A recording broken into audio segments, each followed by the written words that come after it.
Chapter 513. Ganlu Palace. Li Er looked at all the officials in the hall and nodded slightly. He was about to issue an edict to dispatch troops when he suddenly glanced at Li Zishuan, who was standing behind with his head bowed and not saying a word. Doubt arose in his heart, and he deliberately stopped the words that had already reached his mouth.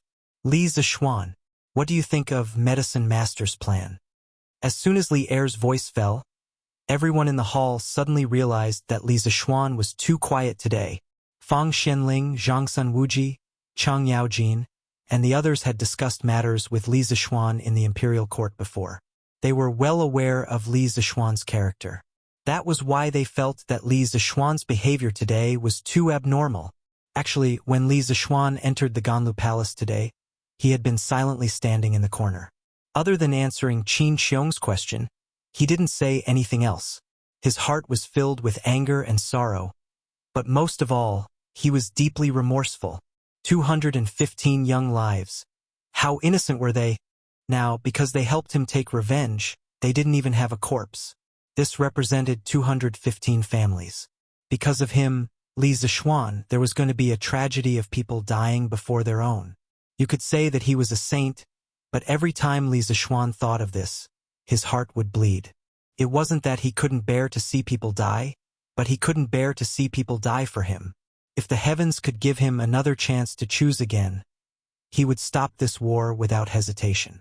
He would rather think of a way to slowly kill the flying snakes than to implicate innocent people. Li Zishuan, I'm asking you a question. Li Er, who was sitting at the top, saw that Li Zishuan was still indifferent. He couldn't help but raise his voice and call out, Your Majesty, I'm here. Actually, when Li Zishuan called him for the first time, he had already heard it. The reason why he didn't answer was because he was thinking of a very important matter. At this time, he had no choice but to answer. I just asked you, what do you think of Medicine Master's plan to kill the snakes? Why aren't you answering? Li Er asked with a frown. Although he wouldn't punish Li Zishuan for such a small matter, he was still a little unhappy. Li Zishuan cupped his hands and said, Your Majesty, this humble subject thinks that Uncle Li's strategy of surrounding but not attacking is very reliable. I was blaming myself for the 215 soldiers who died. I was lost in thought for a moment, so I didn't hear what Your Majesty said. Please punish me, Your Majesty. Li Er suddenly understood. With a complicated expression, he said, Soldiers are trained for 1,000 days to be used in a single moment. Those 215 Northern Yamen Imperial Guards did not die on the battlefield, but died in the belly of a snake. It was truly a pity. However, 7th Cultivator of True Virtue is a scourge to the people of Great Tang, and these soldiers have sacrificed their lives to make a contribution to the people of Great Tang. They are all meritorious officials, and I will ask the Ministry of War to draw up a pension plan for them. So, Li Zishuan, you don't have to blame yourself too much. It would have been better if Li Er didn't say anything. But as soon as he did, Li Zishuan felt as if a knife was twisting in his heart. He took 2 steps forward, knelt on one knee and saluted. Your Majesty, this time, the attack on Snake Spirit Mountain was mainly because of this humble subject. But this humble subject didn't expect that more than 200 soldiers would die without a trace. How can this humble subject not blame myself? This humble subject mostly agrees with Uncle Li's strategy of surrounding but not attacking. However, this humble subject has something to add, and I hope Your Majesty will approve. Li Er frowned and said solemnly, Speak! Your Majesty, this humble subject thinks that we should send the army to surround the mountain with heavy crossbows. If 7th Cultivator of True Virtue comes down the mountain, we should use the heavy crossbows to drive it back to the mountain and prevent it from harming the people. As for killing the snake, Your Majesty, give this humble subject 3 days. This humble subject will definitely make the entire 7 Cultivator of True Virtue and that evil beast pay with their blood within 3 days. Inside the main hall, although Li Zishuan's voice was soft, it was very firm, and everyone could feel the cold killing intent in his voice. Your Majesty, this humble subject also requests to go to war. This humble subject cannot absolve himself from the blame for this defeat. I hope that Your Majesty will give this humble subject a chance to atone for his mistakes. After hearing Li Zishuan's words, Dugu Xian thought that Li Zishuan was going to personally lead the army to kill the snake again. Therefore, he quickly cupped his fists and said. Li Er frowned and said, "Earlier Medicine Master said that the terrain of Snake Spirit Mountain is rugged and not suitable for an army to fight. You two have just come down from the mountain, so you should know better. Why do you want to attack the mountain again? In any case, I won't send the army to attack the mountain before all of you come up with a foolproof plan. You can't let your emotions affect your decisions when marching to war." Li Zishuan shook his head and said, "Your Majesty, this humble subject has no intention of leading the army to attack the mountain again. What this humble subject means is that this humble subject alone is enough to deal with the 7 cultivator of true virtue and 7th cultivator of true virtue." "What?" Li Er's eyes widened and he suddenly stood up. His hawk-like sharp eyes swept over Li Zishuan's face as he said word by word, "Li Zishuan, is what you just said true?" The officials in the hall were all inexplicably shocked. Qin Qiong's reaction was faster. He hurriedly came over and pulled Li Zishuan's arm, saying anxiously, "Little Xian, this old man knows that you blame yourself, but you can't ignore reality just because you're eager for revenge." Li Zishuan shook his head and thanked Qin Qiong. Then, he looked at Li Er and said solemnly, "Your Majesty, what this humble subject said just now is absolutely true. This humble subject only needs the Imperial Army to seal off Snake Spirit Mountain for 3 days. Within 3 days, this humble subject alone can destroy the 7 cultivator of true virtue in one fell swoop. This humble subject's enmity with the 7 cultivator of true virtue is a personal grudge. This humble subject doesn't want innocent people to lose their lives because of this. Your Majesty, please grant my wish." Fang Xianling secretly nodded and thought that this child's nature was really kind. When he saw that Li Er was about to speak, he quickly stepped forward and said, "Your Majesty, please wait. This humble subject has something to say." Li Er said, "Minister Fang, please speak." "Thank you, Your Majesty." Fang Xianling cupped his hands to Li Zishuan, then turned his head to look at Li Zishuan and said, "This old man is very pleased that Li Zishuan is brave and fearless and loves his soldiers like his own children, although this old man doesn't know martial arts. After listening to General Dugu's description, I know that the 7 cultivator of true virtue in Snake Spirit Mountain is not something that can be defeated by a single person. As the saying goes, a gentleman doesn't stand under a collapsing wall. Li Zishuan originally had a heavy responsibility. So don't put yourself in danger because of a momentary impulse." Obviously, Fang Xianling cherished talents and didn't want Li Zishuan to throw his life away. Li Er also nodded and said, "Minister Fang's words are reasonable. Li Zishuan, the enmity between you and the 7 cultivator of true virtue isn't a personal grudge. You are a courtier and represent the imperial court. If they dare to assassinate you, it means that they are looking down on the prestige of the country. I won't tolerate them. Therefore, you don't have to take the risk alone. As for the 7 cultivator of true virtue, I will deal with them in another way." Li Zishuan felt helpless. He didn't want to attack the mountain alone. He wasn't an idiot, so of course, he wouldn't foolishly throw his life away. "Thank you for your concern, Your Majesty and Minister Fang. However, this humble subject didn't say that out of impulse, nor did I put myself under a collapsing wall. This humble subject is confident that he can destroy the 7 cultivator of true virtue by himself." Chapter 514. Southeast of Chang'an City, Dunhua Square. A rich and powerful house. Granduncle, Li Zishuan and Dugu Xian just returned to the city. In an elegant room deep in the courtyard, a white-clothed man cupped his hands and smiled at the old man. The green-clothed old man sat on his knees on the couch, leisurely brewing tea. His posture was calm and elegant, neither hurried nor slow. After the tea boiled, he poured himself a cup, then leisurely opened his mouth with a smile. "Oh, Xianji, judging from your expression, Li Zishuan and Dugu Xian must have returned in defeat, right?" The white-clothed man cupped his hands and said, "Granduncle is wise. I heard that the Northern Yamen Imperial Army suffered heavy losses on Snake Spirit Mountain. Li Zishuan probably came back to ask for reinforcements from the imperial court. The blue-clothed old man put the teacup under his nose and sniffed it. Then, he narrowed his eyes with a satisfied expression. Hee, that was expected.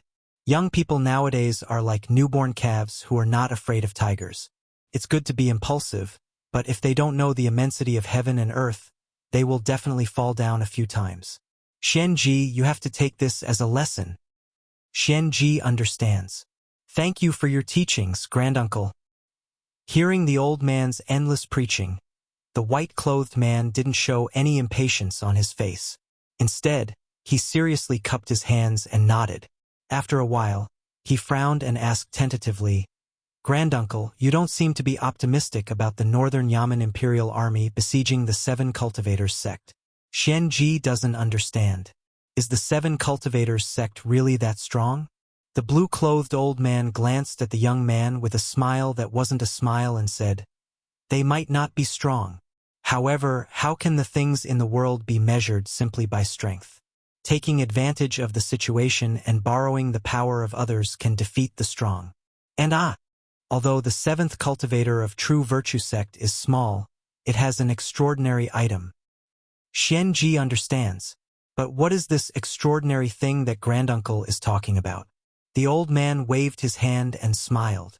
I won't tell you now, but you'll know in a few days when the seven cultivators of true virtue is destroyed. The young man's expression changed as he asked, Granduncle, didn't you say that you were optimistic about the seven cultivators of true virtue before? Now, why are you claiming that the seven cultivators of true virtue is about to be destroyed? Ha! Oh, you! The old man put down the teacup and said with a sigh, His Majesty has always been a man who likes to make grand achievements. This time, the Imperial Army lost face in front of a small seven cultivator of true virtue and returned in defeat. How could His Majesty not be angry? Before sunset, there will definitely be a general leading at least 5,000 elites out of the city. Facing the power of the entire imperial court, the seven cultivators of true virtue is no different from a mantis trying to stop a chariot. Their destruction is only a matter of time. The young man nodded and said regretfully, Unfortunately, we couldn't borrow the hands of the seven cultivators of true virtue to get rid of Li Zishuan. I heard that the sect leader of the seven cultivators of true virtue is a peak Grandmaster realm expert, but I didn't expect that even he couldn't stop Li Zishuan. It's really annoying. Xianji, Granduncle has told you before that the Jianghu is just a bunch of weeds. Not enough to make plans. Granduncle never expected them to be able to get rid of Li Zishuan in the battle against the seven cultivators of true virtue. The old man first lectured him earnestly. Then, he smiled and said, However, it's not like the seven cultivators of true virtue didn't completely fail. This time, Li Zishuan brought 4,000 Northern Yamen's imperial army with him, but he still failed to take down the seven cultivators of true virtue and even suffered heavy casualties. His Majesty is bound to be dissatisfied with him. Once the Emperor's favor falls, what right does Li Zishuan have to oppose us? The young man smiled and said, Granduncle is right. It seems that the seven cultivators of true virtue has helped us a lot. The old man nodded and looked at the young man. That's true, but we can't completely rely on outsiders. Xianji, Granduncle asked you to meet with the other clans to discuss the matter of getting rid of Li Zishuan. How are the arrangements coming along? The young man's smile disappeared as he cupped his hands and said solemnly, Granduncle, don't worry. Everything has been arranged properly. 3 days later, we'll meet at the Grand Hyatt restaurant to discuss the matter. The old man smiled with satisfaction and said, Good, but don't make a fuss. His Majesty has been keeping a close eye on the aristocratic families. Don't let him find out that our clans are secretly communicating. Xianji understands. I'll be very careful. Little Xian, why do you have to put on a brave front? Although the seven cultivators of true virtue is protected by the seven cultivators of true virtue serpent, if His Majesty were to send a large number of troops to attack it, he would definitely be able to take it down in one fell swoop. Why do you have to put on a brave front? If something were to happen to you, your father and mother would be there, and I, old Cheng, wouldn't have the face to see them. On the Vermilion Bird Avenue, Chang Yaojin stood beside Li Zixuan and nagged at him in disappointment. At this moment, Chang Yaojin was like an old woman in her 70s or 80s, nagging endlessly. Li Zixuan didn't mind Chang Yaojin's nagging because he knew that Chang Yaojin was truly treating him as his own nephew. He patted Big White's head and turned to Chang Yaojin seriously. Uncle Chang, I don't want to implicate the other soldiers because of my personal grievances. We're all born and raised by our parents, and there's no such thing as who should die for whom. The 215 soldiers who died on Snake Spirit Mountain are the biggest mistake I, Li Zixuan, have ever made in my life, and also the biggest guilt in my heart. I'm afraid I won't be able to repay what I owe them in this lifetime. A person's life is like a plant's autumn, and living in debt will always make one unhappy. I don't want to owe more debt, so I want to settle the 7 cultivators of true virtues matter by myself. Chang Yaojin was stunned in place. At this moment, he thought of those brothers who had sacrificed themselves in the war with him in his early years. Many of them had blocked knives and arrows for him. Therefore, at this moment, his heart was surging with waves and extremely complicated emotions. After a long silence, he patted Li Zixuan's shoulder and sighed. Good child, don't blame yourself too much. As soldiers of the Great Tang, it's indeed their regret that they didn't die on the battlefield. But serving the Emperor's order and repaying his kindness is also the responsibility of a subject and a soldier. His Majesty will also compensate them well. Li Zixuan shook his head and said, Uncle Chang, although you say that, I still can't get over the hurdle in my heart. Although I want to destroy the 7 cultivators of true virtue by myself, so that the innocent soldiers won't be implicated. I also want to take revenge for the 215 heroic souls with my own hands. I know Uncle Chang is worried that something will happen to me, but you don't have to worry. I never do things that I'm not sure about. Chang Yaojin smiled and said, Heh, that's true. But this time your tone is a bit too big. That's a Jianghu sect guarded by a fierce beast comparable to a great grandmaster. Li Zixuan smiled and said, Uncle Chang, do you believe me? Chang Yaojin laughed and said, Ha, Fang Xianling, Yuchi Laohe, and even His Majesty might think that you're bragging, but I believe you, although you're not willing to tell us the specific methods. How can we, these old fellows, guess your crafty ideas? I'll just stay at home and watch the show. But if you have anything you need help with, don't be embarrassed to say it because you can't put aside your face. Chapter 5:15. After bidding farewell to Chang Yaojin, Li Zixuan rode his horse to the barracks of the Right Guards in the south of the imperial city. After a short discussion in the Suite Du Hall, Li Er finally decided to let Niu Jinda lead 6,000 elites of the Right Guards into the Qinling Mountains and join forces with the Northern Imperial Army. They would use 10,000 troops to completely seal off the Snake Spirit Mountain. The reason why Li Er didn't choose Qin Xiong was because he felt that Qin Xiong hadn't fully recovered from his injuries. The reason why he didn't choose Chang Yaojin and Yuqi Jingda was because he felt that those 2 old fellows were too impulsive. There was no need to use a sledgehammer to kill a chicken. After the discussion, Dugu Xian didn't have the time to rest and quickly left the city to find his troops at Qinling Mountains. As for Niu Jinda, the general of the Right Wuwei, he naturally returned to his home to gather his troops and prepare for battle. Little Xian, you're here. After gathering the troops, Niu Jinda came to the commander's tent and greeted Li Zixuan, who had been waiting inside for a long time. Li Zixuan quickly stood up and said, Yes, Uncle Niu, I'll have to trouble you this time. Niu Jinda shook his head and laughed. Ha, what do you mean by hard work? How can this old man disobey His Majesty's orders? Besides, you're half a son-in-law to Shu Bao, so why are you being so polite? Li Zixuan nodded and cupped his hands. Since that's the case, this young man will accept Uncle Niu's kindness. However, this time, this young man has something to tell Uncle Niu. Niu Jinda stretched out his hand and said, Little Xian, tell me.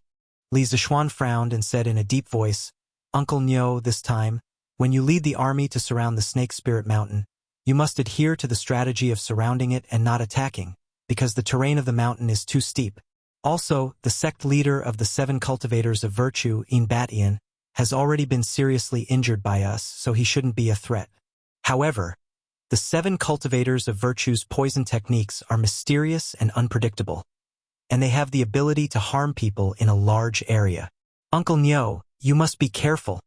Yesterday, His Majesty had sent 2 doctors from the Imperial Physician Department. They were both experts with superb medical skills and noble medical ethics. At critical moments, they could save a lot of people in the army. No matter what, I hope that Uncle Nyo won't let anyone leave Snake Spirit Mountain in these 3 days. At the same time, I hope that there won't be any casualties in the army during these 3 days. Nyo Jinda nodded seriously. He patted Li Zishuan's shoulder and said, "Okay, this old man will remember everything you said. This old man also promises you that within these 3 days, not even a single bug will fly out of Snake Spirit Mountain, and the army will not suffer any casualties. As long as those people dare to come down the mountain and fight on the plains, I, Nyo Jinda, won't be afraid of a mere 7 cultivators of true virtue." Li Zishuan cupped his fists and said, "Thank you for your trouble." On Snake Spirit Mountain, after the war, the 7 cultivators of true virtue that once stood aloof from worldly affairs and was peaceful and quiet had become somewhat devastated. The mountain path was covered with corpses. The surviving disciples of the 7 cultivators of true virtue were moving the corpses in groups of 2s and 3s. If they didn't bury the corpses on such a hot day, it would easily cause a plague. Obviously, the person who gave the order had some common sense. Of course, these corpses belonged to the disciples of the 7 cultivators of true virtue. After all, most of the dead members of the Northern Yamen army had been eaten by the snakes. "Lu Duong, have you finished counting the casualties of our disciples?" Inside the main hall of the 7 cultivators of true virtue, Batian looked at a disciple of the 7 cultivators of true virtue who just entered the hall and asked with a gloomy expression. Lu Duong bowed cautiously and said, "Sect Master, this disciple has finished counting the casualties. During the war, a total of 38 disciples died, and 26 escaped from the mountain. Now only 30 disciples are left, and half of them are injured to varying degrees." Batian couldn't help but get angry when he heard that so many disciples had escaped. He slammed the table and cursed. "Humph, a bunch of ungrateful bastards. All these years, this old man has taken care of you, fed you, and even taught you martial arts. Have I ever mistreated any of you? But now that the sect is in trouble, these damned ingrates fled in all directions. They're not worthy of being my sons. I'm so angry." After saying that, he still hadn't vented his anger and threw the teacup in his hand toward the door. Lu Duong jumped in fright and quickly dodged. "Senior brother, please calm down." Upon seeing this, Flying Snake waved his hand toward the rest of the people in the hall, indicating that they should leave. Then, he walked toward Batian and said, "Senior brother, this time, the Imperial Court's army attacked the mountain. Although many of our disciples died, Li Zishuan's side didn't have it easy either. At least 200 of them died. You should know that those were Li Shimin's most elite Northern Yamen army.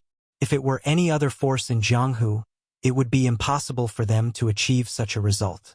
Even if Li Zishuan escaped, he wouldn't be able to avoid being scolded by Li Shimin, right? Moreover, the Imperial Court lost so many people, but they still couldn't take down our 7 cultivators of true virtue, right? After this battle, they definitely won't dare to attack the mountain again. Now, we just need to waste time with them. Let's see who loses their patience first." Batian said, "This is the only thing we can do now.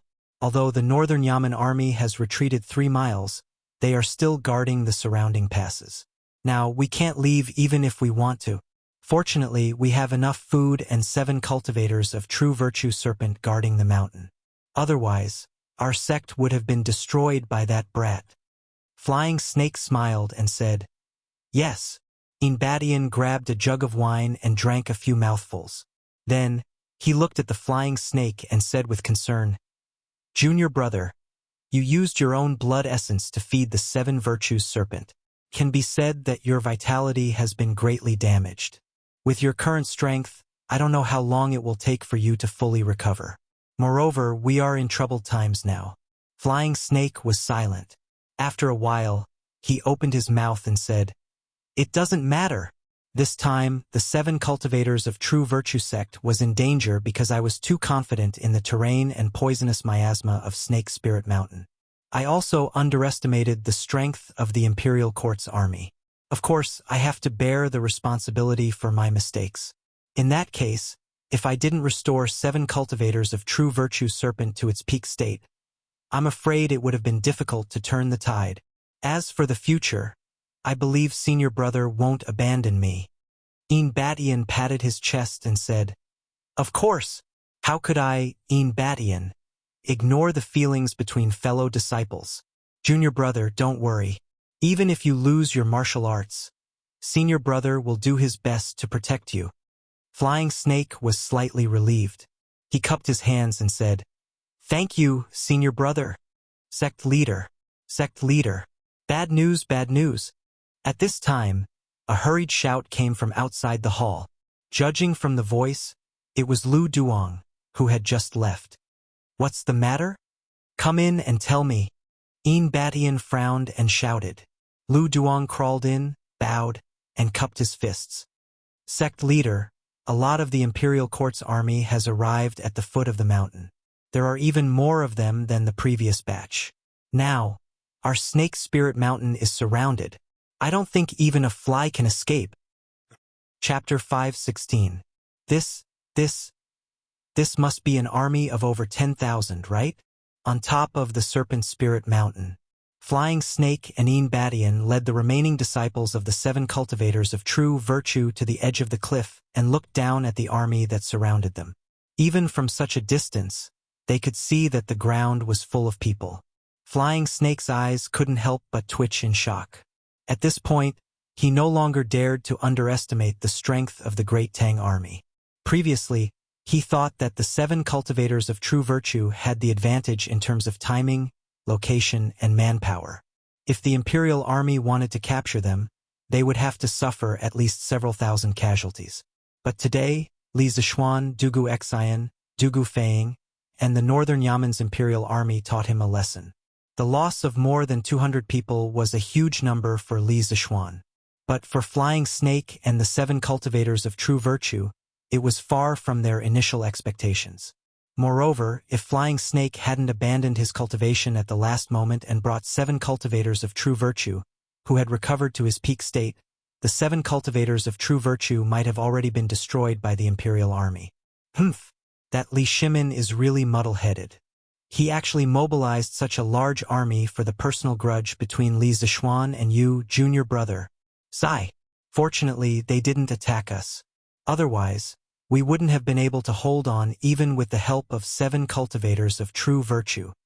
Batian frowned and sighed in a voice that only he and Flying Snake could hear. At this moment, he was somewhat regretting his decision. "Senior Brother, I'm afraid that we can only hold on until the end of the mountain." Previously, the food reserves of the sect were enough to feed all the disciples for half a year. Now that we've gone through such a big battle, less than half of the disciples are left. The food reserves are enough to last us for more than a year. As long as the Imperial army doesn't attack us, we'll be safe for another day. Flying Snake turned around and looked at Batian with a worried expression. Batian shook his head helplessly and said, "What else can we do besides holding on until the end of the mountain? The food consumption rate of the army of 10,000 is much faster than that of us, right?" Flying Snake nodded and said, "That's right. But, Senior Brother, just in case, we have to let the disciples dig some traps on the mountain path tomorrow. Otherwise, if they really attack us, we'll only have 7 cultivators of True Virtue left to rely on." What Junior Brother said makes sense. "Husband. Hubby. You're back?" Li Zishuan couldn't bring himself to feel happy at the thought of how Dugu Xian's guards had desperately covered his retreat on Snake Spirit Mountain. He dragged Dabai along and returned to his home in Yongla City listlessly. As soon as he entered the house, Han Yushi, who had been lying on the stone table in the front yard waiting for him, hurried over with a joyful expression and grabbed his hand. Li Zishuan's heart warmed. No matter how much wind and rain he had experienced outside, when he returned to this home, he could receive the greatest comfort and support from his wife and other family members. He squeezed the soft hand in his hand and then pulled Han Yushi into his arms. He closed his eyes and said tiredly, Wife, I'm back. Smelling the fragrance of Han Yushi's hair and feeling her heartbeat, Li Zishuan's chaotic heart instantly calmed down. Home was really the harbor of everyone's soul. Hubby, what's wrong with you? Did something happen to you? Even if this person was her husband, it was still inappropriate for her to be hugged by someone of the opposite sex in public. Hence, Han Yushi instinctively wanted to break free. However, as the saying went, husband and wife were of the same mind. She quickly sensed her husband's exhaustion and heartbreak. Hence, she gently patted Li Zishuan's back and asked gently, That's right. Hubby, I implicated so many innocent people and caused them to die tragically today. Do you hate me? Hubby, didn't you go to encircle the 7 cultivators sect these few days? Could it be? Han Yushi recalled that Li Zishuan had been at Snake Spirit Mountain recently. She couldn't help but raise her head and exclaim in shock. My wife's guess is right. The army suffered heavy losses in the battle at Snake Spirit Mountain today. Many of our brothers died while covering for Dugu Xian and me as we retreated. I just returned from the palace. Li Zishuan sighed and let go of Han Yushi. He took her hand and continued walking forward. As he walked, he said, I'm a defeated general, and I even caused the death of so many brothers. I even hate myself now. Han Yushi frowned, and her face was full of heartache. She raised her head and said, Hubby, although I'm a married woman, I know that victory and defeat are common in war. Hubby, you mustn't be discouraged because of a moment of disappointment. I believe that there's nothing in this world that can stop you. As for the soldiers who unfortunately died, I will often go to the temple to burn incense and pray for them. If my husband feels guilty, you can take care of their families when you have time in the future. I believe that their souls in heaven will be very happy. When Li Zishuan heard this, he was suddenly enlightened. He smiled in relief and said, My wife's suggestion is really good. Since things have already happened, there's no benefit in sighing in vain. It's better to do as you said and take some remedial measures. My wife, you're really my great benefactor. Han Yushi said embarrassedly, How can I be as good as you say? Hubby is just a bystander. Oh, by the way, hubby, you didn't fight well this time. His Majesty didn't blame you, right? Li Zishuan shook his head and said softly, No, he didn't. The situation of the 7 cultivators sect is special. The result of this battle would be the same no matter who went. His Majesty isn't an unreasonable person. Of course, he won't blame me. However, I lost so many brothers. Even if he doesn't blame me, I'll blame myself. Therefore, I still have to find a way to destroy the 7 cultivators sect. Han Yushi knew that she couldn't persuade Li Zishuan to change his mind. She could only force a smile and said, Hubby, you must be careful. You promised me before that you wouldn't personally take risks. Li Zishuan pointed to his head and said with a smile, Of course. Don't worry, my wife. There's not much danger this time. Fighting doesn't only rely on the fist, but also the brain. After saying that, he looked around and asked, Where's father, mother, and Lan? Why don't I see them? Han Yushi replied with a smile. Father went to the tea house to play chess. Mother was invited by Duke Lu's wife to watch a play. As for Lan, she went to Cloud Mountain with Iron Egg yesterday. She said that she would help you build an academy and stayed at my father's place last night. I don't think she'll come back for the next 2 days. Li Zishuan nodded and said with a smile, Well, it's good that they're all fine. I won't be at home for the next 3 days, so I'll have to trouble you to take care of everything at home. If father and mother ask, just tell them that I went to Uncle Nyo's camp and that there's no danger. Tell them not to worry. Okay. Chapter 517. Hey, did you hear? His Majesty sent 4,000 imperial guards out of the city the day before yesterday. It seems that they went to Qinling Mountain to wipe out a Jianghu sect. The next morning, discussions about the Battle of Snake Spirit Mountain resounded in a tea house in the East City. What Jianghu sect? They actually sent 4,000 imperial guards to encircle and wipe them out? I think it's called the Seven Cultivators sect. Hey, it's just a small sect. However, not only were the 4,000 imperial guards unable to take down such a small sect, they even suffered heavy casualties. A wretched man with broken teeth patted the table and said mysteriously, "What? How is that possible? How can so many imperial guards be unable to defeat a small Jianghu sect? Meng Tao, you brat, don't spread rumors." A shirtless man opposite him stood up and pointed at the man with broken teeth angrily. Hey, Boss Mao. I'm not spreading rumors. My cousin is a soldier in the military camp, and he told me this himself. Also, I happened to see the commander of the Imperial Guards returning to the city with injuries yesterday afternoon. The man named Meng Tao stood up and said seriously, "Oh, commander? Then tell me, who is the commander of the 4,000 Imperial Guards encircling and suppressing the Seven Cultivators sect? I'd like to see which bastard is the one who lost the face of our great Tang." Meng Tao sat down, took a sip of tea, and said mysteriously, "Hehe, the commander's identity is closely related to the reason why the imperial court encircled and suppressed the Seven Cultivators sect. F***CK. Which bastard is the commander? If you keep me guessing, do you believe that I won't beat you?" Boss Mao waved his big fist and threatened fiercely. Yeah. Tell me who the commander is, keeping me guessing at such a crucial time. Even if Boss Mao doesn't beat you up, I still want to beat you. Yeah.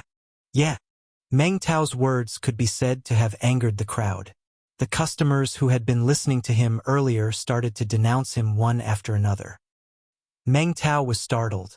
He quickly put down his teacup and said with an apologetic smile, "Everyone, don't worry, don't rush. I'll tell you now, haha. I'll tell you now."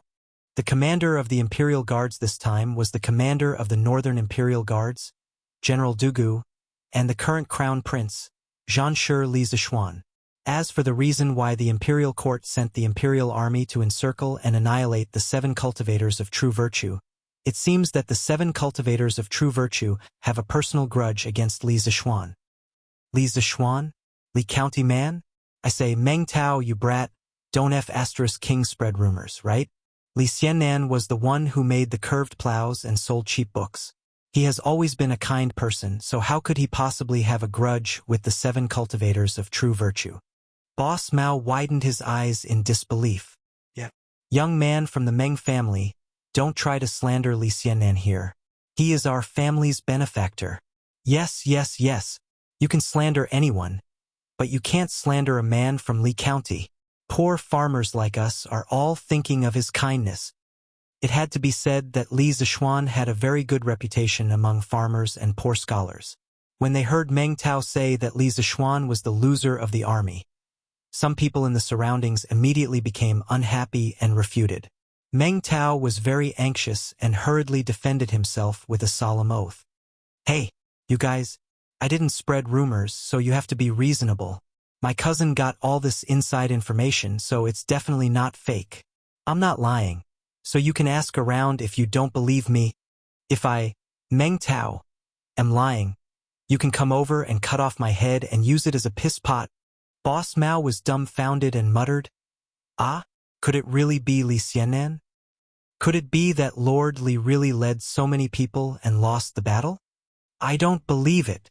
I heard that Lord Li is the youngest Grandmaster of Martial Dao in our Tang dynasty.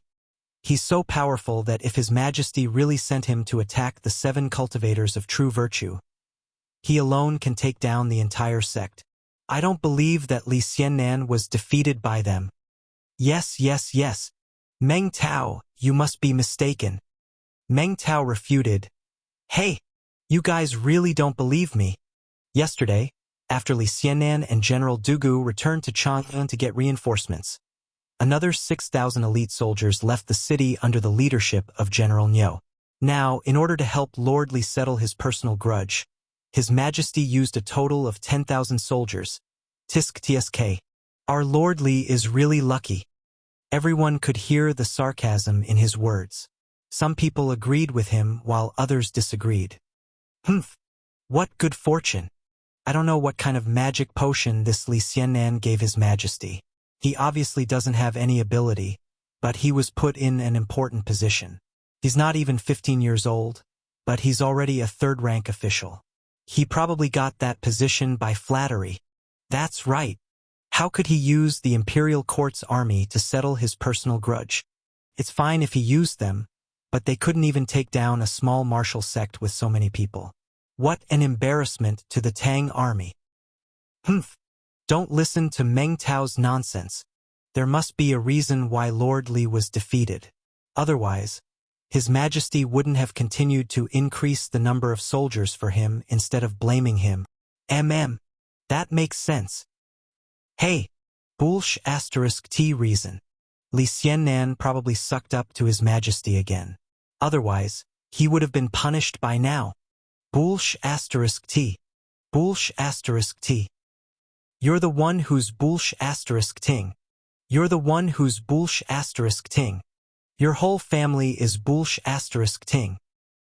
It was unknown whether it was intentional or not, but the citizens of Chang'an City were fighting over this matter, which was supposed to be debated by the big shots in the imperial court. Moreover, as the person involved, Li Zishuan, didn't come out to explain himself, those who criticized Li Zishuan and thought that Li Zishuan was selfish and incompetent grew louder and louder. Li Zishuan didn't know about these things at the moment. However, even if he knew, he probably wouldn't have the time to deal with them. After all, he was very busy right now. Faubert, help me prepare some things. When you're done, send them to Drunken Wind Pavilion for me. Li Zishuan left his house early in the morning and went to the workshop. He scribbled in the study room of Drunken Wind Pavilion for a while before coming out with a piece of paper and giving it to Faubert. Yes, young master. Faubert glanced at the list and saw that everything on it could be bought. He nodded and agreed. Although he was puzzled as to why Li Zishuan wanted these seemingly irrelevant and useless things at this age, his curiosity was no longer that big. Therefore, he didn't ask and went to arrange for people to buy the materials. Song Xiaoxi. Li Zishuan waved his hand, and Song Xiaoxi hurriedly ran over and bowed. Young master, I'm here. Bring 2 honest people with you and follow me to Drunken Wind Pavilion. You guys will guard the door and don't let anyone in. Do you understand? Understood, young master. Chapter 518. Zhao Siwei, the left lieutenant of the Imperial Army, was a brave warrior. However, during the Battle of Snake Spirit Mountain yesterday, Zhao Siwei protected his commander and died bravely. My condolences. Such a brave and loyal soldier is the role model of the Tang Empire's soldiers. I hereby confer upon Zhao Siwei the title of Shenwei General and bestow upon his widow, Yongye, 300 mu of farmland, 100,000 yuan and 20 horses, south of Chang'an City, and Lu House. In a 2-story house, the courtyard was filled with mourning dresses. I accept the edict. Thank Your Majesty for your grace. In the courtyard, in front of the mourning hall, an old woman knelt down, a young woman who was weeping like a pear blossom in the rain, and a 4- or 5-year-old girl whose small mouth was pursed and whose face was full of tears. After the inner attendant of the yellow door finished reading the imperial edict, the old woman stood up from the ground and bowed slightly. My condolences, old lady. His Majesty also said that if you have any other requests, you can let me know. If it's reasonable, His Majesty will definitely grant it.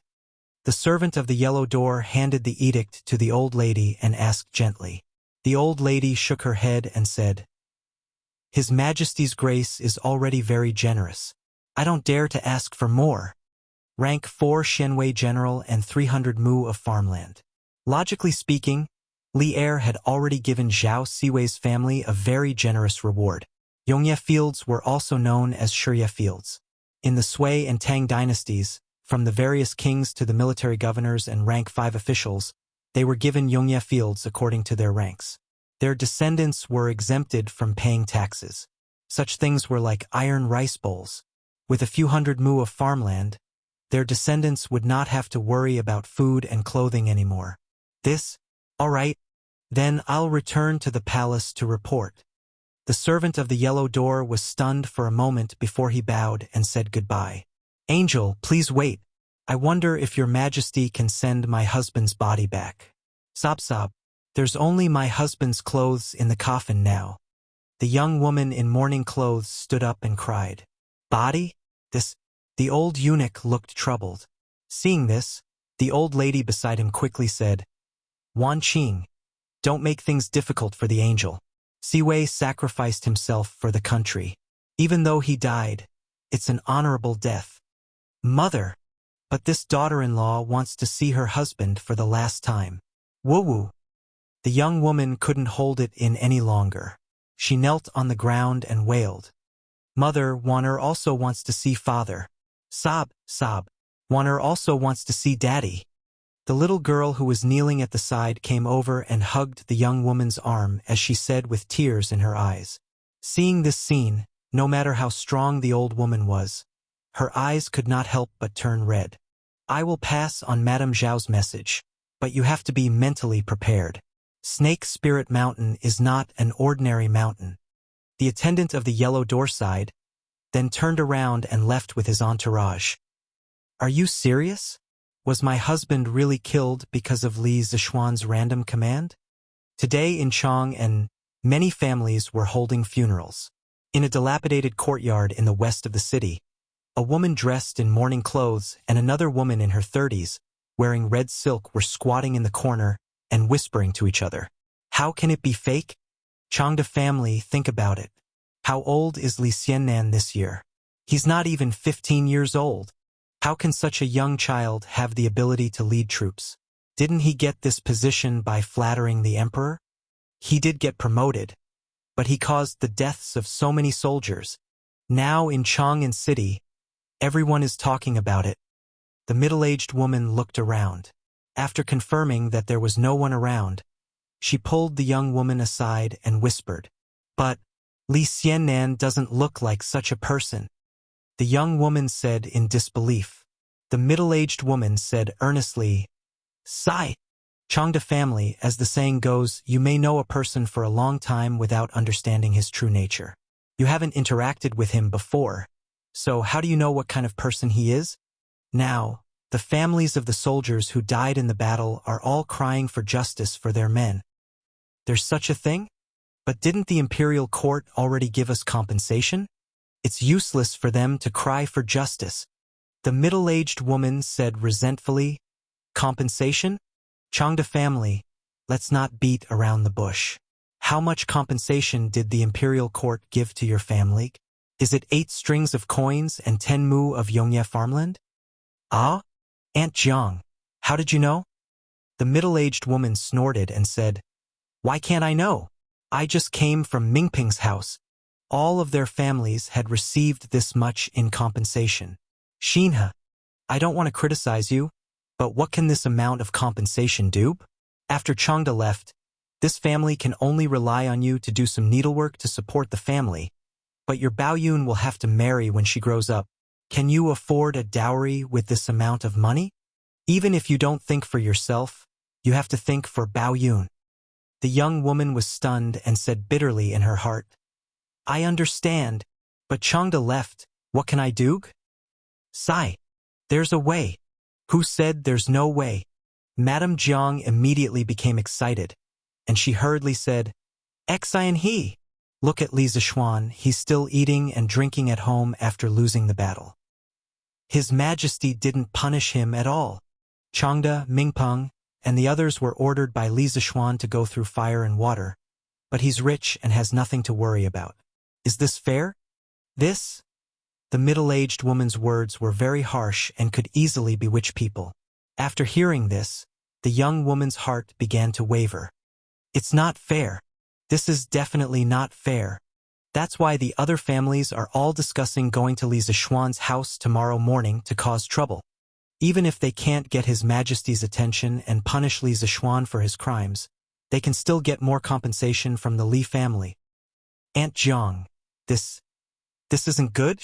I heard that many soldiers died in the battle this time. Even if the Li family is willing to pay, it can't be that much, right?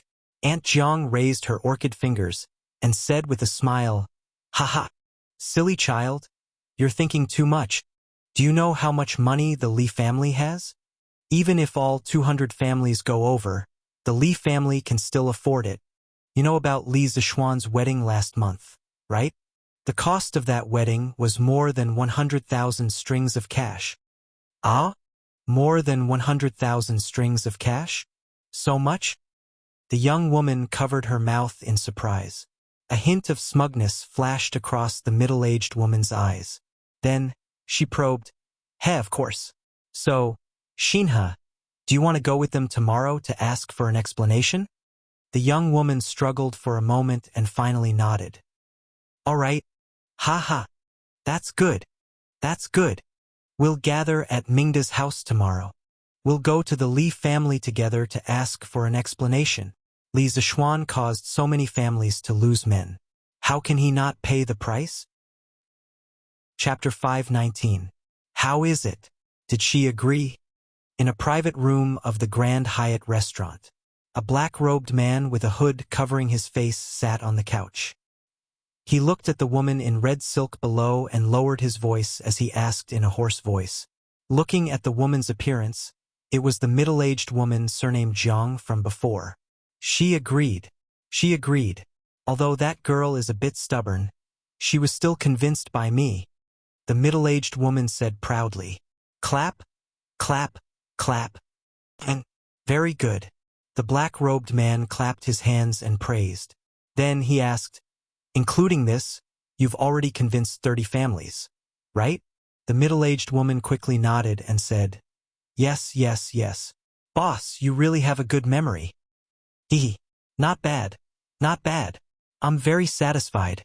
Next, as long as you can persuade that family, I'll give you 10 times the reward." The black-robed man laughed and said, 10 times? "Boss, tell me quickly. I'll definitely help you do it." Hearing that there was 10 times the reward, the middle-aged woman was afraid that she would miss such a good opportunity and quickly replied. The black-robed man shook his head and said, Don't be in a hurry to agree. This family shouldn't be that easy to convince." "Sigh. Boss, what you said is wrong." The middle-aged woman put her hands on her hips and said, "I, Jiang Zuihua, don't have any other abilities. But this mouth of mine, if I say I'm second, no one dares to say they're first. So, boss, if you want me to persuade anyone, just say it." The black-robed man clapped his hands and laughed. "Haha, then you better listen carefully. Next, go to Zhao Siwei's house at Anlufang. If you can convince his wife, Xia Wanqing, to go with you tomorrow, I will give you 10 times the reward." Jiang Zuohua's face fell when she heard this, and she muttered, "Ugh, Xia Qing. This?"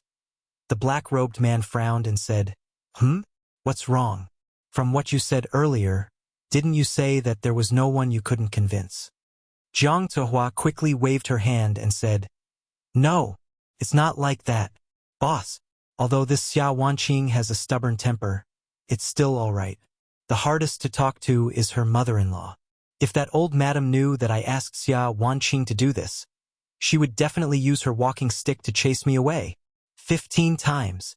The black-robed man did not say much and directly increased the price. Gulp. Jiang Zuihua swallowed her saliva.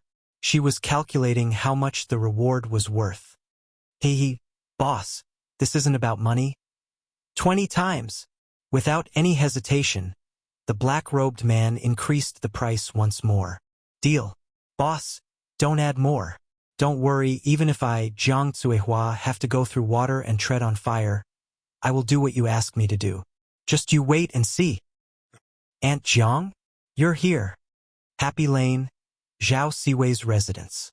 Xia Wanqing had just added an incense stick to the memorial tablet when she saw someone walk in from the courtyard. Ah, that's right. I'm here to pay my respects to Lieutenant Zhao. Wanqing, do you still smell good? Let me light some incense for Siwei. Jiang Zuihua walked over quickly and said with a smile, Yes, Aunt Jiang. Thank you for coming to see Siwei. At this time, only she and Jiang Zuihua were in the courtyard. As for the old and the young, they couldn't withstand the hot weather and had returned to their rooms to rest. Sigh, we're neighbors. What are you thanking me for? It's just that Siwei was such a good young man. He finally entered the guards and even became a lieutenant. He had a bright future ahead of him. How could he be gone just like that? Jiang Zuihua said with a regretful expression. Then, she took the incense stick, lit it, and bowed 3 times to the memorial tablet. Finally, she placed it on the incense table. Hearing Jiang Zuihua mention Zhao Siwei, Xia Wanqing couldn't help but start sobbing softly. Jiang Zuihua quickly came over to support her and comforted her. Hey, don't cry, Wanqing. It's Aunt Jiang's fault. Aunt Jiang shouldn't have mentioned Siwei. Boo-hoo. It's not your fault, Aunt Jiang. I couldn't help it. Boo-hoo. Mother is already so old, and Wan-er is still so young. With Siwei gone, I really don't know how I'm going to live in the future. It would have been better if she didn't say it. Now that she said it, Xia Wanqing couldn't stop crying. Sigh. Wanqing, don't cry. Our lives still have to be lived slowly. Alright, didn't the imperial court give us a pension? That money should be enough, right? Xia Wanqing wiped away her tears and said, Yes, there is a pension. Although that money is enough for our family to live for a lifetime, I didn't give birth to a son for Siwei when he was alive. Who will inherit the family business in the future? Jiang Zuihua was shocked. She didn't expect that the imperial court would give Zhao Siwei's family such a generous pension. It was actually enough for a family to live for a lifetime. If that was the case, she couldn't persuade Xia Wanqing like she did with the others. Actually, this was very easy to understand. As the commander of Dugu Xian's personal guards and the first lieutenant of the imperial army, Zhao Siwei was the highest-ranking soldier among the 215 soldiers who sacrificed themselves this time. His pension and reward would naturally be the highest, but the other ordinary soldiers definitely couldn't be given according to this standard. Otherwise, no matter how rich the imperial court was, they would still go bankrupt. Wanqing, you still have to restrain your grief. Siwei's spirit in heaven will also be happy to see your family living well. Jiang Zuihua was helpless and could only think of another way. Xia Wanqing shook her head and said, But I didn't even see my husband for the last time. My husband was wise all his life, but now he's dead without a corpse. I feel very uncomfortable in my heart. Jiang Zuihua's eyes flashed with an imperceptible light as she said, Sigh. Speaking of which, it's strange. This time, a total of 215 imperial guards died in battle, but many family members didn't receive the bodies of their loved ones. They only received a notice of death from the Ministry of War. Xia Wanqing raised her head and asked, Why is that? Aunt Jiang, can my husband's body still be sent back? Jiang Zuihua pretended to be troubled and said, Sigh, what else could it be? Isn't it because Li Xiannan brought the imperial guards to attack Snake Spirit Mountain? The mountain path up there is steep, and it would take a lot of effort to transport the corpses of the soldiers back. Li Xiannan was probably afraid of trouble, so he didn't bring them back. What? A trace of anger flashed across Xia Wanqing's face. She stood up and said, Is it because Li Xiannan was afraid of trouble that he didn't bring my husband's body back? How could he do that? This is just my guess. However, this time, when the Imperial Guards attacked Snake Spirit Mountain, the people outside all said that Li Zishuan's command was improper, causing the army to return in defeat and heavy casualties. If it wasn't for him, there definitely wouldn't have been so many casualties. Aunt Jiang, are you serious? Xia Wanqing pulled Jiang Zuihua's hand and asked anxiously. Of course. Wanqing, if you don't believe me, Aunt Zhao will accompany you to the Li residence to question Li Zishuan tomorrow. Chapter 520. Heartless Villager. Pay with your life for my husband. Heartless Villager. Pay with your life for my husband. On this day, Early in the morning, 40 to 50 women wearing mourning clothes gathered at the entrance of the Li family in Yongla Lane, loudly shouting slogans. The strange clothes and special slogans of this group quickly attracted a large number of onlookers. The Li family should have been established in Chang and city for at least 20 years. Before Li Zishuan was born, the Li family led by Li Jingma was a true merchant family.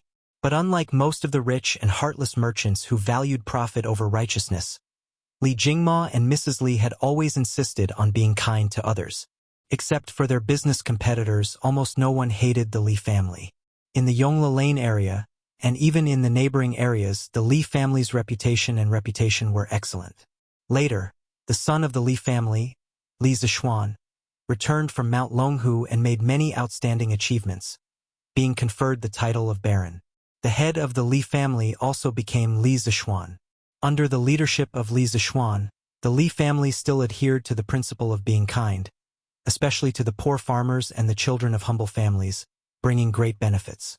The Li family's reputation among the people also rose to another level. Now, a group of women gathered at the entrance of the Li family's residence to make a crusade.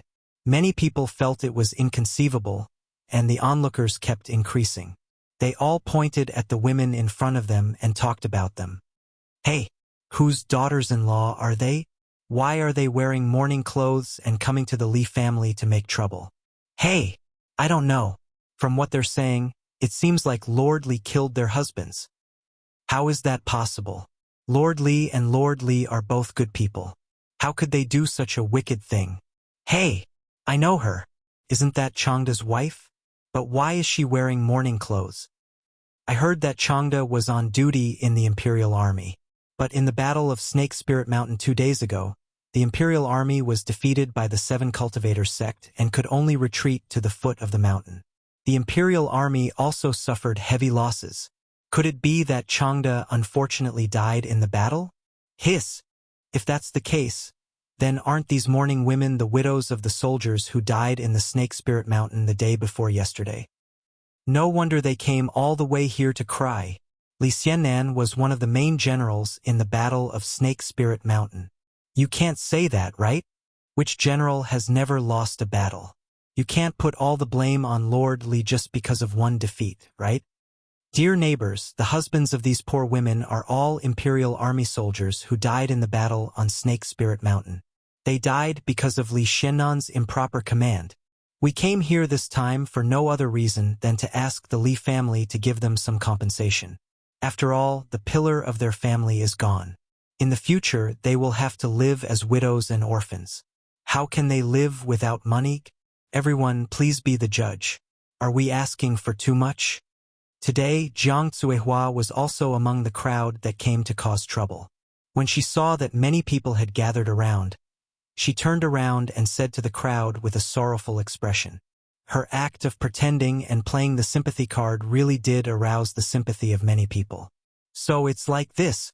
If that's the case, it's not too much. It's not too much. Li Xiannan's family doesn't lack money.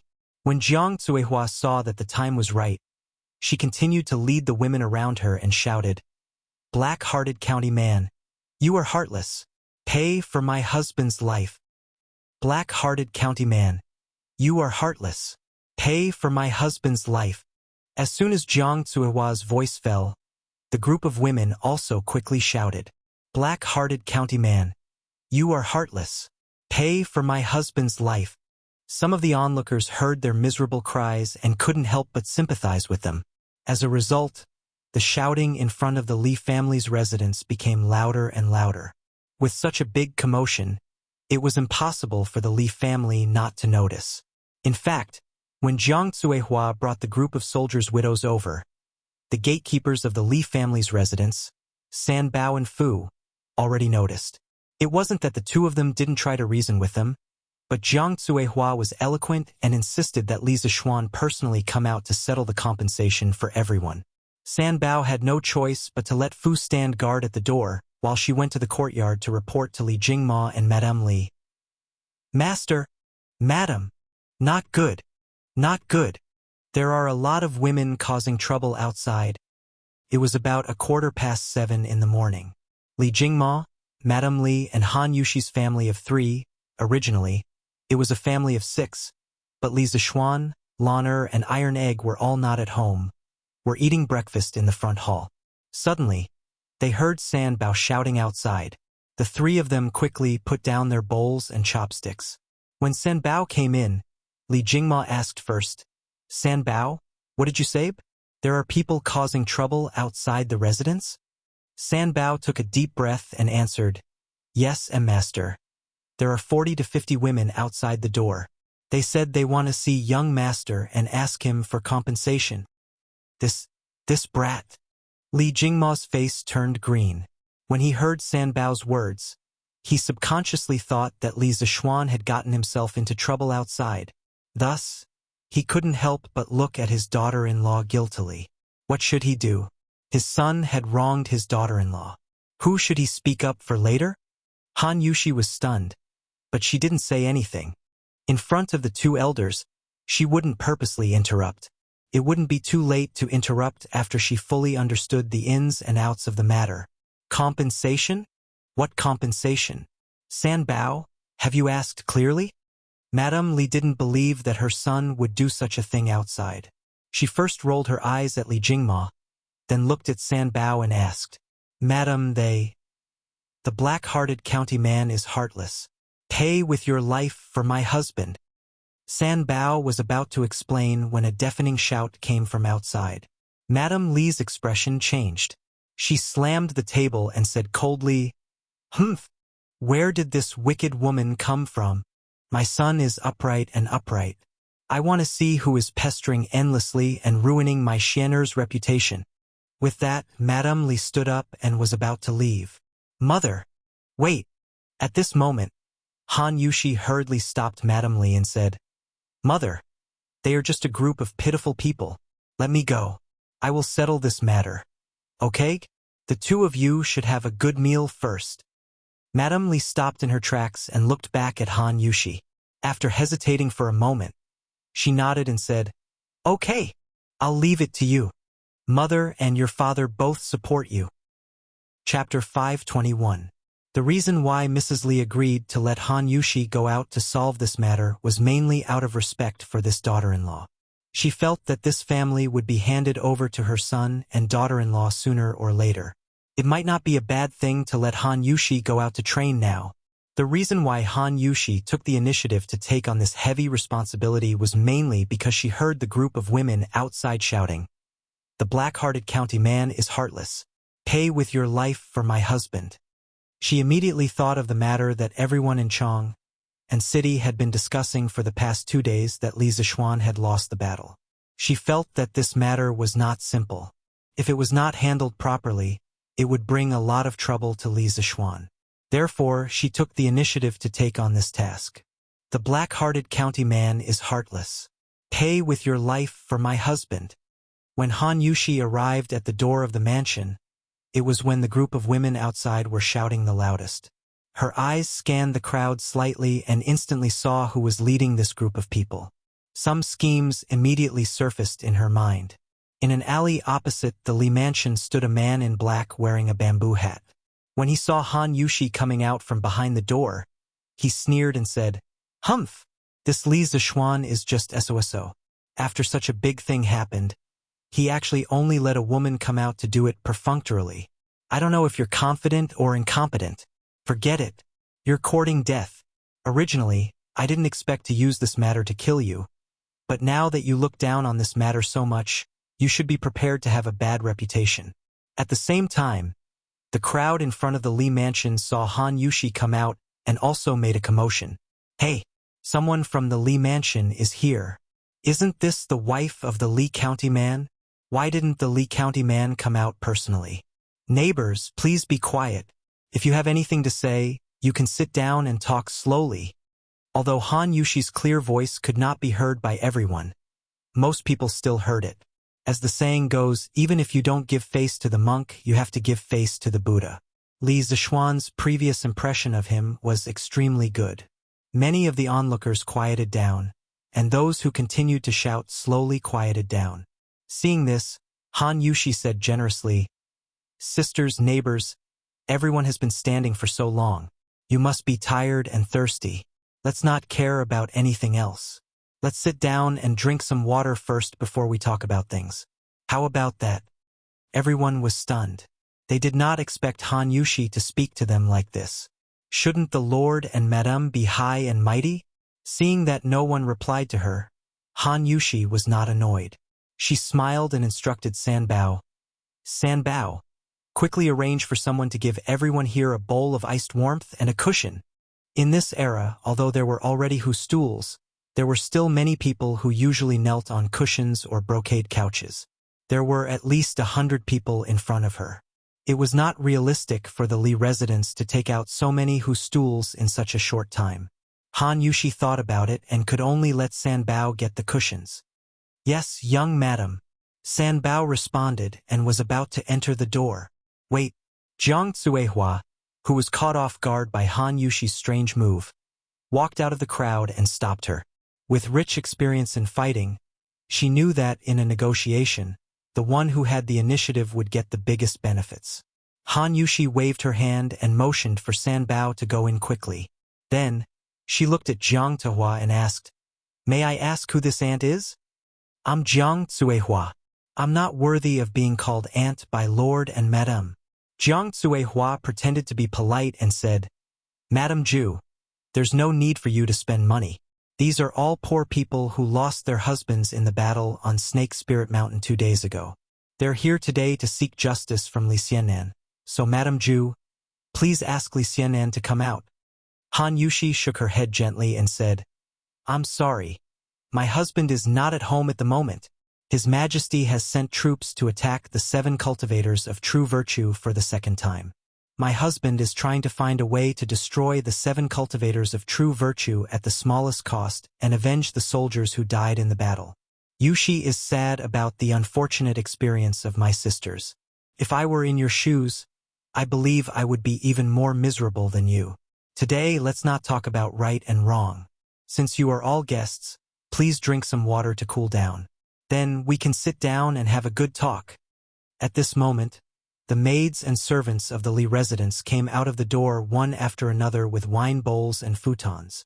Looking at the pink and gentle land that was emitting a cool air, many people couldn't refuse anymore. Although it was still early in the morning, it was still very hot in the summer. The women who had been shouting slogans were the ones who felt it the most. The weather was hot to begin with, and they had been shouting for so long. It would be a lie to say that they weren't thirsty. Moreover, the sight of the warm and gentle land in front of them made them salivate. No one could resist its attraction. Hey, hey, hey, don't drink." Jiang Tsuehua saw that most people had picked up their wine bowls and started to taste the warm and gentle land. She couldn't help but feel anxious. As the saying goes, one's eyes blind one's eyes. They were here to collect debts. How could they drink other people's wine in front of other people's homes? However, no one listened to her at this time. What the hell is this? Jiang Tsuehua stomped her feet in anger. Then, she picked up her wine bowl and drank. Drinking this warm and gentle land is really cool and thirst-quenching. Cough, cough. We've drunk this water and sat down. Lord Ju, Madam, can we talk about business now? After a while, Jiang Tsuehua licked her lips and asked embarrassedly. She was still thinking about the warm and gentle land that she had just drunk. She had never drunk this kind of thing before. Han Yushi swept a glance at the crowd. Seeing that most of them had calmed down and weren't as irritable as before, she heaved a sigh of relief. When she heard Jiang Tsuehua's question, she smiled and said, "Of course. But what?" Jiang Tsuehua was overjoyed. She thought that Han Yushi was in trouble. "But before that, sisters, please allow me to tell you about the decision that my husband made." Han Yushi ignored Jiang Tsuehua and looked at the 40 to 50 women in mourning clothes in front of her. She said in a deep voice, "The Battle of Snake Spirit Mountain was far more unfavorable to the Imperial Army than you imagined. In the end, they were unfortunately defeated, causing 215 heroic souls to be buried here forever. My husband blamed himself deeply for this and couldn't sleep for the entire night. He had already decided that the Li family would provide for the lives of these sacrificed soldiers and their families in the future. Putting aside the compensation from the imperial court, the Li family will give every soldier's family members 10 strings of money every year. If you are willing, you can send the children of the soldiers to study in the Yanhuang Academy in the future. There will be no fees. My husband originally planned to inform everyone of this decision after the imperial army completely annihilated the 7 cultivators of true virtue. At the same time, I also wanted to comfort your husband's soul in heaven. But since you've come to find me, I'll inform you in advance. My husband has a clear conscience and only wants to live up to his conscience. Chapter 522. Han Yushi's words completely turned the passive situation into an active one. If Li Zishuan were here, he would definitely give his wife 32 likes. Every family can get 10 strings of money every year? When the people below heard Han Yushi's words, they could not help but start whispering to each other. Among them, most of them had come here to seek money. Now that Han Yushi had given such a generous compensation plan, almost no one was dissatisfied. Lord Li is so generous. This is really generous. Yes, every family gets 10 strings of money every year. No matter what, it's enough to live. Tisk tsk. Just based on these conditions, I want to work for Lord Li. Hee. I told you that Lord Li is kind-hearted and wouldn't do such a thing that goes against his conscience. How about it? I was right? You guys just had to blindly follow along. Yes. Boss Mao, you're right. We were the ones who didn't distinguish between right and wrong. Madam Ju, we've all let you down. Yes, Madam Ju, we've let you down. We shouldn't have followed along. Not only the martyrs' widows, but even the surrounding onlookers felt that the compensation plan offered by the Li family was very generous. Some people even wished that they could replace it with themselves. Han Yushi retreated in order to advance and turned the passive into active. In an instant, she turned the unfavorable situation around. Jiang Zuehua, who was in the crowd, saw this, and her expression became extremely ugly. Now, she and this group of women had indeed achieved their goal of asking the Li family for money. However, the Li family taking the initiative to give it and them taking the initiative to ask for it were two completely different concepts. Han Yushi's actions completely ruined her established plan to completely ruin Li Zishuan's reputation in the name of asking for money. However, looking at the reaction of the surrounding crowd, she knew that not only was Li Zishuan not ruined, but he had also gained a good reputation for being benevolent and righteous. Hee. Madam Ju is really benevolent. I just don't know how long the Li family can give them the 10 strings of money every year. The more Jiang Zuehua thought about it, the angrier she got. Suddenly, she thought of a flaw and asked. In her opinion, each family earned 10 strings of cash a year. More than 200 families would earn more than 2,000 strings of cash. She did not believe that the Li family would be willing to maintain such a large expenditure for a long time. A cold light flashed through Han Yushi's eyes. Jiang Zuehua was polite on the surface, but her words were targeted at the Li family. This made Han Yushi feel a little angry. She glanced at Jiang Zuehua with a deep meaning and said, Jiang Zuehua, you're the Li family. Annie Jiang, that's a good question. Our Li family intends to give each family a pension of 10 strings of coins for 50 years. A total of 107,500 strings of cash. Within half a year, my husband and I will raise this sum of money and hand it over to the imperial court. The Ministry of Revenue will distribute it to everyone every year. This way, no matter whether the Li family is rich or poor 50 years later, the pension money for the families of the soldiers will not be lacking. After learning new mathematics for so long, Han Yushi effortlessly calculated the total amount of pension for the 215 martyrs for 50 years. When the onlookers heard that, there was a commotion. Although they felt that the previous 10 strings of cash was a lot, it was still within their acceptable range. Now that they heard that the Li family was going to take out more than 100,000 strings of cash, this was really an eye-opener for them. Good. Lord Li is generous. Lady Ju is generous. What the F***ck? More than 100,000 strings of cash. Lord Li is really unparalleled. That's right. Today, these women blocked the Li family's door to cause trouble. It's really too much. Fortunately, Lady Ju is magnanimous.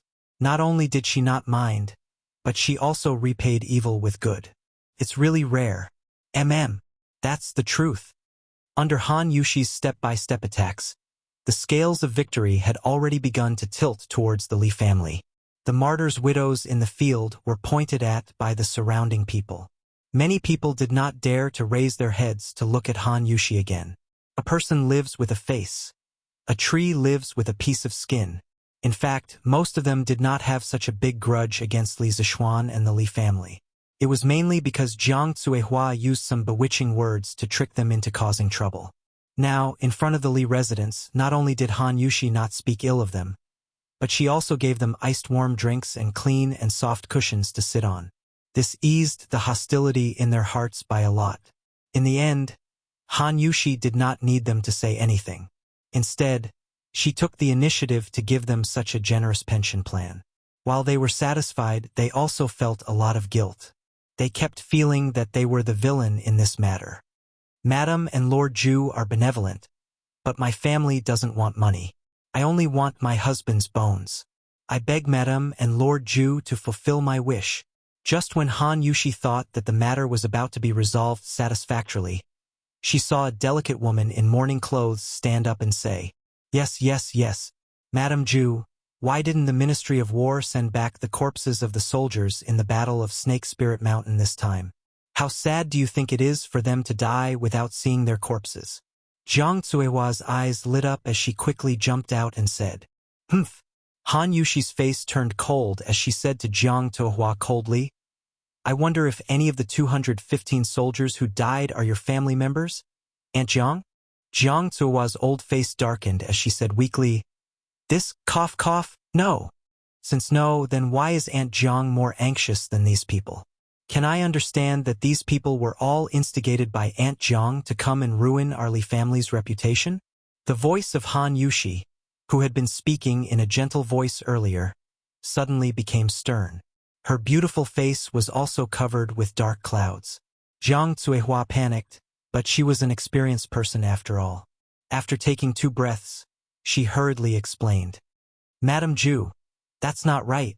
Justice is in the human heart. I, Jiang Zuehua, saw that these people who lost their husbands were pitiful, so I stood out to help them. How did I instigate them to ruin your family's reputation? I'm doing this for the public good. Ha. Eager for justice? Han Yushi sneered, then walked to the delicate woman in white who had stood up earlier and asked softly, May I know your name? The delicate woman bowed and answered, I am Xia Wanqing. My husband is Zhao Siwei, a lieutenant of the Imperial Army and the captain of General Dugu's personal guards. Han Yushi was slightly shocked.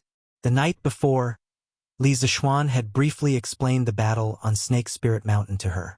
At the last moment, Zhao Siwei had led the remaining Imperial Army guards and used his life to give Li Zixuan, Dugu Xian, and the others a chance to retreat. Han Yushi remembered this matter deeply in her heart. Chapter 523. So it's Sister Wanqing. Sorry for the disrespect. Han Yushi bowed solemnly to Xia Wanqing and said, Sister Wanqing, I've heard about your husband from my Lord Ju. I'll tell you in detail later. Now, please tell me, did Aunt Jiang call you here? When Jiang Zuehua heard this, she panicked and said, Madam Ju, you? Did I ask you a question? I'm asking Sister Wanqing. If you don't have a guilty conscience, please shut up. Han Yushi mercilessly interrupted her immediately. Anyone could hear the coldness in her words. Seeing that Han Yushi was about to get angry, Xia Wanqing also panicked a little. After all, the difference in status was obvious. She hurriedly said in a low voice, Madam, this Wanqing came here today without consideration, but it was definitely not to ruin Lord Ju's reputation. I just wanted to... All right, Sister Wanqing, I know you don't have any ill intentions. I just want to ask you, were you urged by Aunt Jiang to come here? Han Yushi smiled and patted Xia Wanqing's shoulder as she said gently, This? Xia Wanqing looked at Jiang Zuehua hesitantly, not knowing how to answer.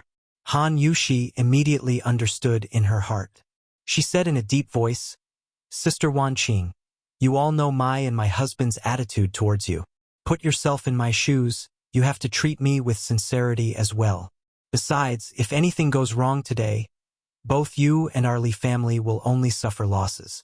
No one will be able to gain any benefits, so have you never thought that you were being used by someone with ulterior motives?" Xia Wanqing was startled. When she thought of the whole thing, she felt more and more that someone was manipulating today's farce. "Little girl, don't slander me. I just pity these women who lost their husbands. I'm here to seek justice for them."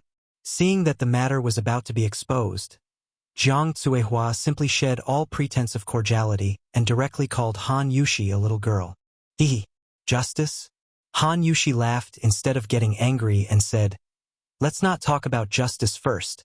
Jiang Zuehua, are you admitting that these widows of the Imperial Guards were all urged by you? So what if I am? Justice for one person is the same as justice for 50 people. What's wrong with me calling all of them over?"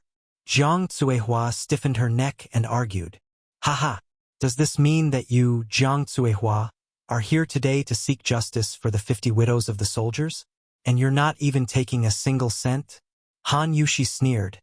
Then, she looked at the crowd that was gathering around her and said loudly, "Dear neighbors, I, Han Yushi, have just married into the Li family for less than a month. I don't know what kind of character Jiang Zuehua had in the past, but I believe everyone present knows very well. Who thinks that she will be selfless, do her best, and seek justice for others without taking a single cent. If anyone thinks so, please step forward. Straight to the root of the problem." Han Yushi's words directly hit Jiang Zuehua's vital point. The onlookers also saw that today's matter was a little unusual, and they all whispered below, "I know this Jiang Zuehua. Not only is she stingy, but she also likes to take advantage of small things. I heard that the eggs laid by the hens of blacksmith Wang next to her house are often stolen. I don't know if it has anything to do with Jiang Zuehua. It's most likely related. Earlier, when I saw you guys making a fuss, I felt that something was wrong. Now that I heard Madame Ju's analysis, I finally know what's wrong. This Jiang Zuehua is eating and drinking well, but her mother-in-law can only eat and drink. How can such an unfilial woman be so kind to seek justice for others? There must be something fishy behind this. Yes. I also heard that Jiang Zuehua doesn't give her mother-in-law food. Hiss. Do you guys think that there's someone behind Jiang Zuehua? Humph. It must be. Lord Li treats people so well and even gave so many good things to poor people like us. There must be someone who can't stand it and deliberately used this despicable method to smear Lord Ju. Yes. These women who came to cause trouble are all accomplices. Yes, accomplices. Accomplices who can't distinguish between right and wrong. Chang'an City wasn't big, but it wasn't small either. The people who lacked entertainment loved to gossip. When something happened, half of Chang'an City would know about it. Therefore, after a while, Jiang Zuehua's background was turned upside down. As the people discussed, Jiang Zuehua's old face became darker and darker. The martyr's widow kneeling on the ground didn't look good either. Although the mastermind of the whole thing was Jiang Zuehua, if they really wanted to talk about it, they were Jiang Zuehua's accomplices. Madam, we were all persuaded by Aunt Jiang. We didn't plan to come at first. Yes. We were just at home yesterday to prepare for our husband's funeral. Then, Aunt Jiang came over and told us that this time on Snake Spirit Mountain, it was Lord Li's mistake in command that caused our husband to die. She wanted us to come to the Li residence today to seek justice. Yes, Madame Ju, we were all invited by Aunt Jiang. A martyr's widow stood up and told the truth.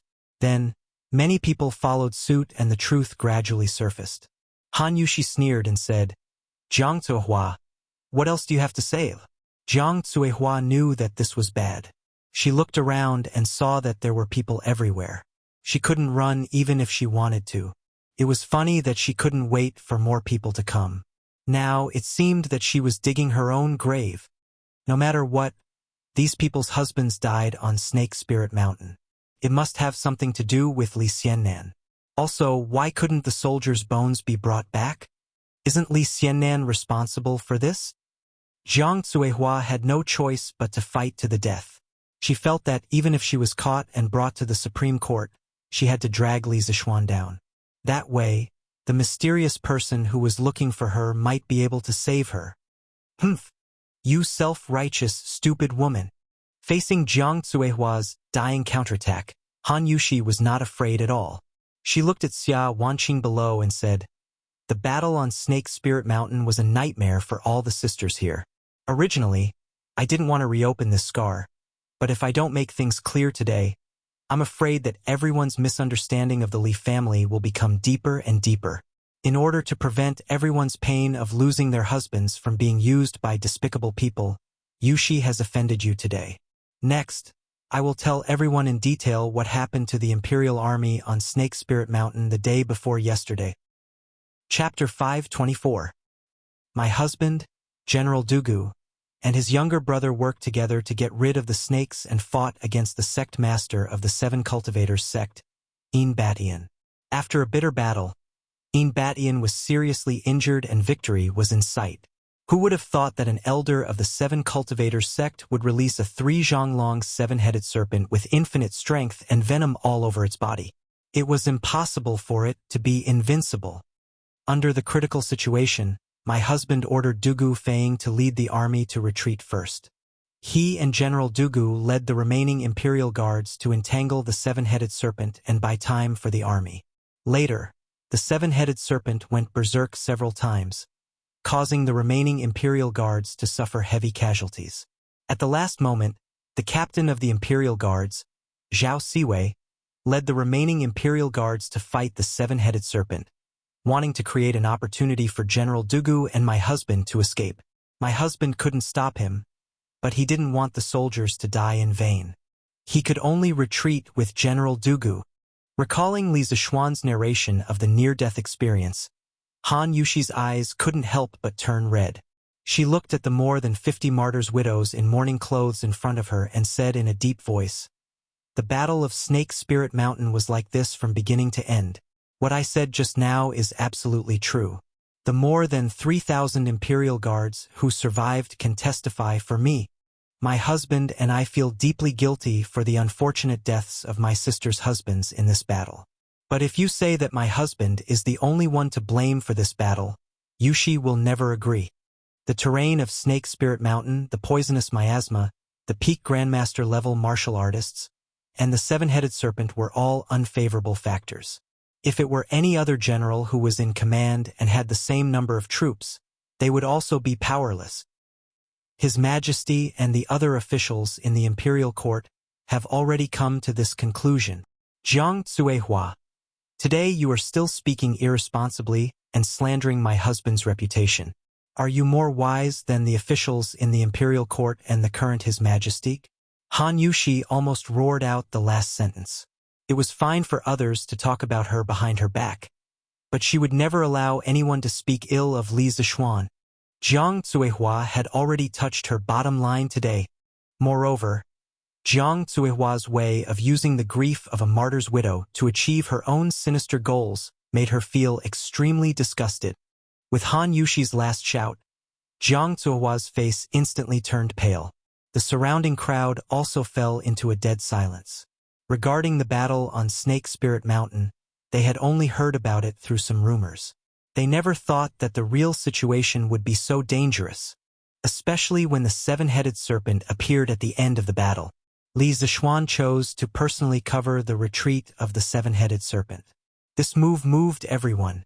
Other people would say that a general success was built on the bones of thousands of soldiers.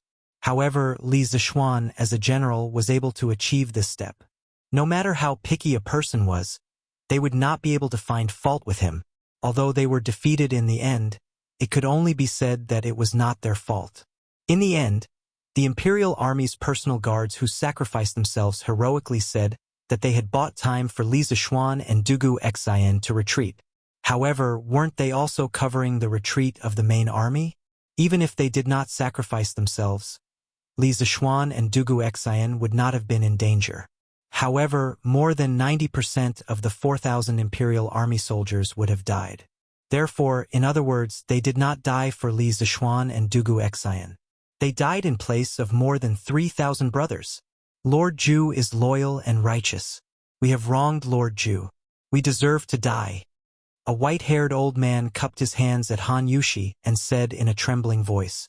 Earlier, when he saw how pitiful these widows were, he followed suit and shouted a few slogans. Now that he heard Han Yushi's explanation, he immediately blamed himself. We have wronged Lord Zhu. We deserve to die. Even such an old man could take the initiative to admit his mistake. How could the others have the nerve to continue being ostriches? Therefore, those who blindly followed suit and apologized. Everyone, you don't have to do this. You were just fooled by Jiang Zuihua's flowery words. It's not your fault. The one who is truly guilty is Jiang Zuihua. Han Yushi waved her hand at those people, then turned her head and ordered, Pang Sigi, bring her to the Supreme Court for interrogation. I want to see who is deliberately smearing my husband's name. As the head of the Li residence's guards, Pang Feiji had already run out when he heard the commotion. When he heard Han Yushi's order, he quickly cupped his hands and said loudly, Yes, young mistress.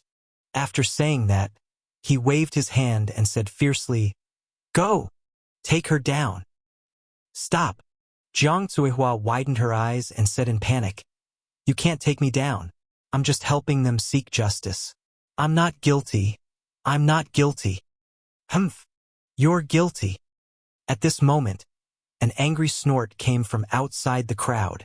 Everyone looked over and saw an old lady in black clothes walking over shakily with a walking stick. Mother? Why are you here? Xia Wanqing, who was in the crowd, turned pale with fright when she saw who it was. She hurriedly got up and wanted to help the old lady. Humph! If I didn't come, Siwei's reputation would be ruined. Wanqing, you're really muddle-headed. How could you believe Jiang Zuihua's slanderous words? That's right. This old lady was Zhao Siwei's mother.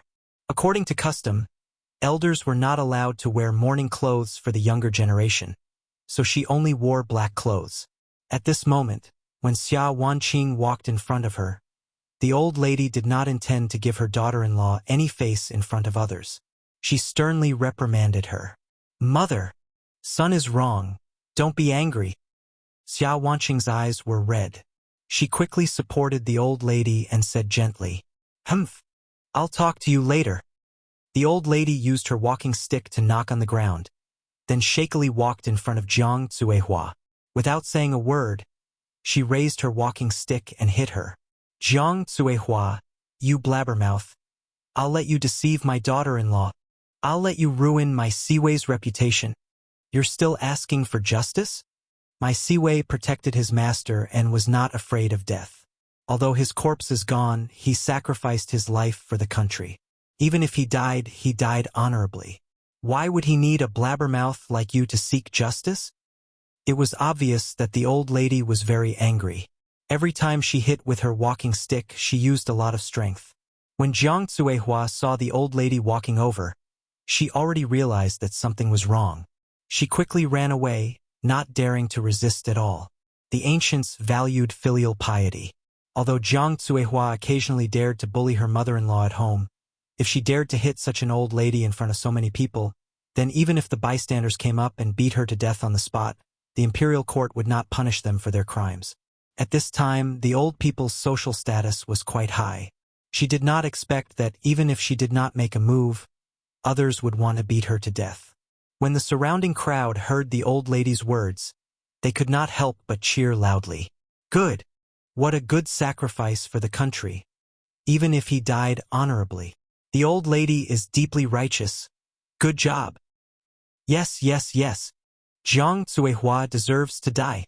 She actually used the pain of someone else's husband to achieve her own unspeakable goals. She deserves to die. Beat her to death. Beat her to death. Go and help catch her. Don't let her escape. Brother Ji originally wanted the two marquis beside him to catch Jiang Zuihua with both hands. But who knew that before he could give the order? the surrounding crowd had already made their move.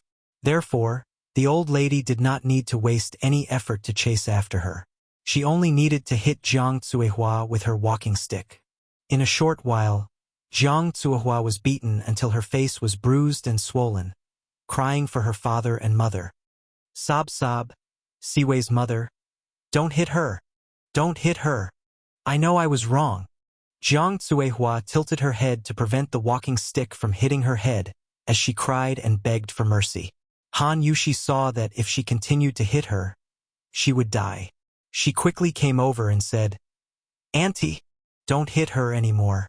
I will send Jiang Zuihua to the Supreme Court. She will be punished." Chapter 525. Mrs. Li, today's matter is the fault of my Zhao family. Wanqing's personality is simple, and she doesn't know much about the world. That's why she was bewitched by Jiang Zuihua. Please don't hold a grudge in your heart.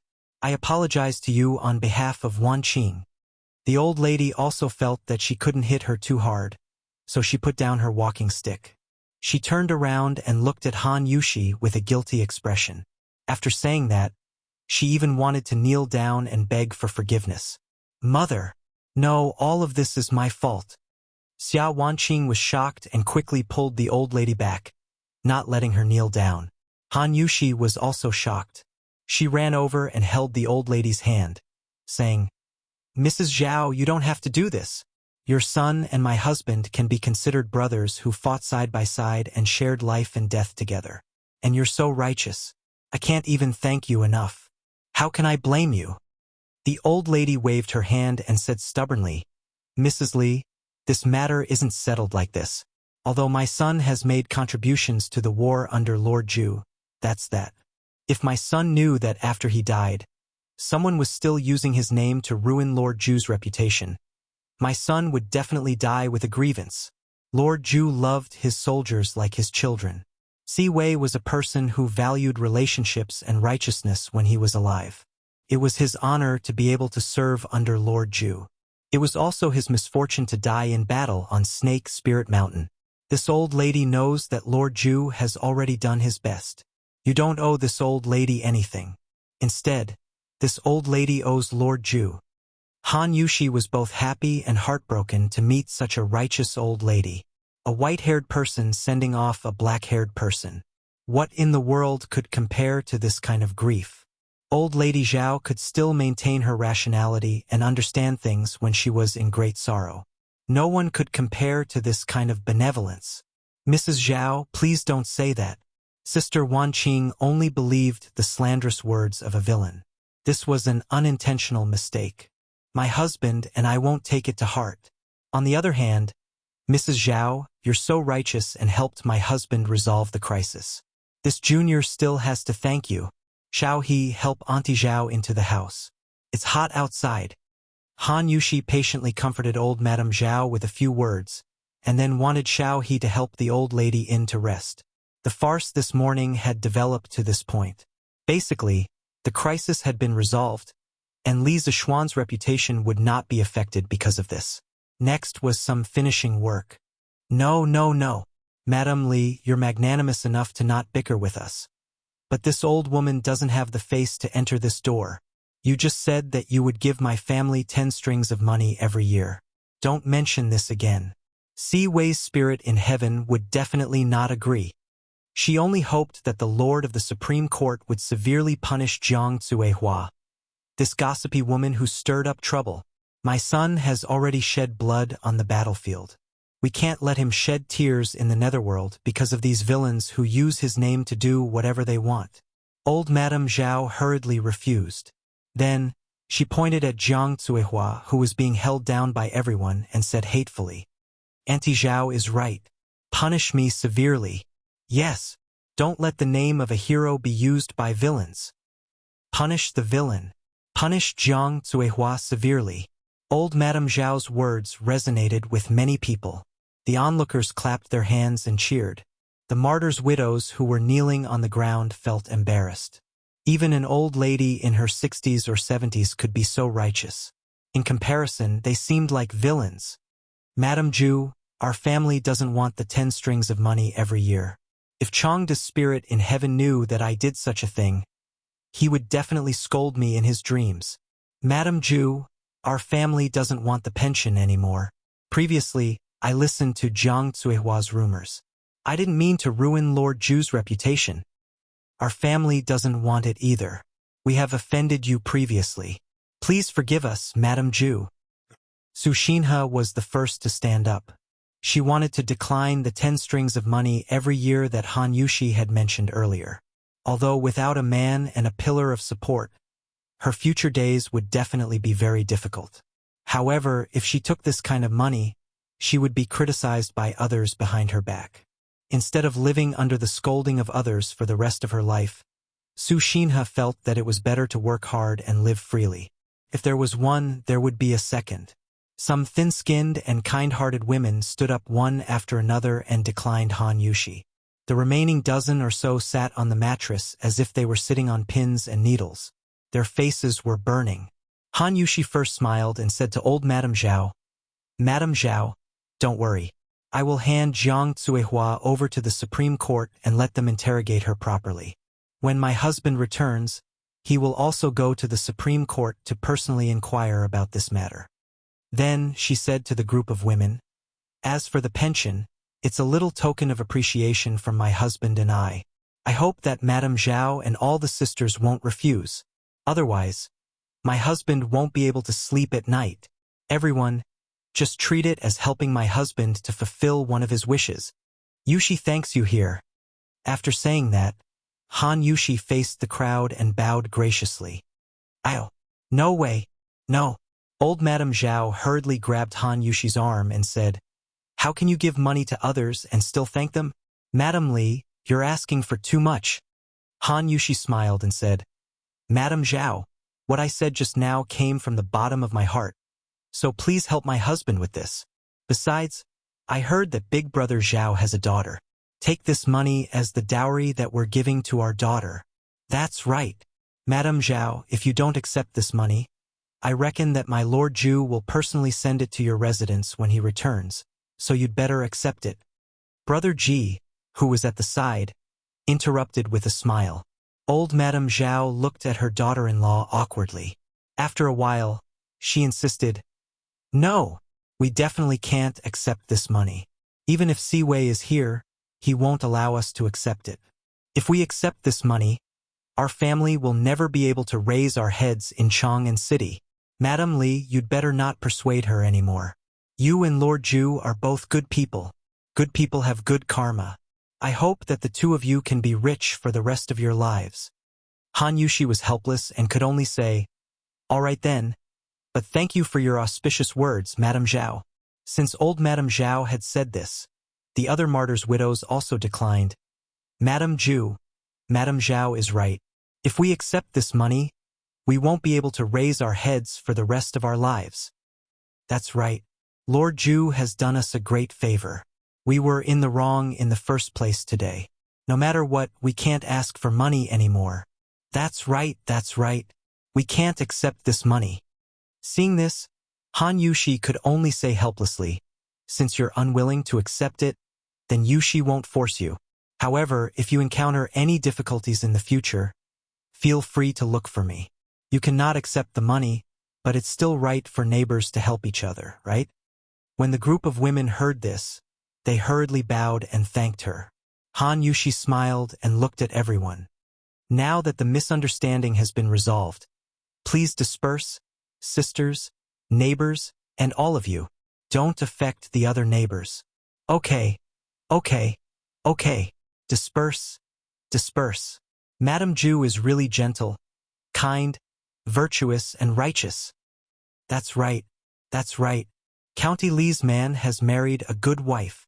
Ha, a talented man and a beautiful woman. This is a match made in heaven. Yes. A big show came to a successful end.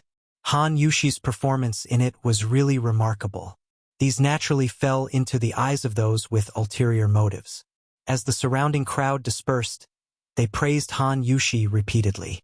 On the steps in front of the mansion, Han Yushi looked at the miserable Jiang Zuihua below and turned to Brother Ji. "Pang Sigi, I'll have to trouble you with her.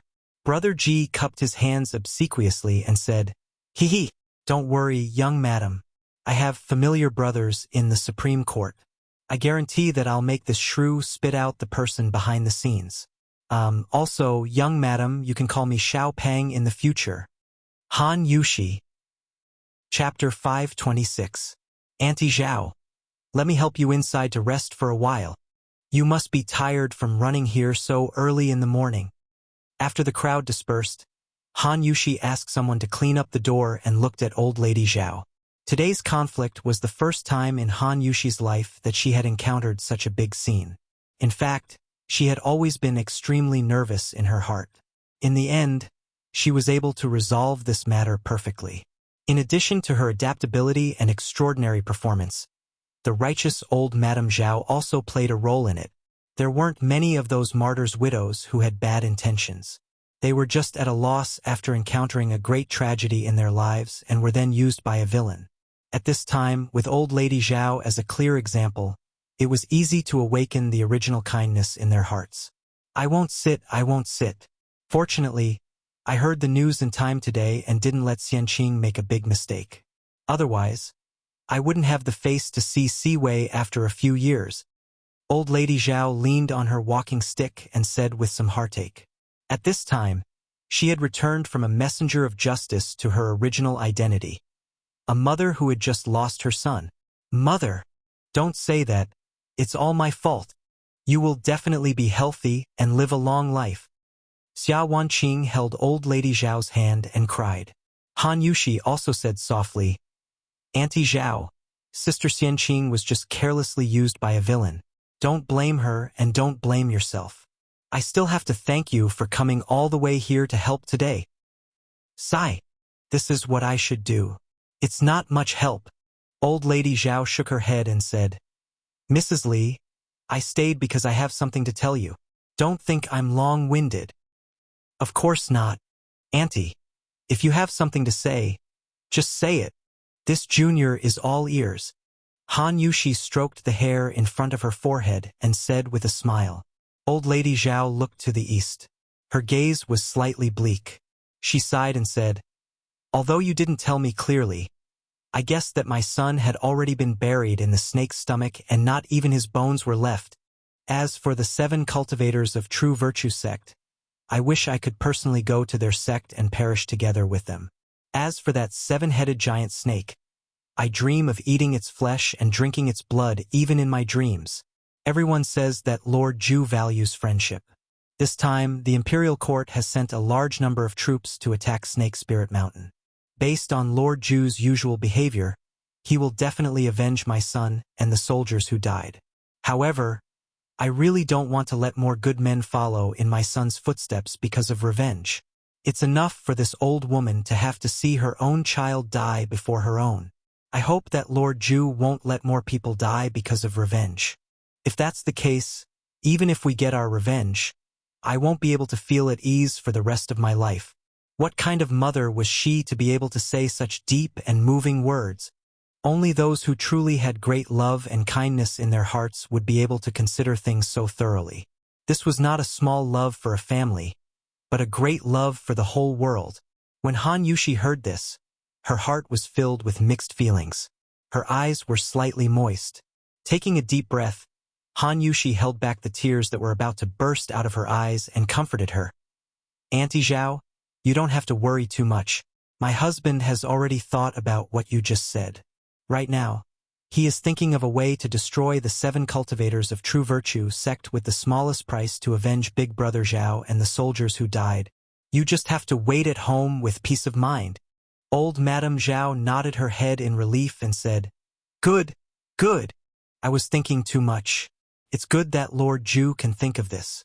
Madame Li, this old woman will take her leave first. And, Auntie Zhao, take care. Sister Wanqing, you should come over often in the future. Okay. Thank you, Madame Zhu. Yushi, you handled today's matter very well. Not only did you not let those who wanted to smear Xian Er's reputation succeed, but you also let Xian Er's reputation among the common people rise to a higher level. Xian Er is really lucky to have married you. After the farce ended, Han Yushi was about to return to her room to tell her parents-in-law that she was safe. Who knew that the old couple had been hiding behind the door and secretly observing? Seeing Han Yushi enter the courtyard, Madame Li held her hand and said with a smile, "Mother, you're too kind. Actually, I was also very nervous just now." Han Yushi was happy in her heart, but she said modestly, "Hee. No matter what, this is the best result. Facts have proven that can't leave you. Ha ha." Li Jingma stroked his beard with relief and laughed. Unlike Madame Li, Li Jingma had been in the business world for decades and had seen countless people. He just saw a trace of shrewdness and experience in Han Yushi's way of handling things. She could handle this kind of situation so well for the first time. He felt that in the future, he could completely be a shopkeeper with his wife because his son and daughter-in-law, one outside the family and one inside the family, could take charge of things independently. Hee. Young Madame looked so awe-inspiring just now. Jiang Cuihua is such an unruly shrew. Didn't she have to obediently beg for mercy when she saw young Madame? Xiao He came over to join in the fun with a smile. Ha ha ha. The whole family couldn't help but laugh heartily. While they were happy, the mysterious man in the alley opposite the Li residence had a constipated expression. Bastard. Trash. This Jiang Cuihua is really a stupid woman. She could even fail in such a good situation. Why would I find such a trash? The mysterious man kicked over a jar placed by someone by the roadside and cursed loudly. After venting for a long time, his mood finally calmed down a little. He muttered, "Forget it. Since this plan didn't work, I can only wait until the day after tomorrow to negotiate with the other families. Fortunately, that Jiang Cuihua doesn't know my true identity. Otherwise, wouldn't I have gone for wool and come home shorn this time? What bad luck." After saying that, he flicked his sleeves and left. Sigh. Which heartless bastard, who gave birth to a son without PIs, kicked over the pot that I had just washed? Come out. Come out if you have the guts. See if I don't crush you to death. As soon as the mysterious man left, a fat woman with a waist of 3 feet came out from the side courtyard. When she saw the jar that had been knocked over on the ground, she was instantly furious and raised her voice to curse loudly. The mysterious man, who had turned into another alley, heard the faint curses coming from behind him. He couldn't help but frown and say, "Which family's stupid woman is actually so shrewish? She's simply ruining the refined culture. However, she shouldn't be scolding me." The mysterious man felt good about himself and shook his head and continued to walk forward. Chapter 527. Your Imperial Highness, why have you come? Quickly, take a seat. Not long after the farce ended, Han Yushi heard a servant report that Princess Changle had arrived. She promptly went out to welcome her. As for Li Jingma and Madame Li, the old couple knew that their son had some friendship with the princes and princesses. Since Changle had come to the Li residence, she was definitely not looking for them. As a result, they returned to the east courtyard. "Big Sister Yushi, are you all right? Changle heard that someone was causing trouble at your residence. However, Imperial Father and Big Brother Crown Prince are still attending morning court, so I came over myself." After not seeing her for a month, Changle's complexion was much better than before. At this moment, she walked over and spoke with concern. Seeing that the concern on Changle's face was genuine, Han Yushi couldn't help but feel warmth in her heart. Smiling slightly, she replied, I'm fine. Those people have already dispersed. Many thanks for your Imperial Highness concern. It's good that you're fine. Also, Big Sister Yushi, how many times have I told you? You can just call me Changle. Don't call me your Imperial Highness all the time. That's too estranged. Ah, that's right, where's Big Brother Xiaoxian? After such a big incident, how come I don't see him? Changle could not help but ask as she sat on the Li residence's special wooden armchair and looked around. She was still considered a half-grown child. Sitting on this large and wide chair meant for adults, her legs were a little short, and her toes could barely touch the floor. Her petite appearance made her look exceptionally cute. Han Yushi was startled. She replied, My husband wasn't at home yesterday. Right now, he should be at the workshop. He said that he wanted to make something to deal with the 7 cultivators of true virtue. Wow. Then it seems that the 7 cultivators of true virtue is going to be out of luck this time. Every time Big Brother Shaoxian says that he wants to make something, he always makes something that none of us can imagine. Changle laughed happily. Afterwards, she blinked her large, beautiful eyes and asked, Big Sister Yushi, did Big Brother Shaoxian say when he would finish? When the time comes, Changle wants to see what it is. Han Yushi smiled and replied, he didn't say when. He only said that he should be able to make it within 3 days. Changle, if you want to know, you can ask him when he returns. Oh, Changle nodded rather regretfully, and then she said, then Big Sister Yushi, quickly tell Changle how those people were sent away. Sister Yushi, are you okay? At this moment, a clear female voice came from outside. The 2 people in the house looked out and saw a girl in a red dress with delicate features and mischievous eyes. It was Liu, the girl who sold her body to Datong daily and worked to pay off her debts. Ah, is Little Fishy here? During the wedding, Little Fishy had also attended the wedding. Li Zixuan had even told Han Yushi about the interesting things that happened when they first met Liu. Therefore, Han Yushi definitely knew Liu. Sister Yushi, you're fine. Hee, that's great. When I came out to buy buns this morning, I heard that a group of peasant women came here to cause trouble. I was so scared that I didn't even eat my buns and ran over. Luckily, nothing happened. Otherwise, boss, Big Sister Yushi. This is? Little Fishy skipped over. Pulling on Han Yushi and sizing her up, she chattered incessantly. Only then did she notice Changle at the side.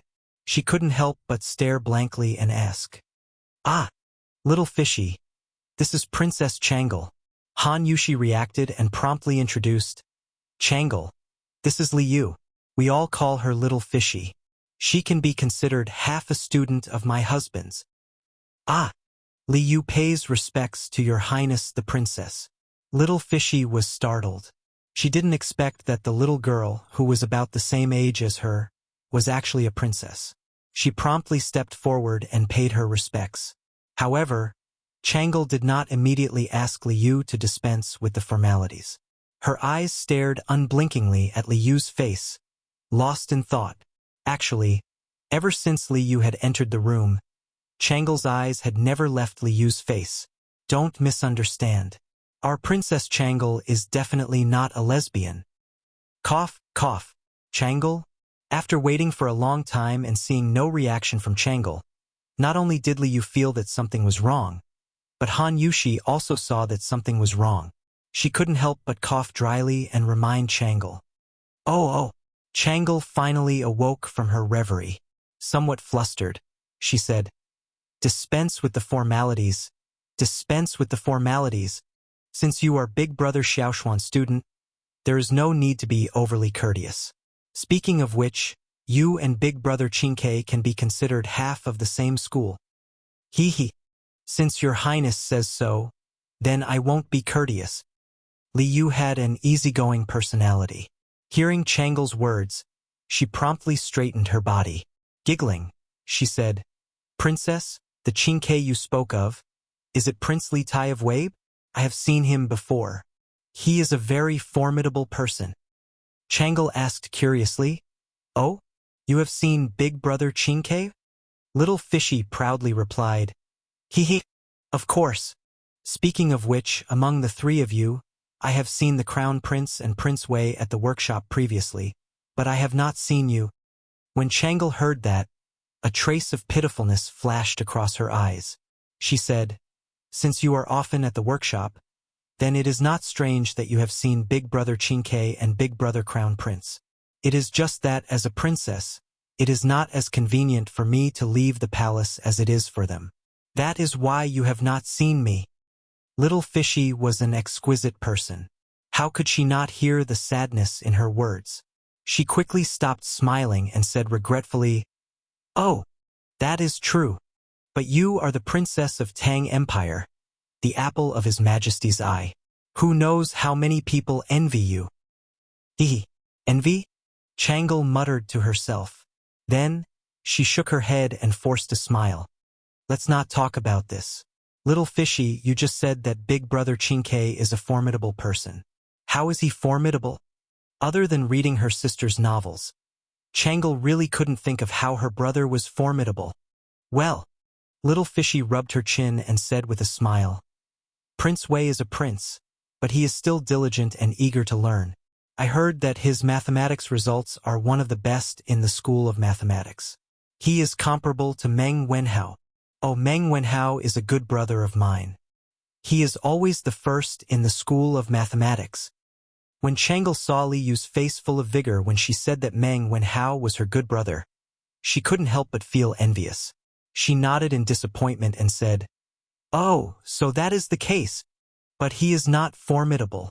Changle heard from my father that Big Brother Chinke has been extremely intelligent since he was young. It is reasonable that he can do this. When Little Fishy heard that, her eyes widened. She said unhappily, How is this not formidable? Prince Wei is from a better family than us, but he is more hardworking than us ordinary people. This is very formidable. Chapter 528. Peft. Li Yu had been in Datong Daily's editorial department for a long time, and her words were more humorous than before. Changle, who had been in the palace for a long time, was amused and laughed. Little Fishy, what you said is really interesting. I must tell Brother Chinke about this and tell him not to work so hard.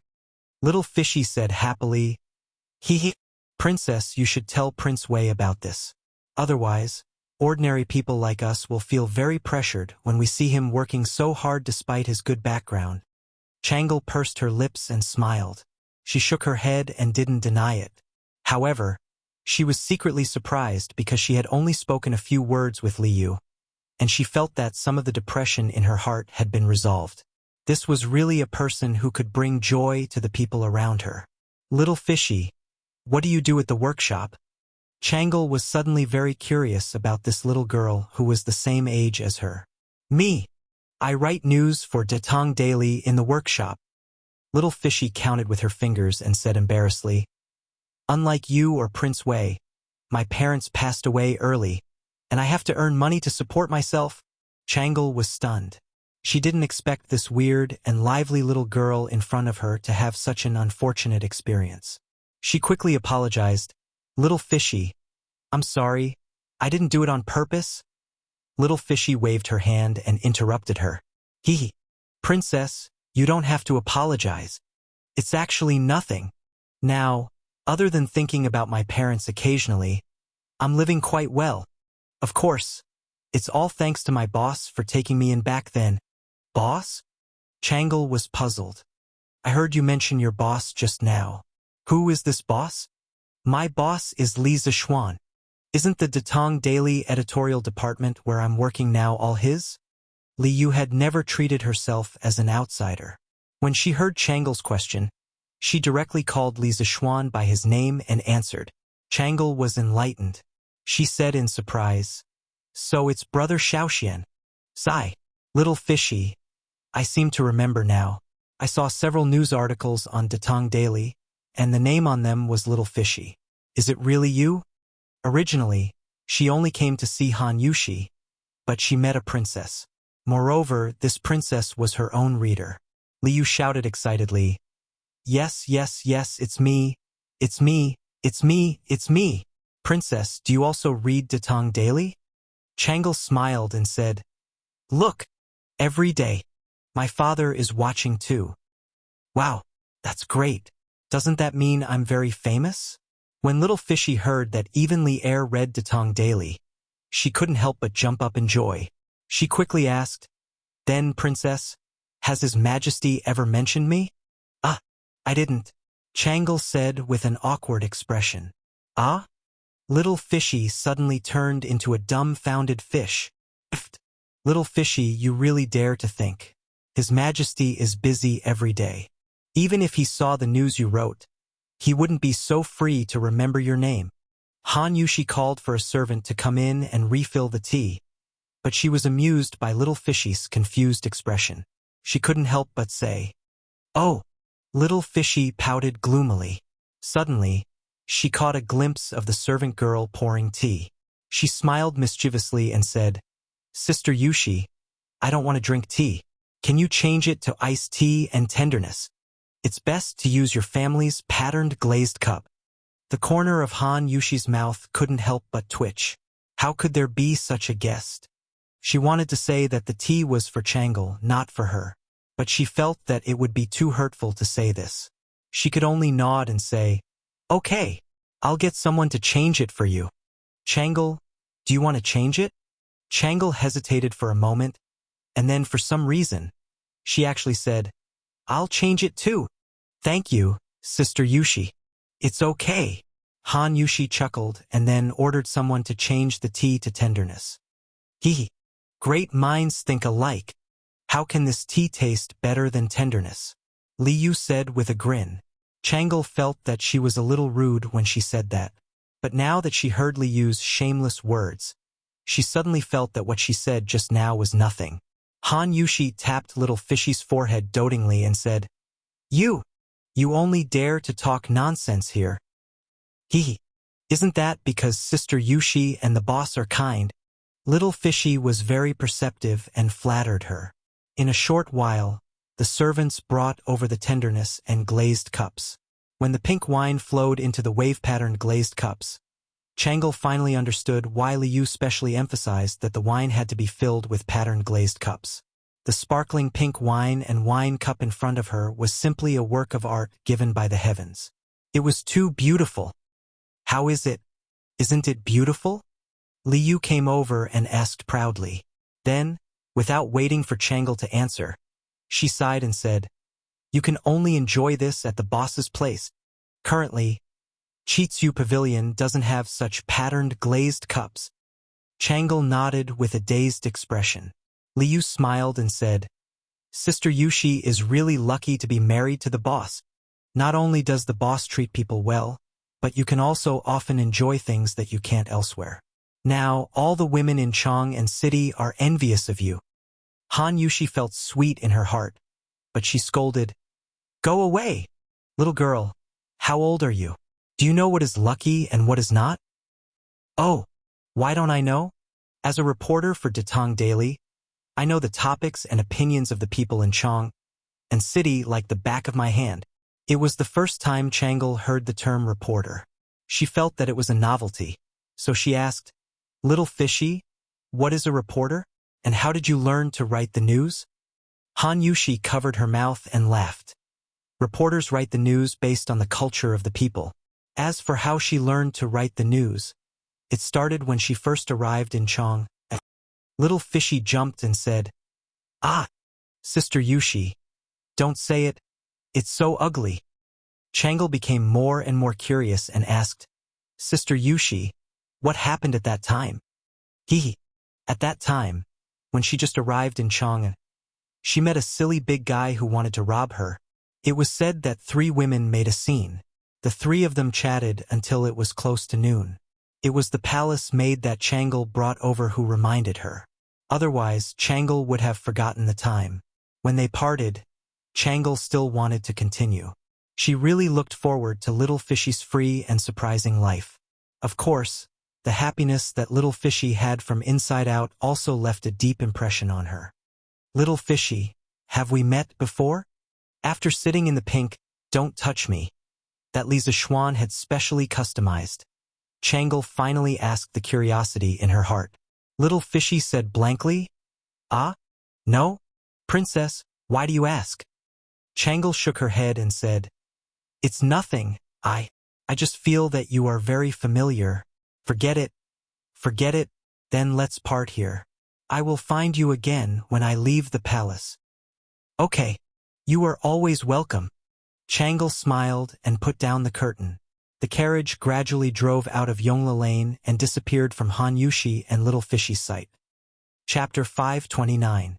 "Ah, Sister Yushi, I almost forgot about the important matter. I came here today not only to see you, but also to interview you." After bidding farewell to Changle reluctantly, Little Fishy patted her head and suddenly shouted. Han Yushi frowned and asked in puzzlement, "Interview? Interview what?" Interview you. Sister Yushi, you alone made so many troublemaking women return empty-handed today. How amazing are you? I've even thought of the title for you.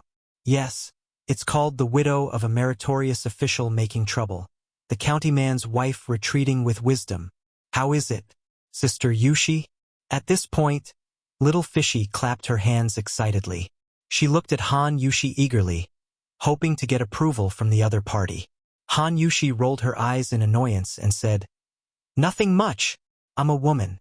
How can I show my face in Datong daily? Besides, although there are many people here today, it's far from 1,000 people."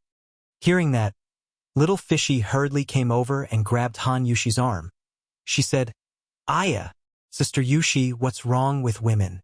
Can't women show their faces in public? I think the boss definitely doesn't think like you. Otherwise, he wouldn't have taught me how to write news back then. In the end, he even arranged for me to work in the editorial department. I think the boss won't care about these things. There's more. What I said just now was just the headline of the news. The headline, naturally, it has to be exaggerated. That's what the boss taught me back then. Besides, when the people who read the newspaper see the content, who will care whether it's 1,000 people or 100 people?" Han Yushi pulled her arm out and said in amusement, "Little Fishy, you're not old, but you're full of fallacies. Also, you keep talking about the boss. If Xiao Xian knows that someone actually admires him so much, he will be overjoyed." Little Fishy raised her chin and said proudly, "Of course, I'm going to inherit the boss's mantle." Sigh, Sister Yushi, don't interrupt. Do you agree or not? Think about it. Today, those commoners came to make trouble for no reason. There must be someone behind them. If there is a first time, there will be a second time. If I write about it on the news tomorrow, no one will be willing to do such things. It will also reduce a lot of trouble for you and the boss, right? It had to be said that this little girl was quite good at bewitching people. When Han Yushi heard this, her heart palpitated. She hesitated and said, Okay. However, those women were only confused for a moment after experiencing the pain of losing their husbands. Their minds were bewitched by despicable people. They don't have any bad intentions. Little you when you write the news, don't be too harsh with your words. They are also a group of pitiful people. It's not good to hurt their hearts. Hee. Good. This month's bonus was settled again. Haha. Hearing this, little Fishy got carried away and said something that she shouldn't have said. Han Yushi widened her eyes and reached out to pinch Li Yu's beautiful face. She said angrily, "Okay, that's your real goal, isn't it? Little girl, you're even scheming against me. Watch how I'll deal with you." Ah, big Sister Yushi. It's a misunderstanding. A misunderstanding. Ouch. Let go of me first. I'm just trying to earn more money to pay off the debt I owed to my boss. Ah, heroine, please spare my life. This little sister was wrong. Wrong? What? Such a thing actually happened? Why didn't you report to us earlier? Eastern Palace, Changqian Hall. Li Changqian pointed at an old eunuch at the bottom of the stairs and said angrily, "Your Imperial Highness, please calm down. Previously, you were still in mourning court. That's why I had eunuch and wait here for you to return. If you want to blame someone, blame Yen An exceptionally beautiful palace maid came over and bowed. Sigh. Forget it. Then what was the final result? Li Changqian waved his hand and said helplessly, "Replying to your Imperial Highness, it was daunting but not dangerous. When this old servant returned, that group of wicked women had already been persuaded to leave by the wife of County Magistrate Li. You need not worry. Moreover, it is said that Princess Changle has already paid a visit." Madame Li was not offended. The old eunuch wiped his sweat and promptly replied. Li Changqian breathed a sigh of relief and said, "Phew! That's good. Speaking of which, little Sister Changle really cares about the matters of little Xian's family. Haha. How about this? Us will also pay a visit to little Xian's family." Yen stammered for a long time before stammering, "Your Imperial Highness, I'm afraid that your Imperial Highness's actions are inappropriate.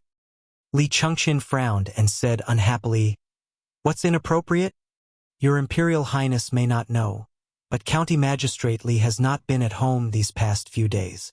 Right now, only his wife is in charge of the Li estate. If your Imperial Highness were to go now, it would be difficult to guarantee that there won't be vile people gossiping behind your back. Li Chengqian was furious. Scoundrel! Acting alone is righteous and sitting upright. Why should I fear others gossiping?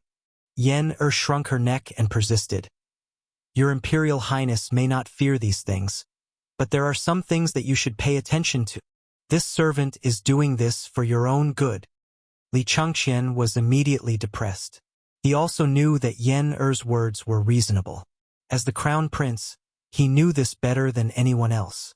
After cursing these annoying etiquette twice in his heart, Li Chengqian finally waved his hand and said, All right, that's fine. Yen go to the storeroom and prepare some gifts. Go to little Xian's family on my behalf. Yes, your Imperial Highness. Yen hurriedly accepted the order as if she had been granted amnesty. In the hall, Li Chengqian thought for a while and then asked, Yen just said that little Xian hasn't been at home these past few days. Did he go to Snake Spirit Mountain again? The old eunuch bowed and replied, Your Imperial Highness, Lord Zhu isn't in the army. It's said that he's in the workshop of the Strange Taste Pavilion. Workshop? Li Chengqian was puzzled. Imperial Father sent 6,000 soldiers to surround Snake Spirit Mountain 2 days ago. At that time, little Xian said that he had a way to deal with the 7 cultivators sect alone. I thought he was in the army. Why is he in the workshop? This old servant doesn't know. Li Chengqian shook his head and said, It's fine. Fortunately, I have nothing to do in the afternoon. I'll go to the workshop to see what little Xian is up to. Speaking of this, he actually had to thank Li Zishuan. Ever since Li Tai became addicted to mathematics, he rarely paid attention to the Imperial Palace. Now that the little fatty had left Chang'an City to experience life at the Cloud Mountain construction site, Li Chengqian didn't have to worry about competing with Li Tai for favor anymore. Now, he only needed to listen to the morning court and deal with the government affairs that Li Erpei sent him. He could be considered to be free and unfettered. Yes, this old servant will arrange a carriage for your Imperial Highness. Chapter 530. Oh, Li Zishuan married a good wife. She knows when to advance and retreat, uses both the carrot and the stick, and handles it with ease. This girl actually turned a very unfavorable situation for Li Zishuan around. Amazing! Amazing! Haha! Lijiang Palace, Li Er, who was freeloading at Empress Jiangxuan's place, had obviously heard about the farce in front of the Li residence today. Empress Jiangxun smiled and said, Haha! Who said it wasn't? Previously, when Shaoxin married Han Yushi, many people felt that their family background was not right. Although there was news that Han Yushi was Han Qinhu's great-granddaughter and Du Daoling's granddaughter, many people still felt that this girl was not worthy of Shaoxin. Now, it seems that this girl is better than many young ladies from rich families. The situation that Zhang Sun said was not groundless because whether it was Han Qinhu or Du Daoling, they were now just fleeting clouds. They only represented the glory of the past and could not let Han Yushi escape the fact that she was born a peasant girl. A dignified county man who founded the country married a peasant girl. In this era where status and family background were valued, it was inevitable that people would gossip. Previously, Li Zishuan held a grand wedding for Han Yushi that caused a sensation in Chang'an, as well as his meticulous care for Han Yushi after marriage, made Han Yushi feel happy and sweet at the same time. She also felt immense pressure. Therefore, she did not slack off after marriage and kept learning from Mrs. Li. She just wanted to become a woman worthy of Li Zishuan's love. That was all. Sometimes, Li Zishuan could not help but feel embarrassed when he saw her diligence. Of course, there was a reward for effort. If it had been a few months ago, Han Yushi definitely would not have been able to handle this sudden incident on the spot. I didn't expect Li Zishuan, this brat, to be so good at judging people. But Zhao Siwei's mother is also very important. She deserves a reward. Li Er saw things very accurately and got to the crux of the matter in one sentence. However, the first half of his sentence was wrong. When Li Zishuan married his wife back then, he did not consider whether the girl was of equal status or whether she was capable or not. He only pursued congenial feelings. Indeed, if it wasn't for that old lady's righteousness, that girl from the Han family would have to go through a lot of trouble.